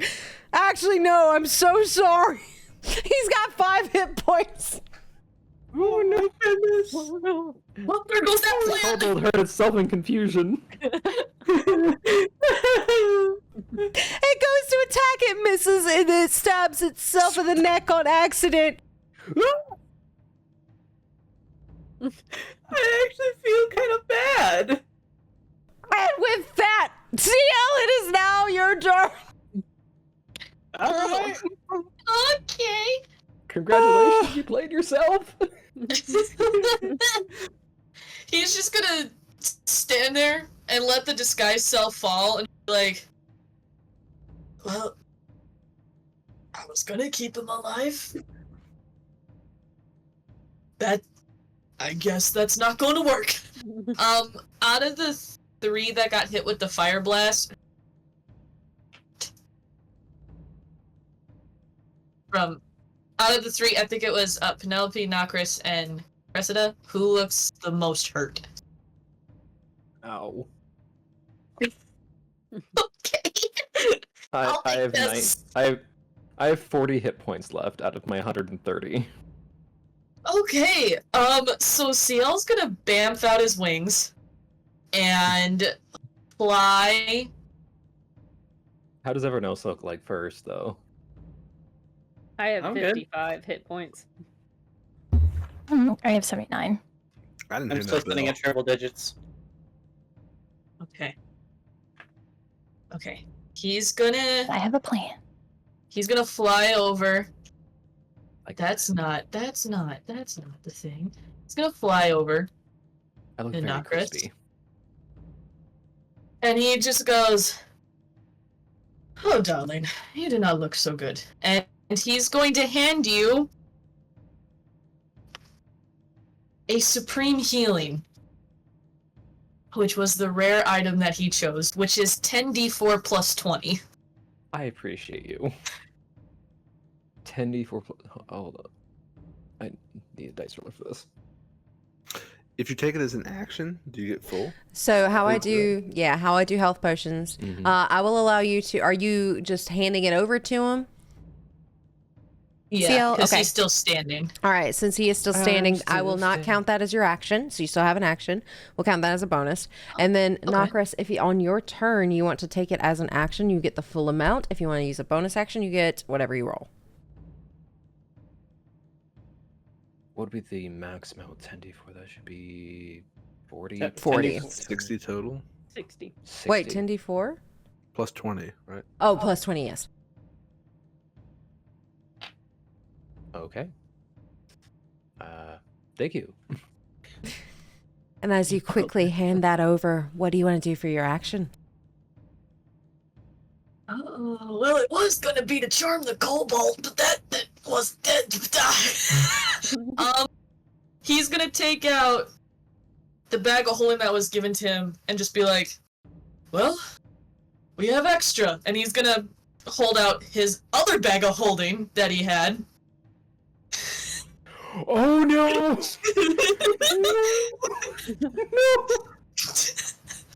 gonna do the thing! All right, how are you doing this? I'm afraid. Well, since he's not... I forget what happens with the 2 bags of holding. If Create a black hole. yeah, Oh, he's not... He's just gonna hold them and just be like... Hey, he can't move anymore. He has like 5 more feet of movement and he uses bonus action. So... I fear your capabilities at the moment. Yeah, I kind of chose a bag of holding as one of my uncommons. I was like, oh yeah, no, Ciel would have something like that. Gets another bag of holding. Oh no! Hold on, let's look at 5e tools. I will say that he's gonna prepare... Oh, that's not what I wanted. He's gonna prepare to fly back here on his next turn, but he's gonna stay where he is currently. all right. So not using your action right now? I guess he could hold a spell in case things goes wrong. He'll Any hold... creature within 10 feet of the gate is sucked through to a random location on the astral plane. The gate then closes. And all the stuff in the bag is out there too. All right, so I have it pulled up. And you are holding a spell? I think he'll hold Arms of Hildaar. Arms of Hildaar. And what is going to be the trigger for that? I think it would be if one of the dragons tried to attack anybody that is in probably like 15 or 20 feet of him. 15 to 20 feet Alrighty. of him. Sounds good. And with that, Xanthus, you're up, and you just saw 2 bags of holding. The blue and white dragons still haven't noticed me, correct? They have not. Then I would like to use all of my movement to get to here. And while they are distracted, I would like to start stealing the fireworks. All right, roll me another stealth check. This can only go poorly. Big numbers, no whammy.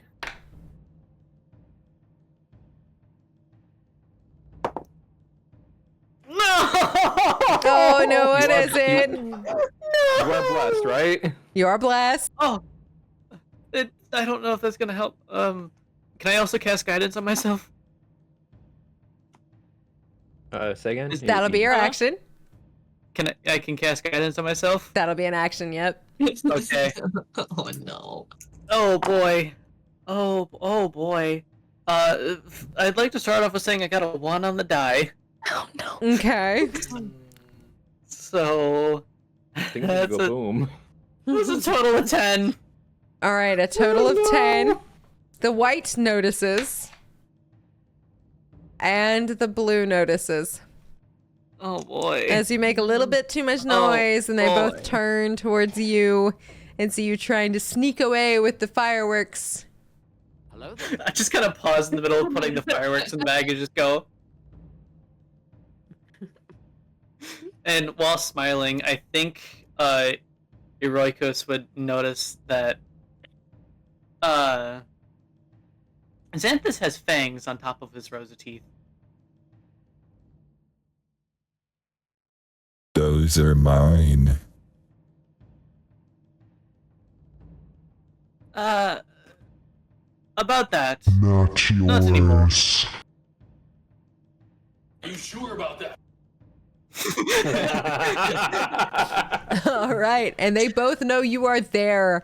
Is there anything else you'd like to do with your turn? Bonus actions, anything? I'm just gonna spend any and everything I can do to shove as many fireworks into the bag as possible. Alrighty, I'd say you can get a third of the ones over here as you used your action and you were able to try to shove as many of the fireworks into this bag of holding. So there's about 2/3 left. And with that, it is now Eroikos' turn and Cressida's on deck. I think I picked up on the fangs thing. I'll hold on to it. See if I'm right. Okay, Eroikos. Eroikos reaches into his pocket and he'll yell out, "Look upon the failure of your cowardly comrade," as he throws the bag of buttons he found into the air. And then I strike blue with a 2-handed hammer strike. Alrighty. 29. 29 hits. 25 points of bludgeoning. Alrighty. Again. Do it. 25. That hits. 25 points of bludgeoning.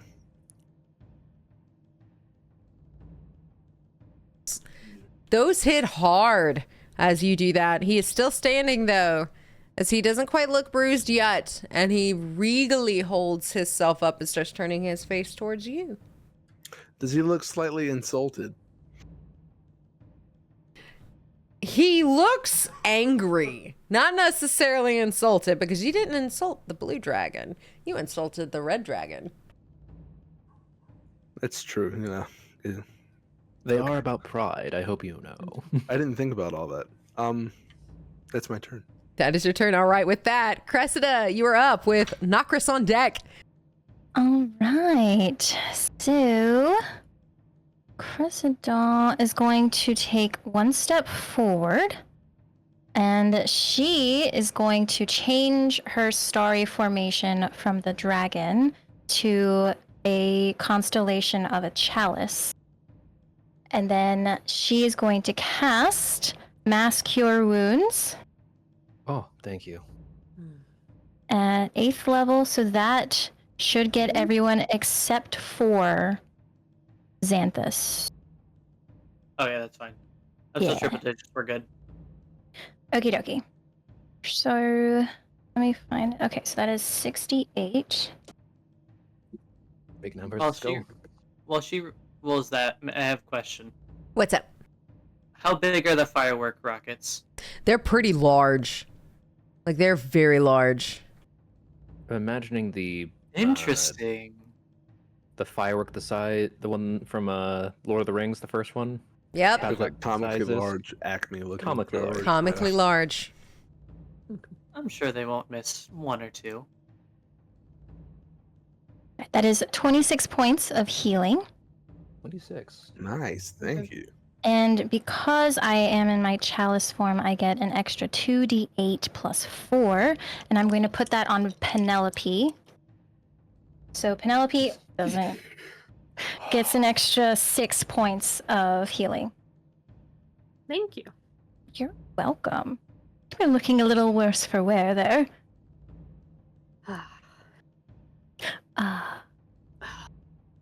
And as you heal everybody, is there anything else I do on your turn? Let's see. I don't think I have any good bonus actions. Oh, that shall be my turn. With that being your turn, it is now Nakris' turn with Penelope on deck. Okay. With that in mind, I think I'll just take it as a bonus action because I have an idea. Let me do the rollings of dice.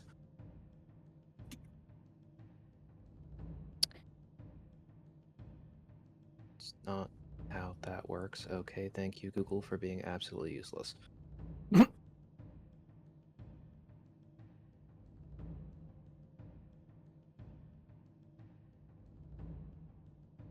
Question. Yes.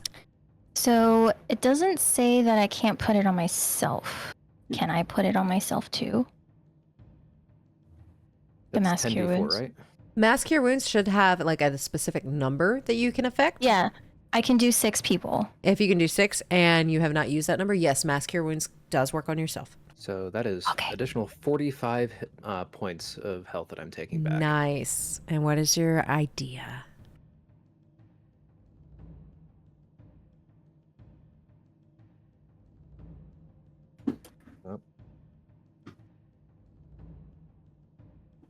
Back up to 111 hit points. Okay, that feels so much better. Now, while your compatriot has left us alive here, you two are here to, well, let's just say you're left with a bag. I point, and at 8th level, I cast, let me make sure I have the right spell up.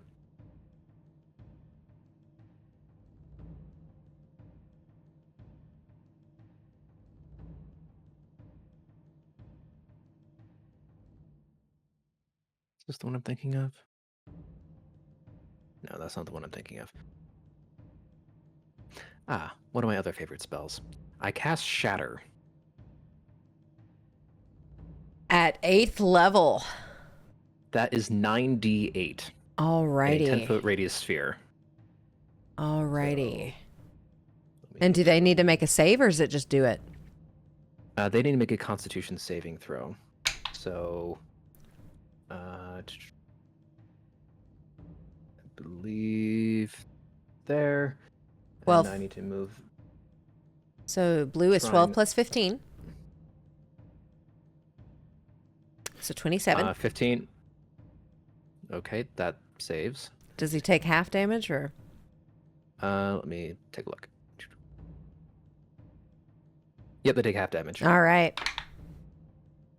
And the other one is nat 1. Ooh. All right. So.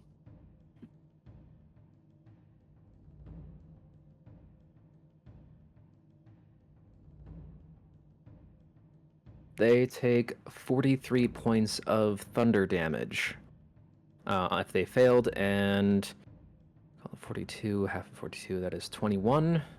So they take 21 if they succeeded. Alrighty, so 43 goes to white and 21 goes to blue as you cast Shatter. What does Shatter look like? So Shatter is just a loud ringing noise, painfully intense that erupts from the point where I chose. So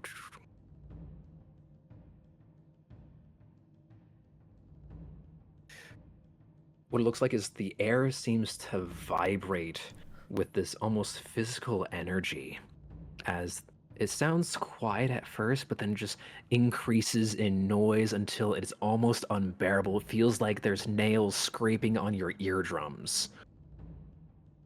And then it's gone. Nice. As they shake their head once it's done, and then they just stare at you. It is now. Is there any other thing you'd like to do in your turn? I already used my bonus action to drink the potion. I used my spell attack.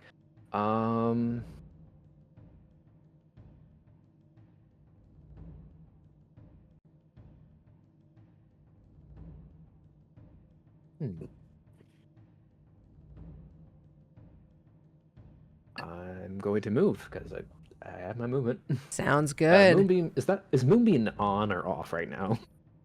She's still concentrating on it. Still Okay, I'm concentrating. gonna go around that then.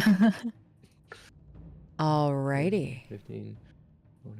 The boxes here are gone. The boxes. No, those are still there. I don't think. Did Xanthus get those? No. No, so they are Xanthus still saw- there. Yeah, Okay, Xanthus then saw I- the red dragon walk away and he was like, well, these aren't my problem at the moment. These are my problem. I love it. Alrighty. And with Then I'm just gonna move over there. that, it is now Penelope's turn. What would you like to do, Penelope? All right. 10, 15, 20, 25, 30. I should be able to make it over here. I'm going to come towards the white dragon. Okay. And I'm going to attack it with my great sword because I don't have anything else to trade at the moment. Go for it.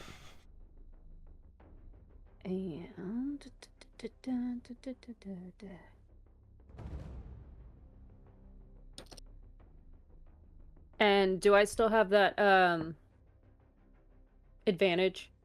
Because I haven't attacked yet. Oh, yeah, you haven't attacked yet. Yeah, go for it. And you also have that D4 from Bless as well. Okay. So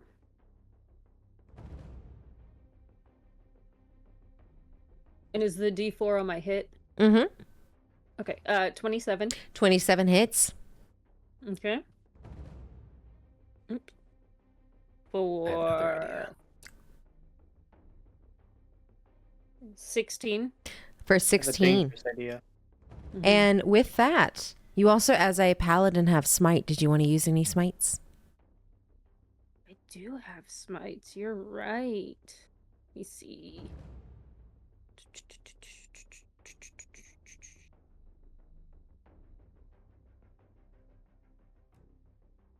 I'll use Divine Smite. You hit with the melee weapon attack, you expand one spell slot to deal 2d8 extra radiant damage. At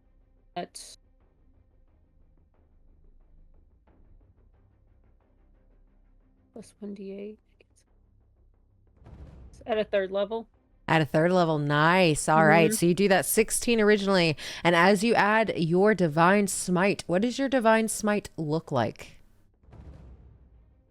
So my sword just starts glowing, and when it hits, you just see this golden light kind of go out. So And then 3d8s at third level. Or excuse me, 4d8s. yeah, 48.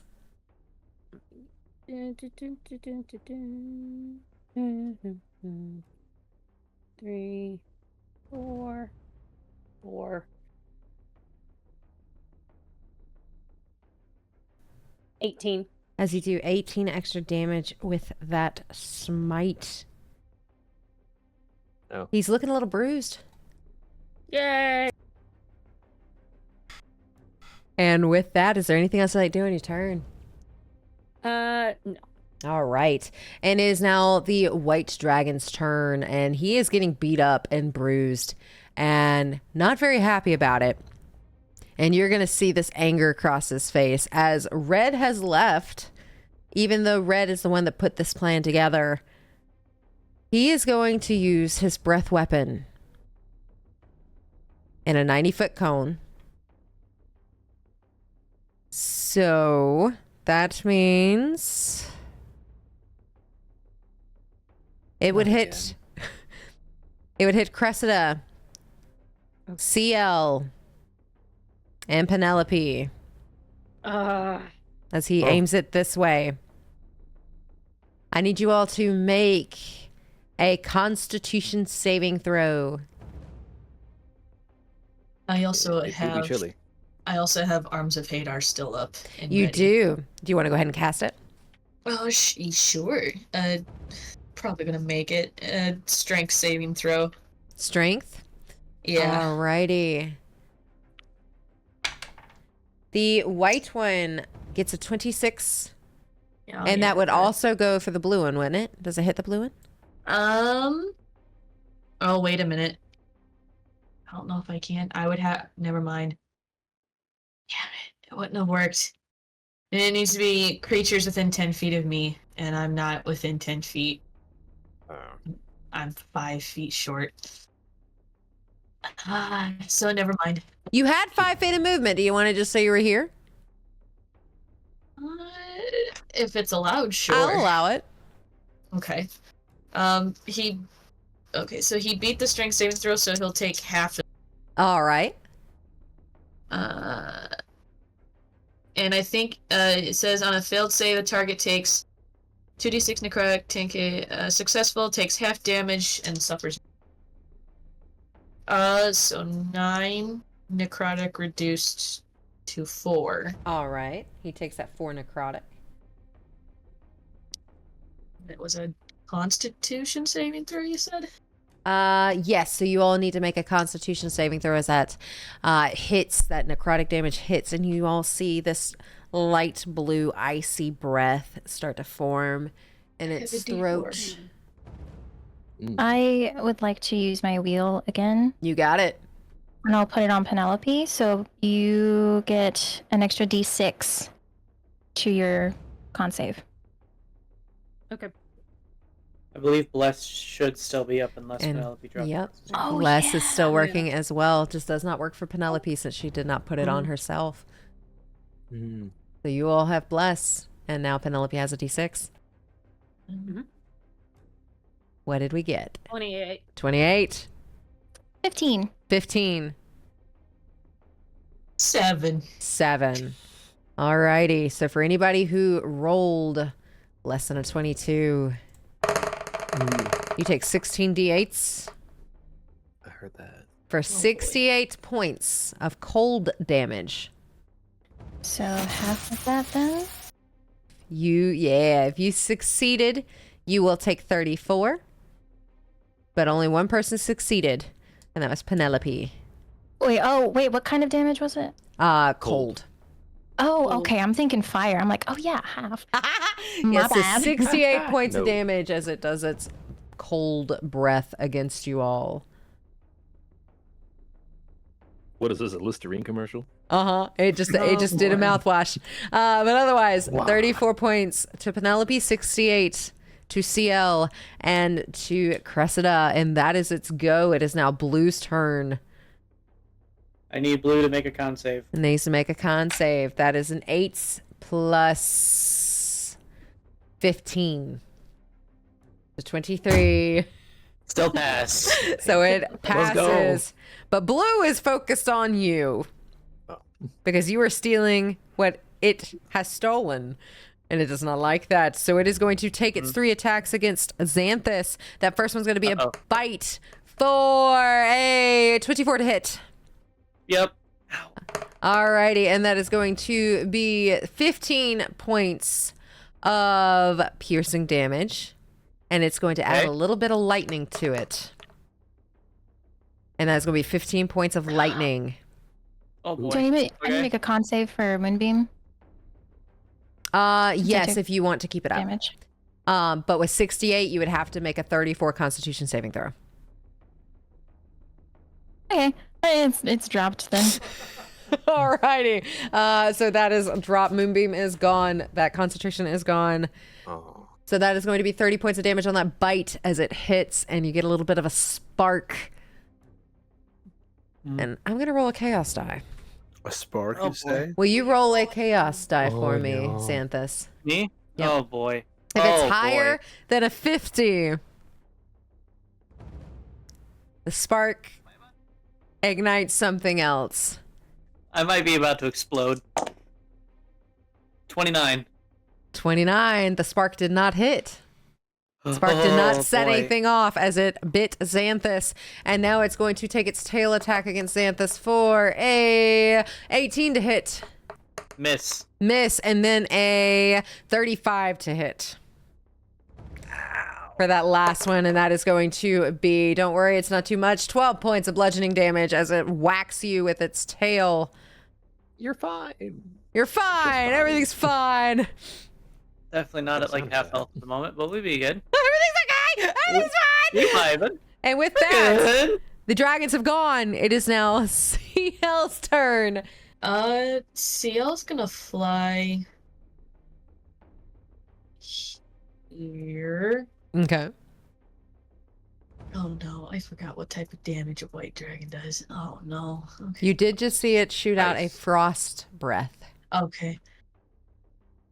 Alright, we should be good. Alright, he's gonna fly here. And he's gonna touch the dragon and cast Shocking Grasp. Go for it. Shocking Grasp. Don't say that. And I have Bless. If it's still up, I think. Bless is still up. Okay. Well, actually, is Bless still up? Because you took 30. What was it? 34. So 30. divided by half. That would be 17. 17. Roll me a Constitution saving throw. Okay. You have to beat a 17. Drum roll. 13. Bless Dang is it. gone. Yeah, it's okay. I don't know if this is gonna hit. My D4 just decided to go into the astral plane, I guess. Does a 22 hit? 22 does hit the white one. Okay. Yippee. So then that's gonna be 3d8. And oh, that wasn't that good. 10 points of lightning damage. And he cannot take reactions until the start of its next turn. Alrighty. Nice. So 10 points of damage. As a bonus action, he's gonna disengage. Okay. And then how much movement is that? Your full amount. It's like a, well, no, excuse me. Disengage is not your full amount. That's dash. So you went 15 feet. I think you have 15 more feet. Okay. He's gonna. Nope. Oh, yep, that's right. Fly here. Whee! And is there anything else I do on your turn? I think that's it. All right. With that, Xanthus, you're up with Eroikos. I'm so sorry. On deck. I have two questions. Uh-huh. Are the fireworks attached to a stick, or are they just loose rockets? So they are attached to a stick, kind of like you'd put it in the ground and then fire it. Oh, scratch that. I have three questions. Okay. Second question. What is the distance between me and the dragon's head? They're gargantuan, so I would say 15 feet? 20 feet? To its head? Third question. Would you permit me to use my ability to operate under the effects of spider climb to get up to its head? Sure. It's a solid object. I'm You pulling going... Legolas? This is going to be a little bit crazy. I grab a single rocket. Uh-huh. I cast Produce Flame. Okay. And then I run up the side of the dragon to where I'm at its face. Mm-hmm. And I light the rocket and attempt to put the rocket in its jaw. Alrighty, so there's going to be some checks here. Mm-hmm. Roll me athletics or acrobatics to see if you can get up there. Athletics or acrobatics? Or acrobatics.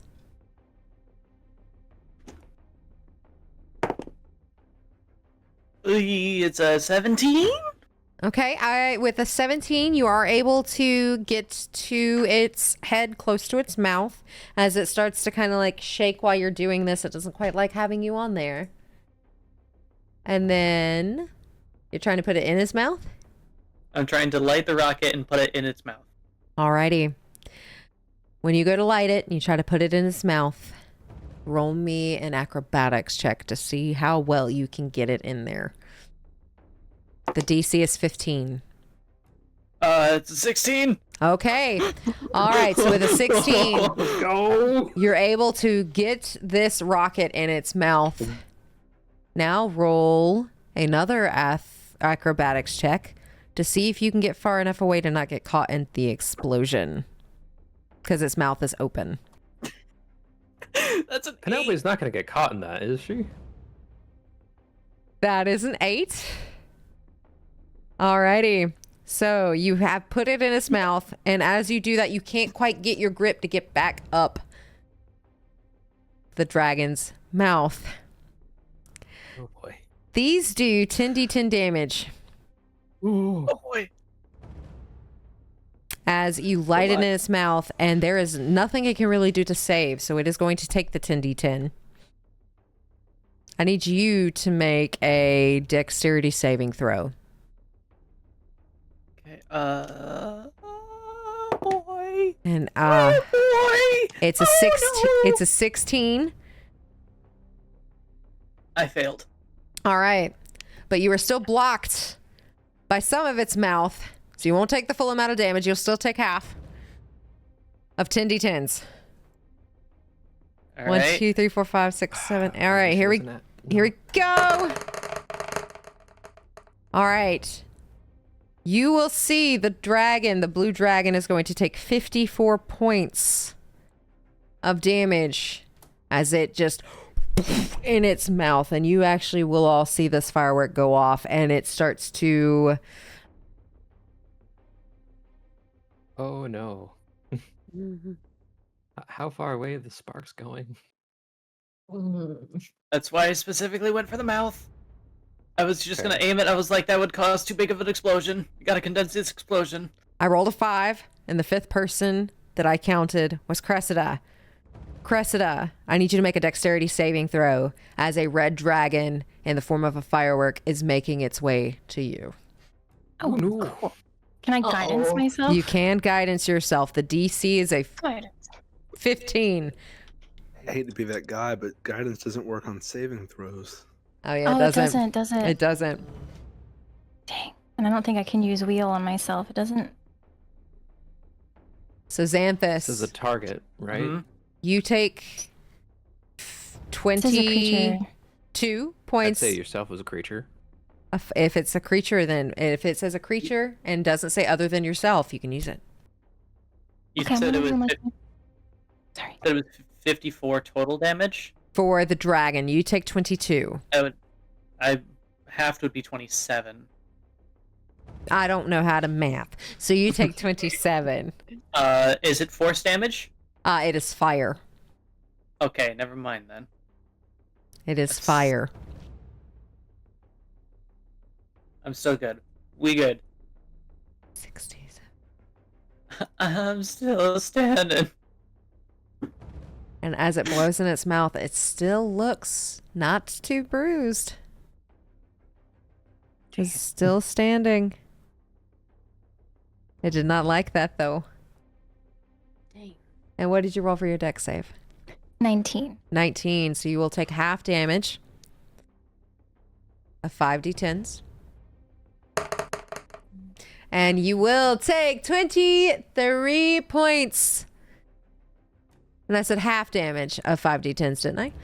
So you will take 11. 11. And then you're fire resistant. You will take 5. As this big dragon is coming lightly your singed. way, and you are lightly singed as it makes its way out of the cave of the mouth and into the city. These were my good leathers. Do I still have a bonus action? Sure. I know how you feel. My robes are ruined. I'm going to cast Healing Word on myself at 5th level. Go for it. Good leathers imply the existence of bad leathers. Oh boy. Yes, I believe those are called rags. Or it depends on what book you've read.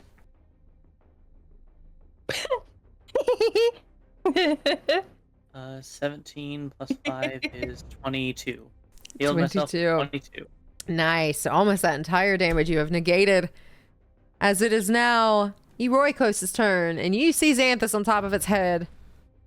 And it just went, and this giant red flaming dragon just escaped its mouth and has now left the cave.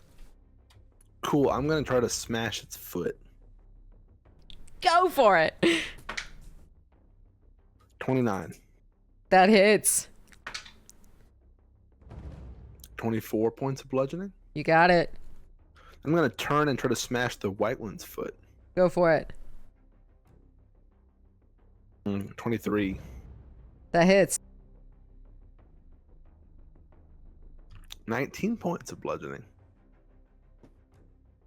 Sounds good. It is still looking a little bruised. It is not having fun. And it might start looking a little bloody. And that's it. Attacking is literally all this character can do. And with that, it is now Cressida's go with Nakris on deck. Okay. I kind of have an idea of something that I want to try. I'm gonna try it. Do you remember what starry form I'm in? Am I still in Chalice? You are still in Chalice. I'm still in Chalice. Okay, I'm gonna stay in Chalice. I am going to I'm gonna try Gias? Gias. Oh, Gias? That thing, yes. Yep. Yeah. I'm gonna cast Gias on Blue Dragon. All right, tell me what I need to do. That is a wisdom save. That is a wisdom save for Blue. He rolled a natural 1. Sick. It'd beat a 20. He rolled a natural 1. Okay, so the magical command is going to be to attack white. Okay. And then takes 5d10 psychic damage each time it acts in a manner directly countering my instructions. Alrighty. But no more than once each day. Okay. The duration of the spell is 30 days. 30 days. Alrighty. Whoa. Yep. Mm-hmm. It doesn't require Whoa, concentration, which is What is great. that spell called again? Gias? Gias. Oh, Gias, sorry. Geas. That's cool. How much damage does it take if it does not attack white? If it goes against it, it takes 5d10 psychic damage, but only once per day. Once per day. Okay. Alrighty. Is there anything else I do on your turn as you have commanded it to attack its friend? Or acquaintance. They're not really friends. I say, I don't quite enjoy this whole situation. You know, will you please start attacking each other? That would just help us all. And then she is going to cast Healing Word at 4th level on herself. And that is 4d4. How many d4s am I? And while you're rolling those, you hear the white one first. We came into this contract together. Why would we attack each other? She makes a good point. I never liked you from the start anyway. Oh, That's how this is going to go then. And you see the blue one just kind of shrug. As dragons don't typically work together. Especially this odd group. That's 22 points of healing. Okay. Nice. And that shall be her turn. All right, and with that being her turn, it is now Nakris' turn with Penelope on deck. You just heard they're supposed to fight each other. I got 2 ideas. What are your ideas? First idea. Do you think I'm able to kind of weave my way through the boxes without it being difficult terrain? Or... Yeah, you can weave your way through it. Okay, then I will hold off on one idea for now. But I'm going to make my way over to... So that'd be 5, 10, 15, 20, 25. We go right here. I'm going to make a melee spell attack at 7th level. Alrighty. Against white? Correct. Go for it. Go. That is a +9.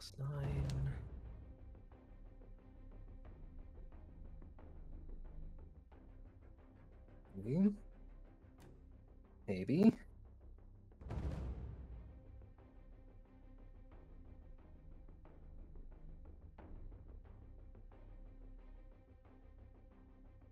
That is a 22 to hit. That hits. I cast Inflict Wounds. I had a feeling. Roll your Doesn't like- damage. Alright, that is...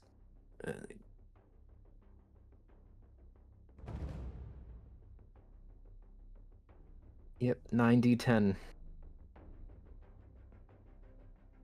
Oh, let me see, a couple of... So that's 51 points of necrotic damage. Alrighty. As I just dig my claws into his side. Your contract means nothing.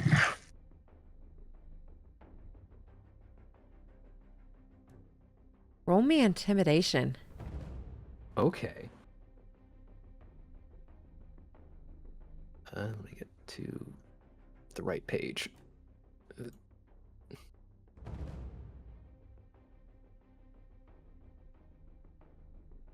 Okay.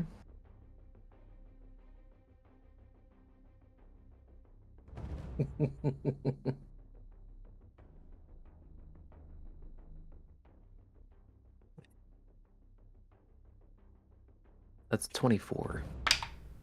You beat its 4. Thought you were supposed to be on our side. Just kind of lean in, like. Dragons are supposed to be keepers of the peace, not causers of chaos.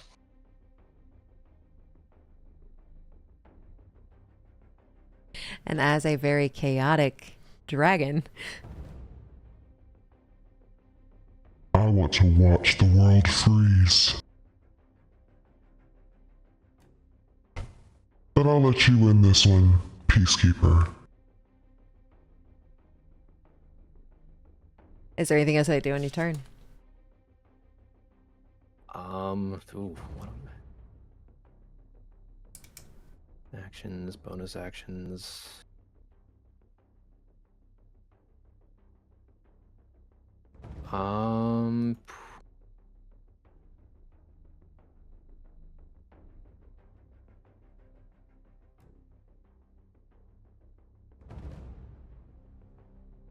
Because of the close proximity, I probably didn't do this. Bonus action, Shield of Faith. My AC is now a 22. Nice. Alrighty. And with that, an intimidating an ancient white dragon. It is now Penelope's turn. Okay. So I'm gonna talk to them first. Again. Go for it. And ask them who made the contract. That was red. It was Red? It was Red. So, Red made the contract. If he's left, why are you still doing what he says? Roll me persuasion. Okay.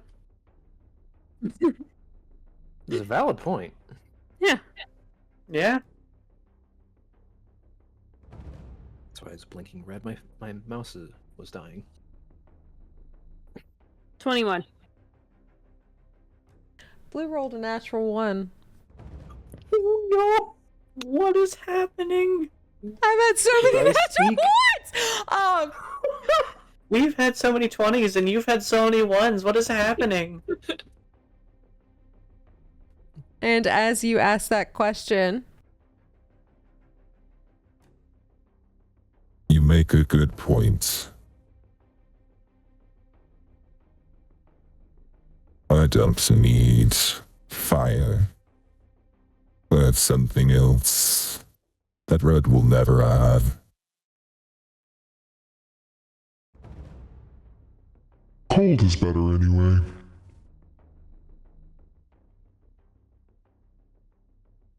is there anything you'd like to do with your action?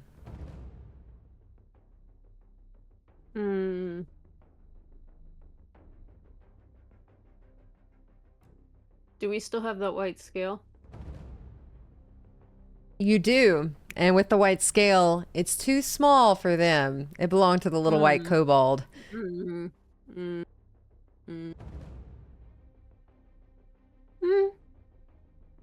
No, just... I mean, if you were in a contract with Red and he's not here, there's no point you being here, correct? You make a good point. For now.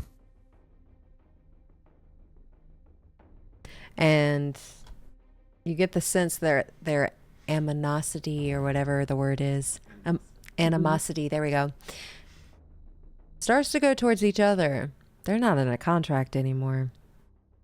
Dragons don't like each other. Much less work with each other.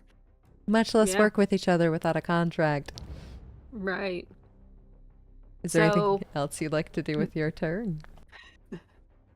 So, I mean, wouldn't it be easier if you just left? You wouldn't have to deal with each other. You can go do your frost and your lightning, and there's nothing here for you now, right? Big cat eyes. Again, their anger towards you has dissipated. Their anger towards each other has amplified, and you get the sense that they're both starting to perk up at each other, and y'all are about to get stuck in the middle of two dragons fighting in a very tiny cave with a lot of explosives. Okay. Perhaps taking this somewhere where you can use the full amount of your abilities Right. instead of a tiny cave. They have I mean- lost interest. As the mere mortals are talking now, and now they're glaring at each other. Is there Okay. anything you'd like to do with your action? Where's thaumaturgy yeah. when I need it? Yeah, I'm gonna come over this way, and I have my bag of holding, and I'm gonna just start trying to get as many of this in that bag as I can. Roll me athletics.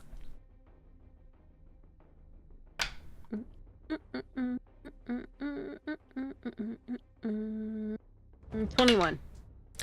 You're able to get most in that section Okay. as you are starting to pack these things in the bag And you see these two dragons as this is now their turn. You see that breath weapon start to show up. And they both aim it at each other. Mm-hmm. Uh-oh. Oh no. I'm still claiming on the one. You see a breath weapon take off towards blue.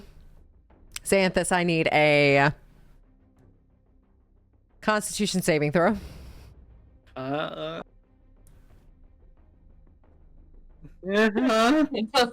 Oh no.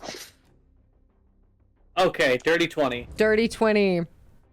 And you needed a 22. You take 84 points. Oh, I'm sorry, how much? 84 points! I'm down! I'm down! And you all get the sense you need to go as the lightning or the blue one is next. Xanthus is down on top of Blue's head. Oh, great. And he shoots off his lightning breath weapon. Does he fall off the dragon at all? Roll me a d20. Okay. You are 20 feet in the air. Xanthus, roll me a d20. Oh. Evens are you fall. Odds are you're good. You're on top of the dragon's head. I have fallen. You have fallen. I have fallen. You take a death, like you fail a death saving throw as you hit the ground from 20 feet. Oh boy. And now it is the blue dragon's turn. I have an idea. And the blue dragon can hit a lightning breath of 120 feet in a straight line. Okay. Ooh. So it's going to hit the white dragon. It's not going to hit those explosives back there, is it? Mm-hmm. And it does 85 points to the white dragon, and the white dragon is holding on by barely a thread as they are fighting. I'm going to roll 1, 2, 3, 4, 5, 6, a d6. 1, 2, 3. Catamus, roll me a chaos die. Okay. If you are higher than a 50, the sparks do not catch the explosives in that corner. If you are lower than a 50, they do. Roll high, roll high, roll high! I beg. Wait.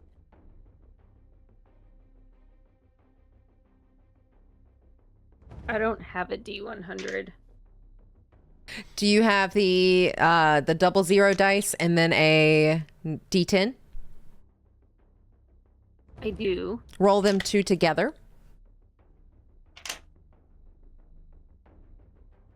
Is that a 10?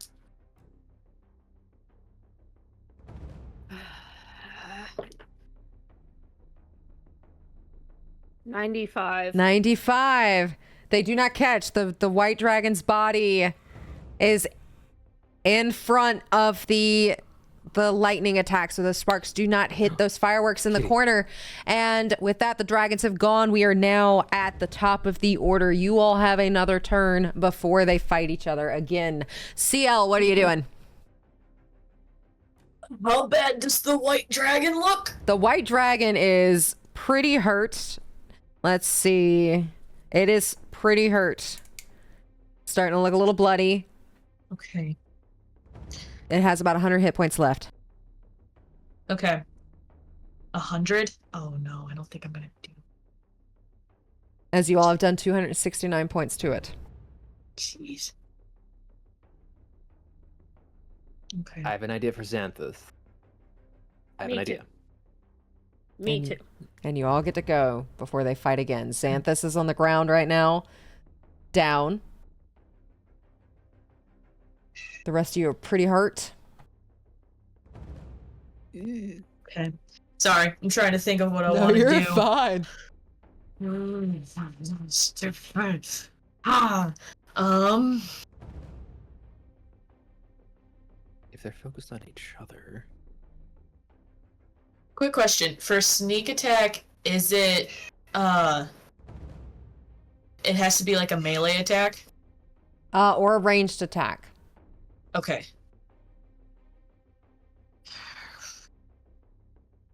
I don't know if I'd be able to do this. But I mean, I guess I could. So Ciel's going to fly here. And he's going to use oh fuck, I totally had that. Okay. He cast Shock and Grasp again on the white dragon. So that is melee. Does 21 hit? A 21 hits, just. Ooh, boy, okay. So that's 3d8. And would the sneak attack work on this? So sneak attack has to be, if it cannot be a spell attack. It has to be a dagger or a crossbow or some kind of like Melee weapon. melee weapon, yeah. Oh, okay. Okay, that's okay. He's going, let's see. What are you? Okay. 15 points of lightning damage. To the white one, gotcha. Yes. And then as a bonus action, he's gonna use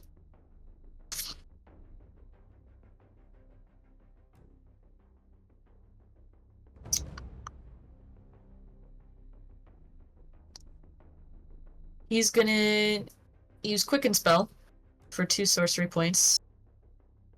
No, there we go. And he's going to cast Cloud of Daggers. Alrighty. And Just on the white dragon, though. just on the white dragon, you got it. Just on the white dragon.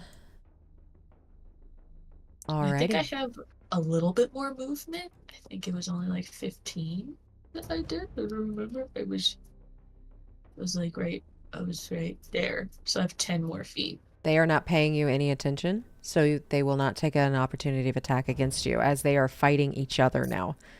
As you all are basically in the middle of two ancient dragons fussing and a power struggle. Just trying to help this along a little bit. And he'll just fly there.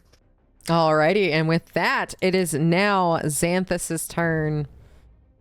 Xanthus, roll a death saving throw. Oh boy. And message it to me.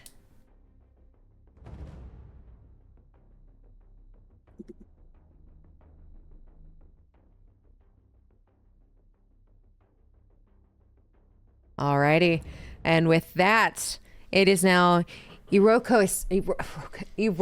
I'm so sorry. Eroikos' turn. How could they tell my legends if no one can say my name? Your name is quite difficult, my friend.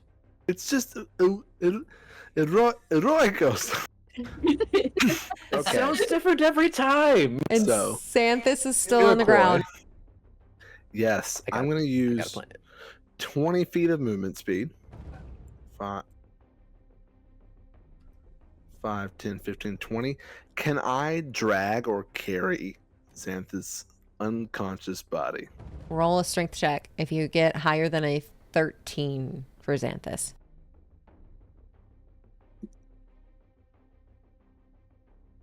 $17. You can carry Xanthus.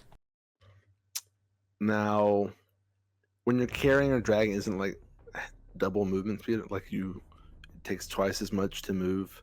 I have 20 left. Can I move 20 feet or can I only move 10? That's what I'm trying to ask. Roll me another athletics check.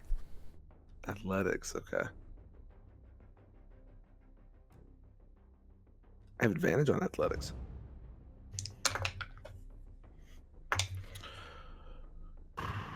$25. You get Xanthus out and you can run your full 20 feet.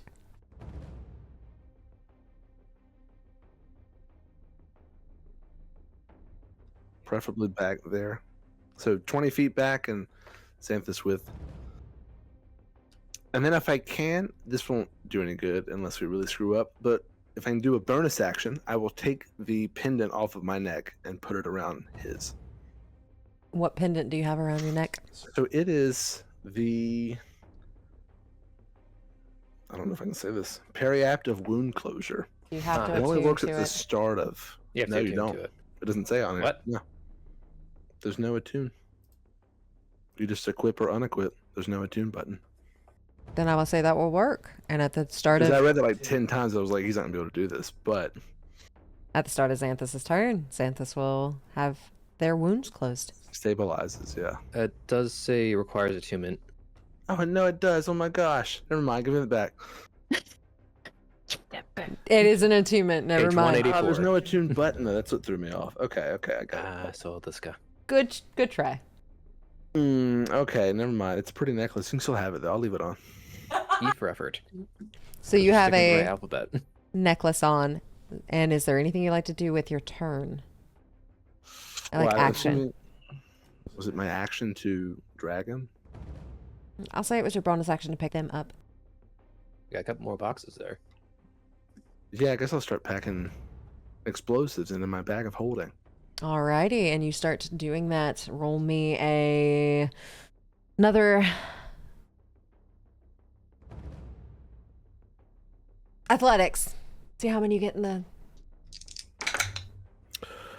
18. 18. So you can get a decent amount there, and as you are putting these into your bag, Cressida, is now your go. Alrighty. Cressida is still in form of chalice. So she is going to cast Mass Cure Wounds, and that should hit everybody. Alrighty, and Xanthus, you will be up. So that is going to be...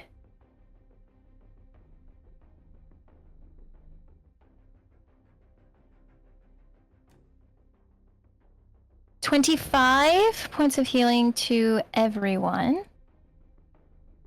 And then on Xanthus, we'll get the extra 2d8.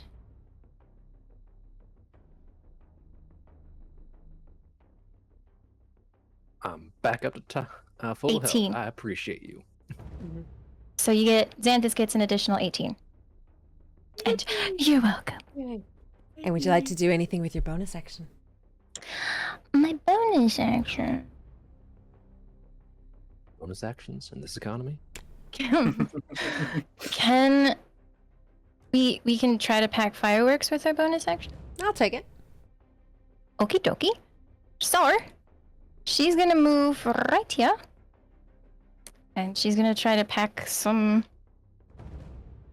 fireworks into the bag of holding. Roll me an athletics check. Clearance. Wait, no, that counts as an action. That counts doesn't as an action, yep. it? Damn it. Well, you tried. Oh, okay. What did you say? Athletics. Athletics. Athletics. A 1, not a natural 1. I rolled a 2, but I have a -1 for athletics. It's hard. They're quite heavy. They're very Ow, big. I broke my nail. As you were able to get one. With that, it is now Nakris' turn. What you doing?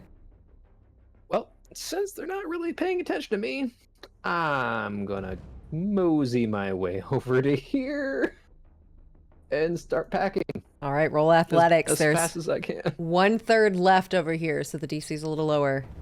Xanthus got a lot. I appreciate you, Xanthus. Yippee! Athletics, you said, right? Yes. Good thing I grabbed some of them before I unleashed one inside of one of them. That's a 15? You are able to get the rest of the ones in this section, so there's no more. There's still some at the top, and there's still some where Cressida is. Which one do I have left? So that was 5, 10, 15, 20, 25, 30. That was all my movement.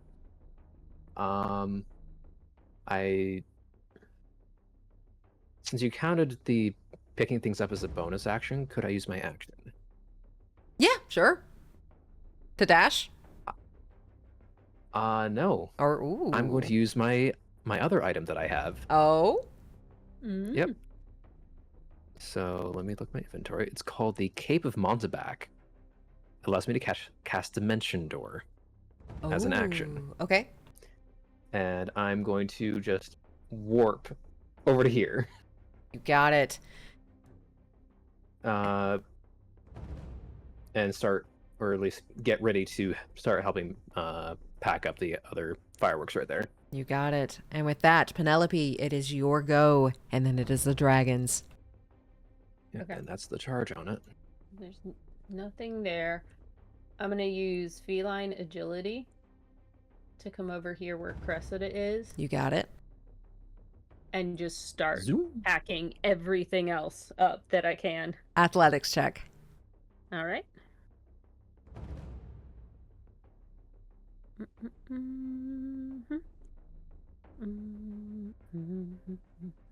Is there anything I can do? Why is this not? Okay. So 13 plus 9 is a 22. You're able to get about half of them in that one go with a 22. Okay. Okay. And would you like to use your bonus action?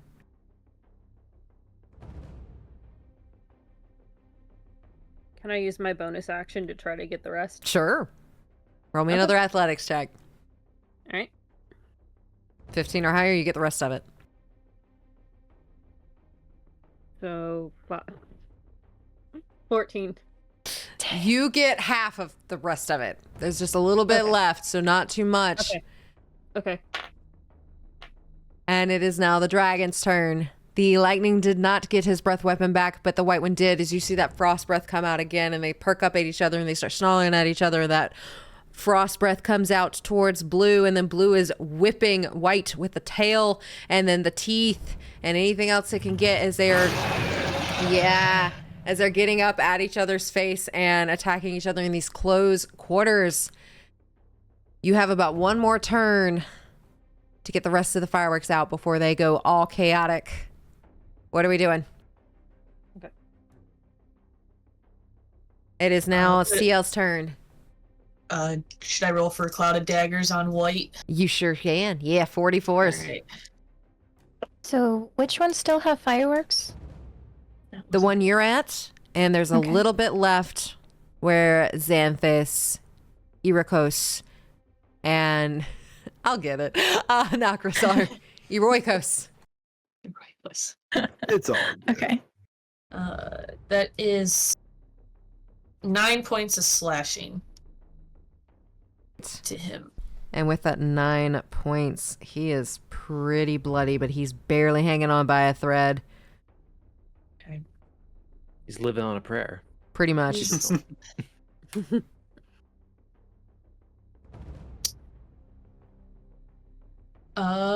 Ciel's gonna. Oh, that's not moving. Ciel's gonna move. Take out his other dagger.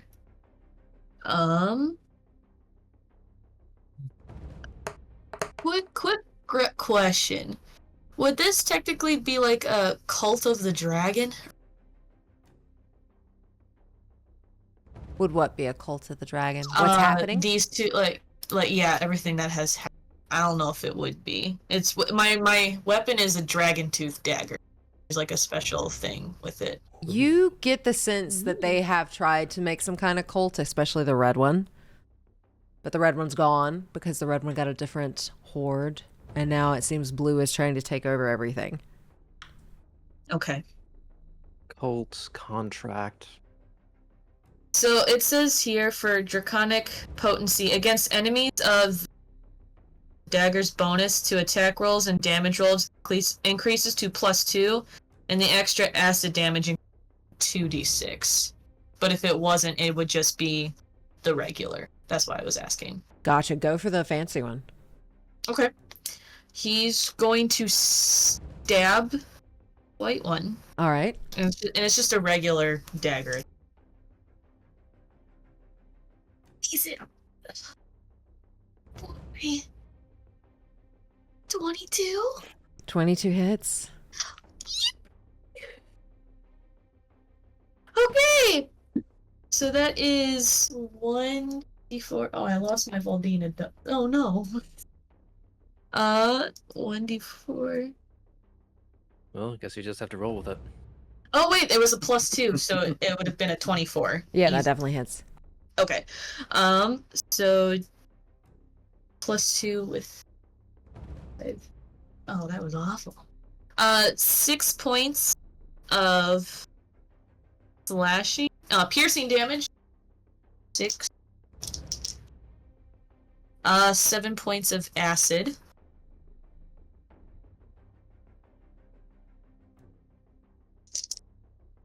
And then as a bonus section, I'm going to do a sneak attack because I can finally do it.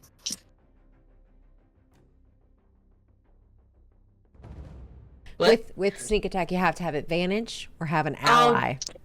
Damn it, never mind, I don't. But even without sneak attack, how do you want to do this? Oh, let's go. Wait, do I have a save for this? So as the white dragon falls, he's just going to turn to the blue dragon.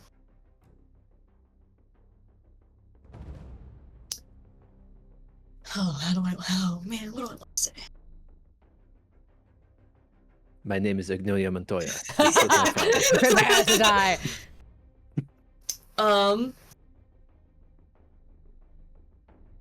He just looks at the blue dragon and just says, I trust, darling, that since this quarrel has somewhat, you'll let us leave? As his eyes kind of flare. He looks pretty bruised. He's blue too.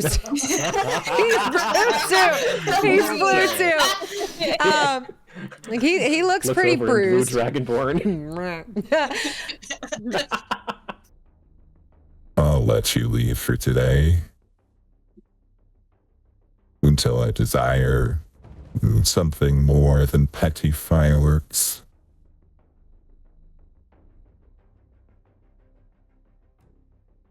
Well, maybe this will suit to your liking. And Ciel's going to take out in his other item, Orb of Shielding. And you hold up. You take damage, the type associated with the OBG is reduced. And he's going to fly down a little bit lower ground, pull it to him.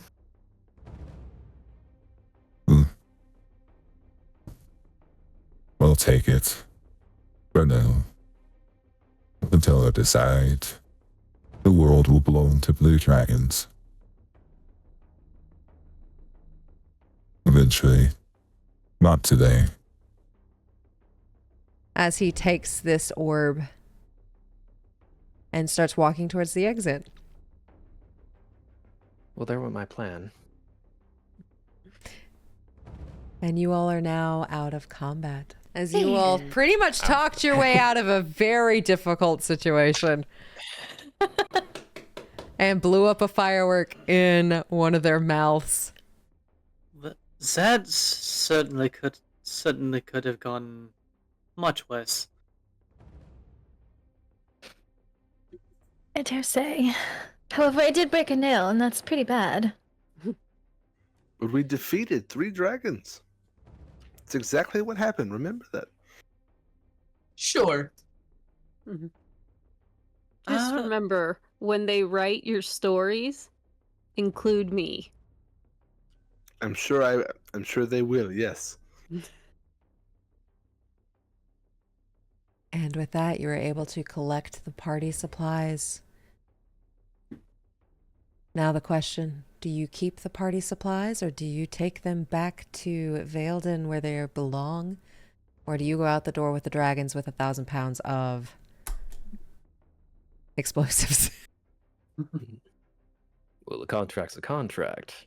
Mm-hmm. I mean, does anyone have a use for 1,000 pounds of explosives? I had use for but a single one. Yes, and it was a very great use. Yeah. Well, I say we honor our contract. It's a I nice agree. looking city. They said we'd be rewarded, so they could be rich. Indeed. So, sudden be Besides, I'd like to attend the ball. Would like to have some good rapport between them. Yes, I'd like to Agreed. wear my dress. Mm-hmm. And if somebody has prestidigitation or mend, I'd love to have them use it on my robes. On that note, I'd actually like to cast mending. Let's go! Nice. I thought mending was only good for mail fraud. What? No, that's called No. forgery. Open letters make it look like they weren't opened. It's really handy. Yeah. You just use that on my robes, like, oh. My dear friend, thank you so much. Of course. I needed to purchase some new ones though. Very As Xanthus's robes are tattered completely from having been slammed into the ground from the first tail whip. Well, this should make for some great stories. Mm-hmm. I'm thinking of one that I can tell all the children at the very festival. What about dragons? Dragons and the brave adventurers who faced them down. And defeated them in some unnamed way that makes us sound good. Hurrah! I get to boast to my sister, so Yes. Perhaps a story of 3 wizards of Seraphim. It's a big word. Mm-hmm. It's a big country.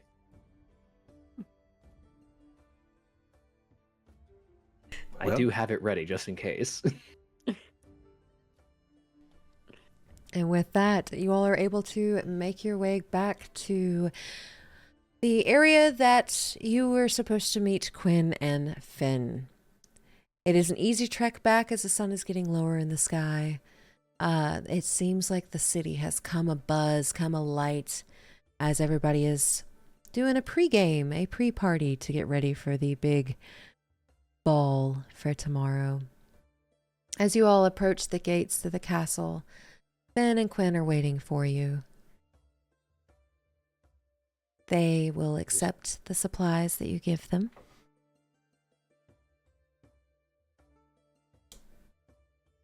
Well, what occurred? You don't look that great for, the heroes that saved the day with the supplies.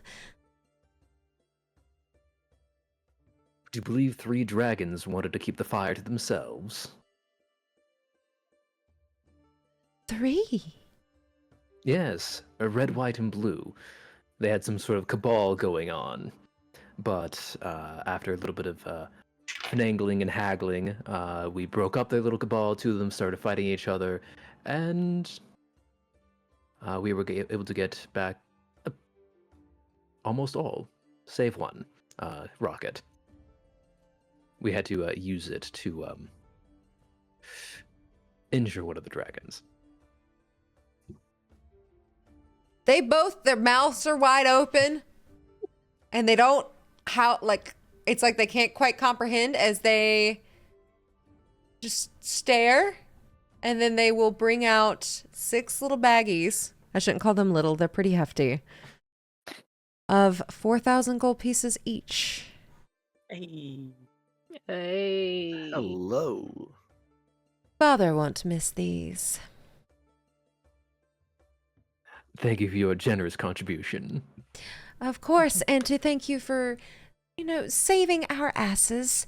We have a place for you all to stay this evening in the palace. Each of you have a room to yourself if you wish, and a visit to the Modiste tomorrow if you would like to have your outfits altered or just have something new entirely.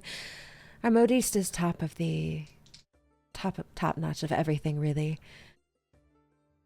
Oh, and I will greatly partake. Sounds quite lovely. I'm down for a free dress. I've never heard of a modiste.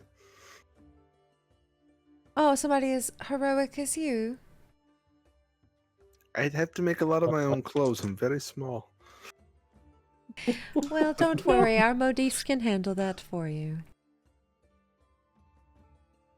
But we can show you to your room. And she snaps her fingers, and a few other guards come in, and they take the bags of holding with all the fireworks to get ready for that. But if you will follow me, we will take you into your quarters as heroes for the Founders Ball of this year. And she leads you into the castle, and it's immaculate. White marble with gold marbling in it.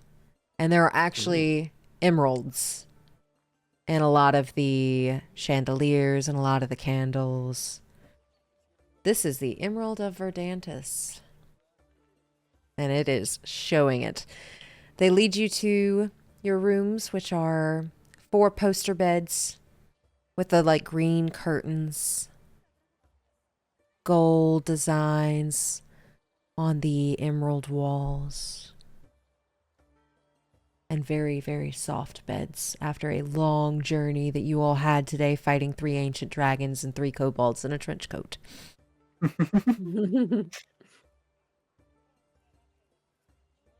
And you all are able to press the long rest button. Oi. Yay! Let's go. I'm going to rest a bit before going out into the street and sharing a tale of 3 wizards and a dragon. I do have it ready. Just If you would like to tell the story as these, you start telling a tale, and these kids from Verdantis start gathering around, and they're all really excited.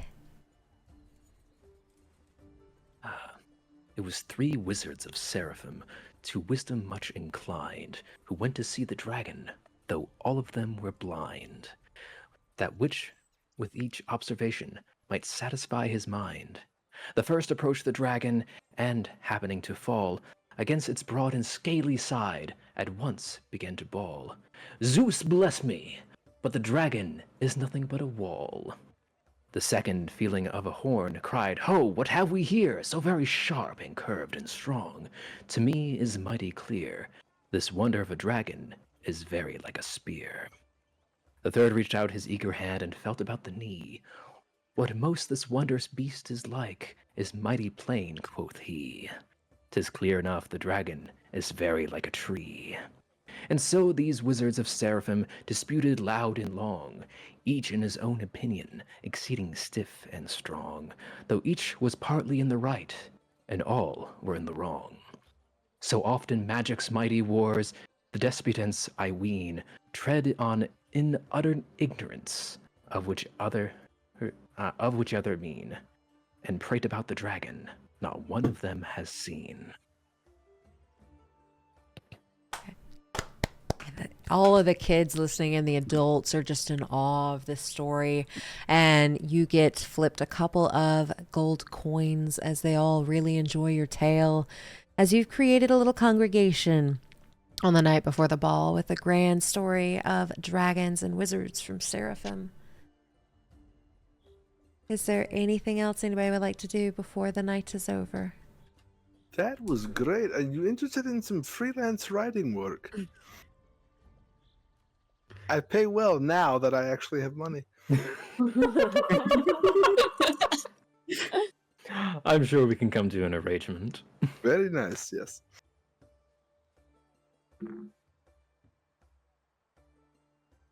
This was All right. quite the night. Oh, you're telling me. Burned alive. Frozen alive as I was. Yeah. I think that's the only amount of damage I've taken. By the grace of Zeus.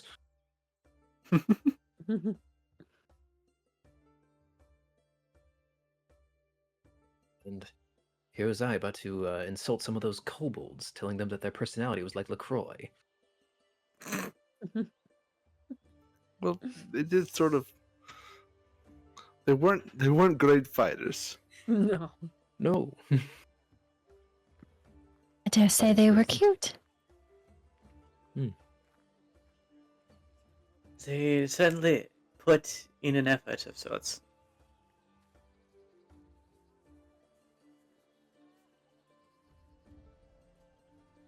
But alas, no one will sing of their deeds. They did not earn it, like we did.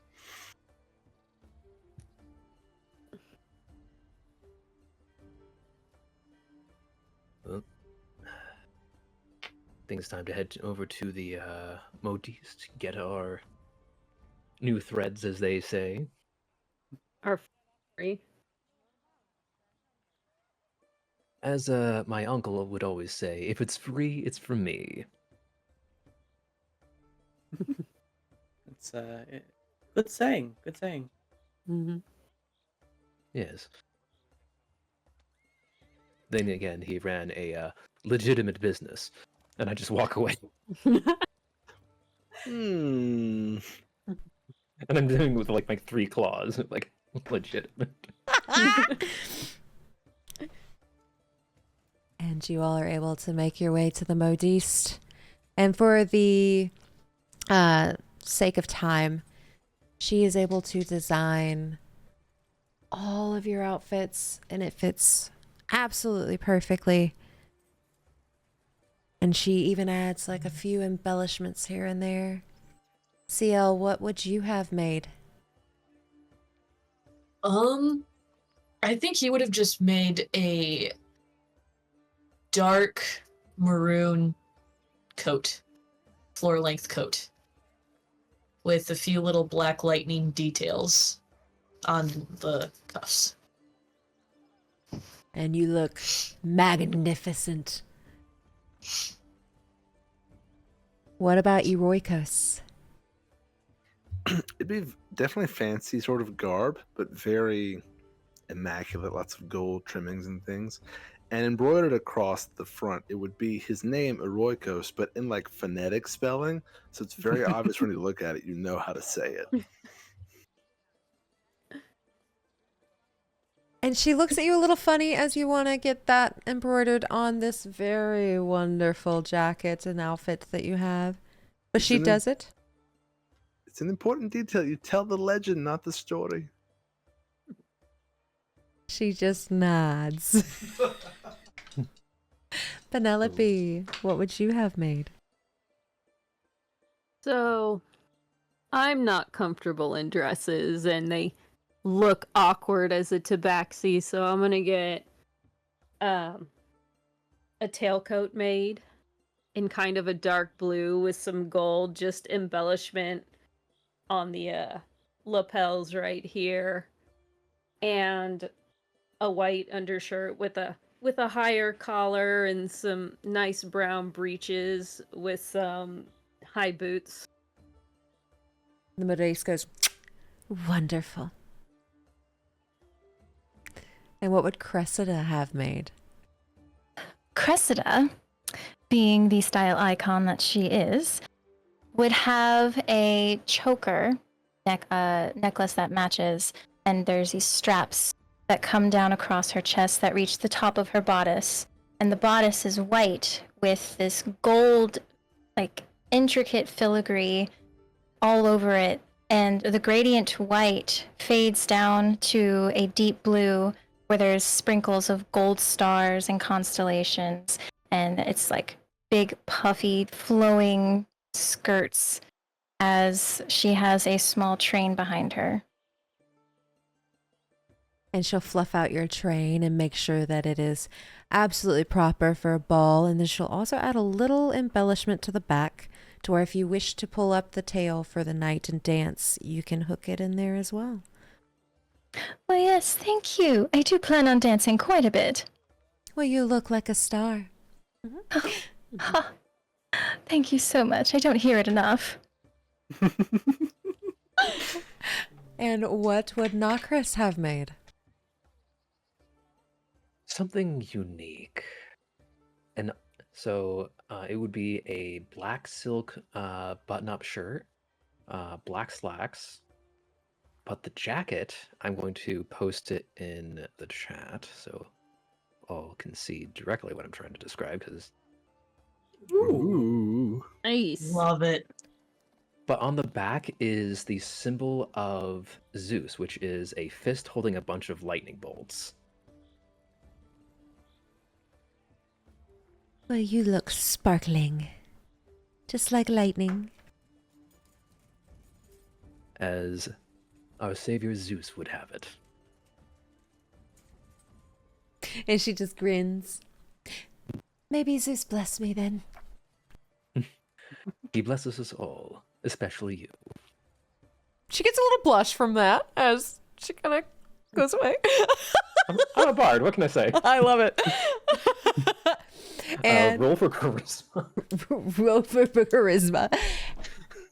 And Xanthus, what would they have made? Xanthus would have had a white button-up shirt fixed up for them. Then their overcoat, instead of being gray with silver accents, embracing the full might of the battle that they just had, would go for a deeper red with blue accents instead. And embrace the full red, white, and blue from the dragons they just faced. Mm-hmm. She fiddles with the cuff of your outfit, the sleeve. I never would have thought of putting these colors together. It's a recent inspiration. Well, I love it. It looks wonderful on you. Thank you. Just for fun. Oh, sorry, I said just for fun. I rolled a charisma check on the side. That is a 22. And with that, she gives you quite a few winks throughout the designing of everyone's outfit.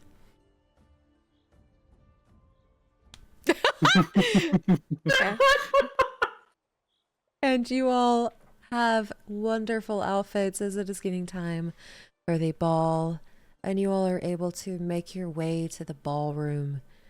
And the ballroom is beautiful white marble floors. But every once in a while, there are pure emerald sections of the floor with a big dance floor that has an emerald flower in the middle. The chandeliers, there's one that's in the middle that's huge, and it has these dangling lights that come down, and each one has an emerald attached to it. You get the sense that this is what this royal... Money. Yes, lots of money in this family. And there, as the night starts, the ball is filled with all kinds of food, drinks, and joy as everyone is celebrating Veildon's founding day. All thanks to you. Because without you, this ball probably would not have happened. You see an older elf with blonde hair and golden eyes, and an ASMR with copper hair and red wings sitting at the front on elevated seats with big smiles plastered to their face. Like they do not understand the weight of everything that happened today. And you get the sense that this is Finn and Quinn's parents. And that Finn and Quinn tried really hard to hide the fact that they lost the fireworks today. You also see Finn and Quinn standing over there, with nervous faces, they didn't notice. They didn't notice. As you realize that they are the princess and the Prince Lionwood. They weren't kidding that they weren't going to miss the 4,000 gold per. Drop in the bucket. Or less. You see a bard with bright purple hair and lilac skin with sparkling silver ram horns. Playing for everyone. She just played a rather risky song very risque as somebody from staff went over and kind of very gently shook their head like, not the place, not the place. As she switches over to a waltz for everybody to be able to dance to. Ciel would like to walk over to Cressida, put out a hand, and say in Infernal, "Care to join me, darling?" But of course, good sir. Bard and play with her. Alrighty, so we have Ciel and Cressida dancing. Nakris is going to play with the lilac tiefling. Is that what you said? Yep. I'm pulling out my loot. Oh, you are very pretty. Hello.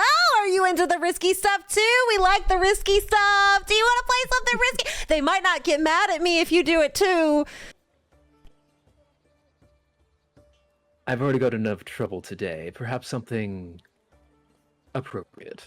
Oh, For that's a not time. fun. Okay. And she will play whatever you tell her to. I kind of take a read of the room to see how everybody's feeling, so I can get kind of the vibe. So that'd be an insight check. Uh-huh.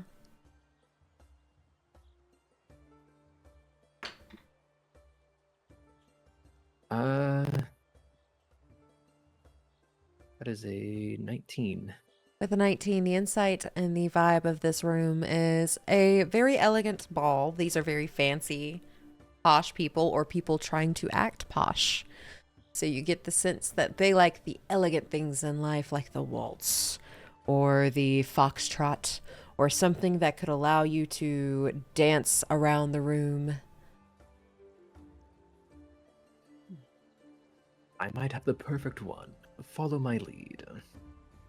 I can follow anything. As she is very much trying to flirt.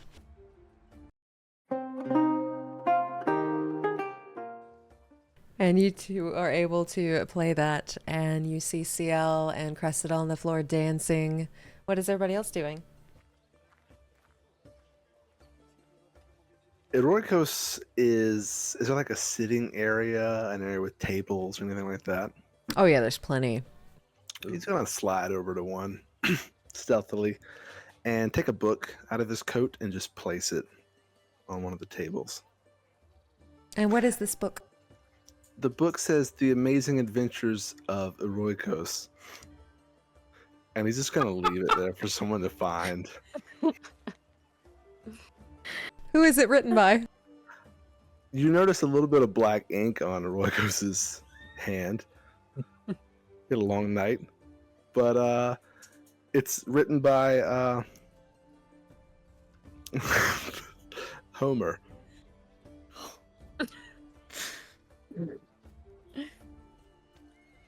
No last name, just Homer. Just Homer. The greatest epic poet of someplace. And what is Penelope doing? Penelope is just kind of standing against the wall regally. She feels very comfortable in this environment with her noble background, just kind of watching everybody else, purring a little bit to herself. And you will see a lionkin comes up and posts next to you and just enjoys the quiet and sways along with you. And what is Xanthus doing? Xanthus approaches Quill, bows, and asks for their hand to dance. Ooh. Quinn? The redhead? The strawberry boy? Quinn, yes. Quinn, okay. Sorry. Butterfield name is dance with Bold, going for royalty. She holds her hand out very elegantly and matches.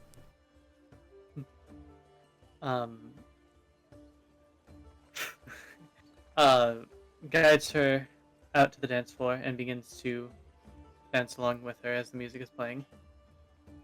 And she keeps pace, because you know these dances. You're able to keep up with these dances, and she keeps pace with you. And it looks like she is having a blast being asked to dance.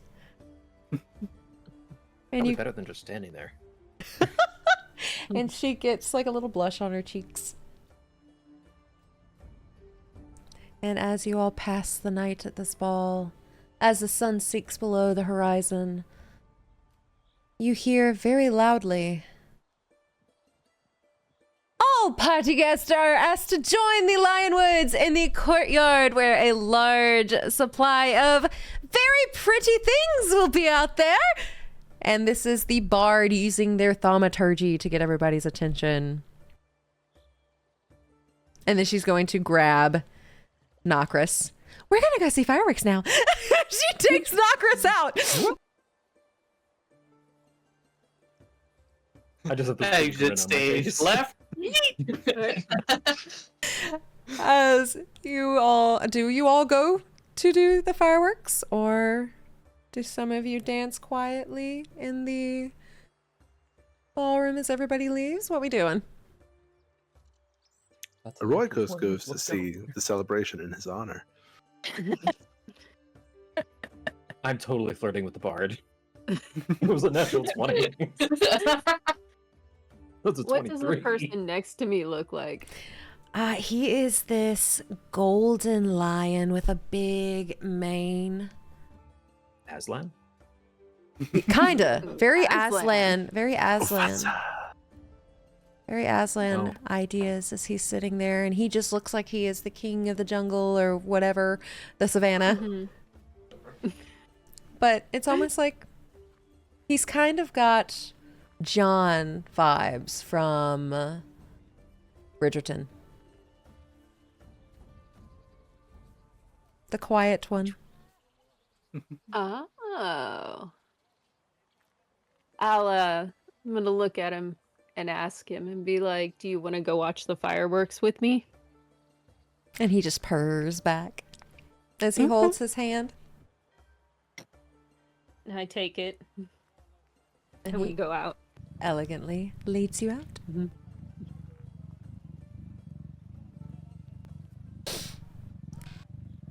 I was ready. Yes. And what about Xanthus? Xanthus turns to Quinn. Would you like to watch the fireworks, milady? Oh, I'd love to, especially since you saved my ass with getting them back. It would be really bad if we weren't there. Xanthus of House Ezekiel. It was nice to meet you. Quinn Lionwood. And takes her hand, shakes it, and guides her outside. And what about Cressida and Ciel? I think Ciel would keep dancing until Cressida would stop. He's gonna be a little bit of a gentleman. Well, would you like to go see what our efforts have put out?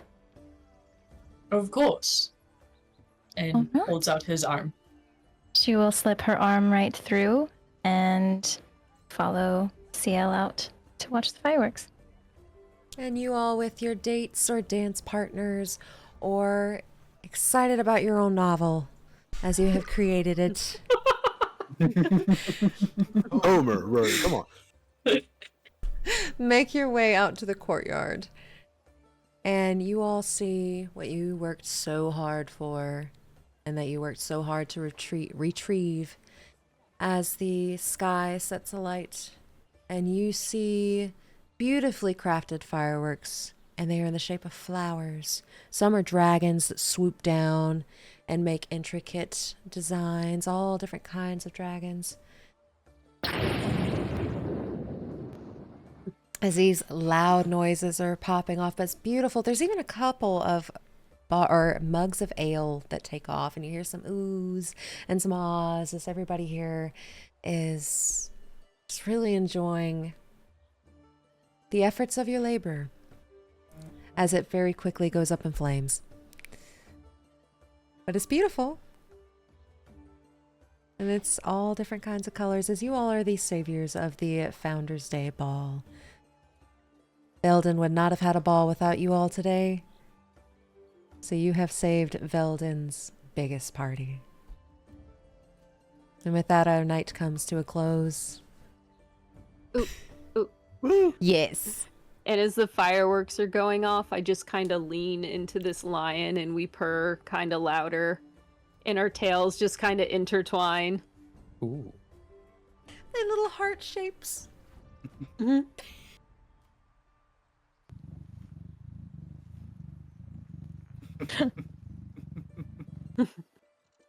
But you all are the saviors of the Veildon Ball. Woo! Yay. I hope you all enjoyed it. GG's. Oh, Make it it was so Yeah. fun. It was so It good. was a blast. Thank you so much for watching our holiday theme one shot. I hope you enjoyed it as much as we did. Please check out our players' social media accounts. They're linked in the description below, and they are wonderful and they deserve your support. If this is the kind of content you enjoy, please press that like button, subscribe, and ring that bell. That way you get notified when the next one shot, the next session of the Order of Narvask, or something else that catches your eye comes out. As always, thank you so much for watching, and I'll see you in the next one. Bye!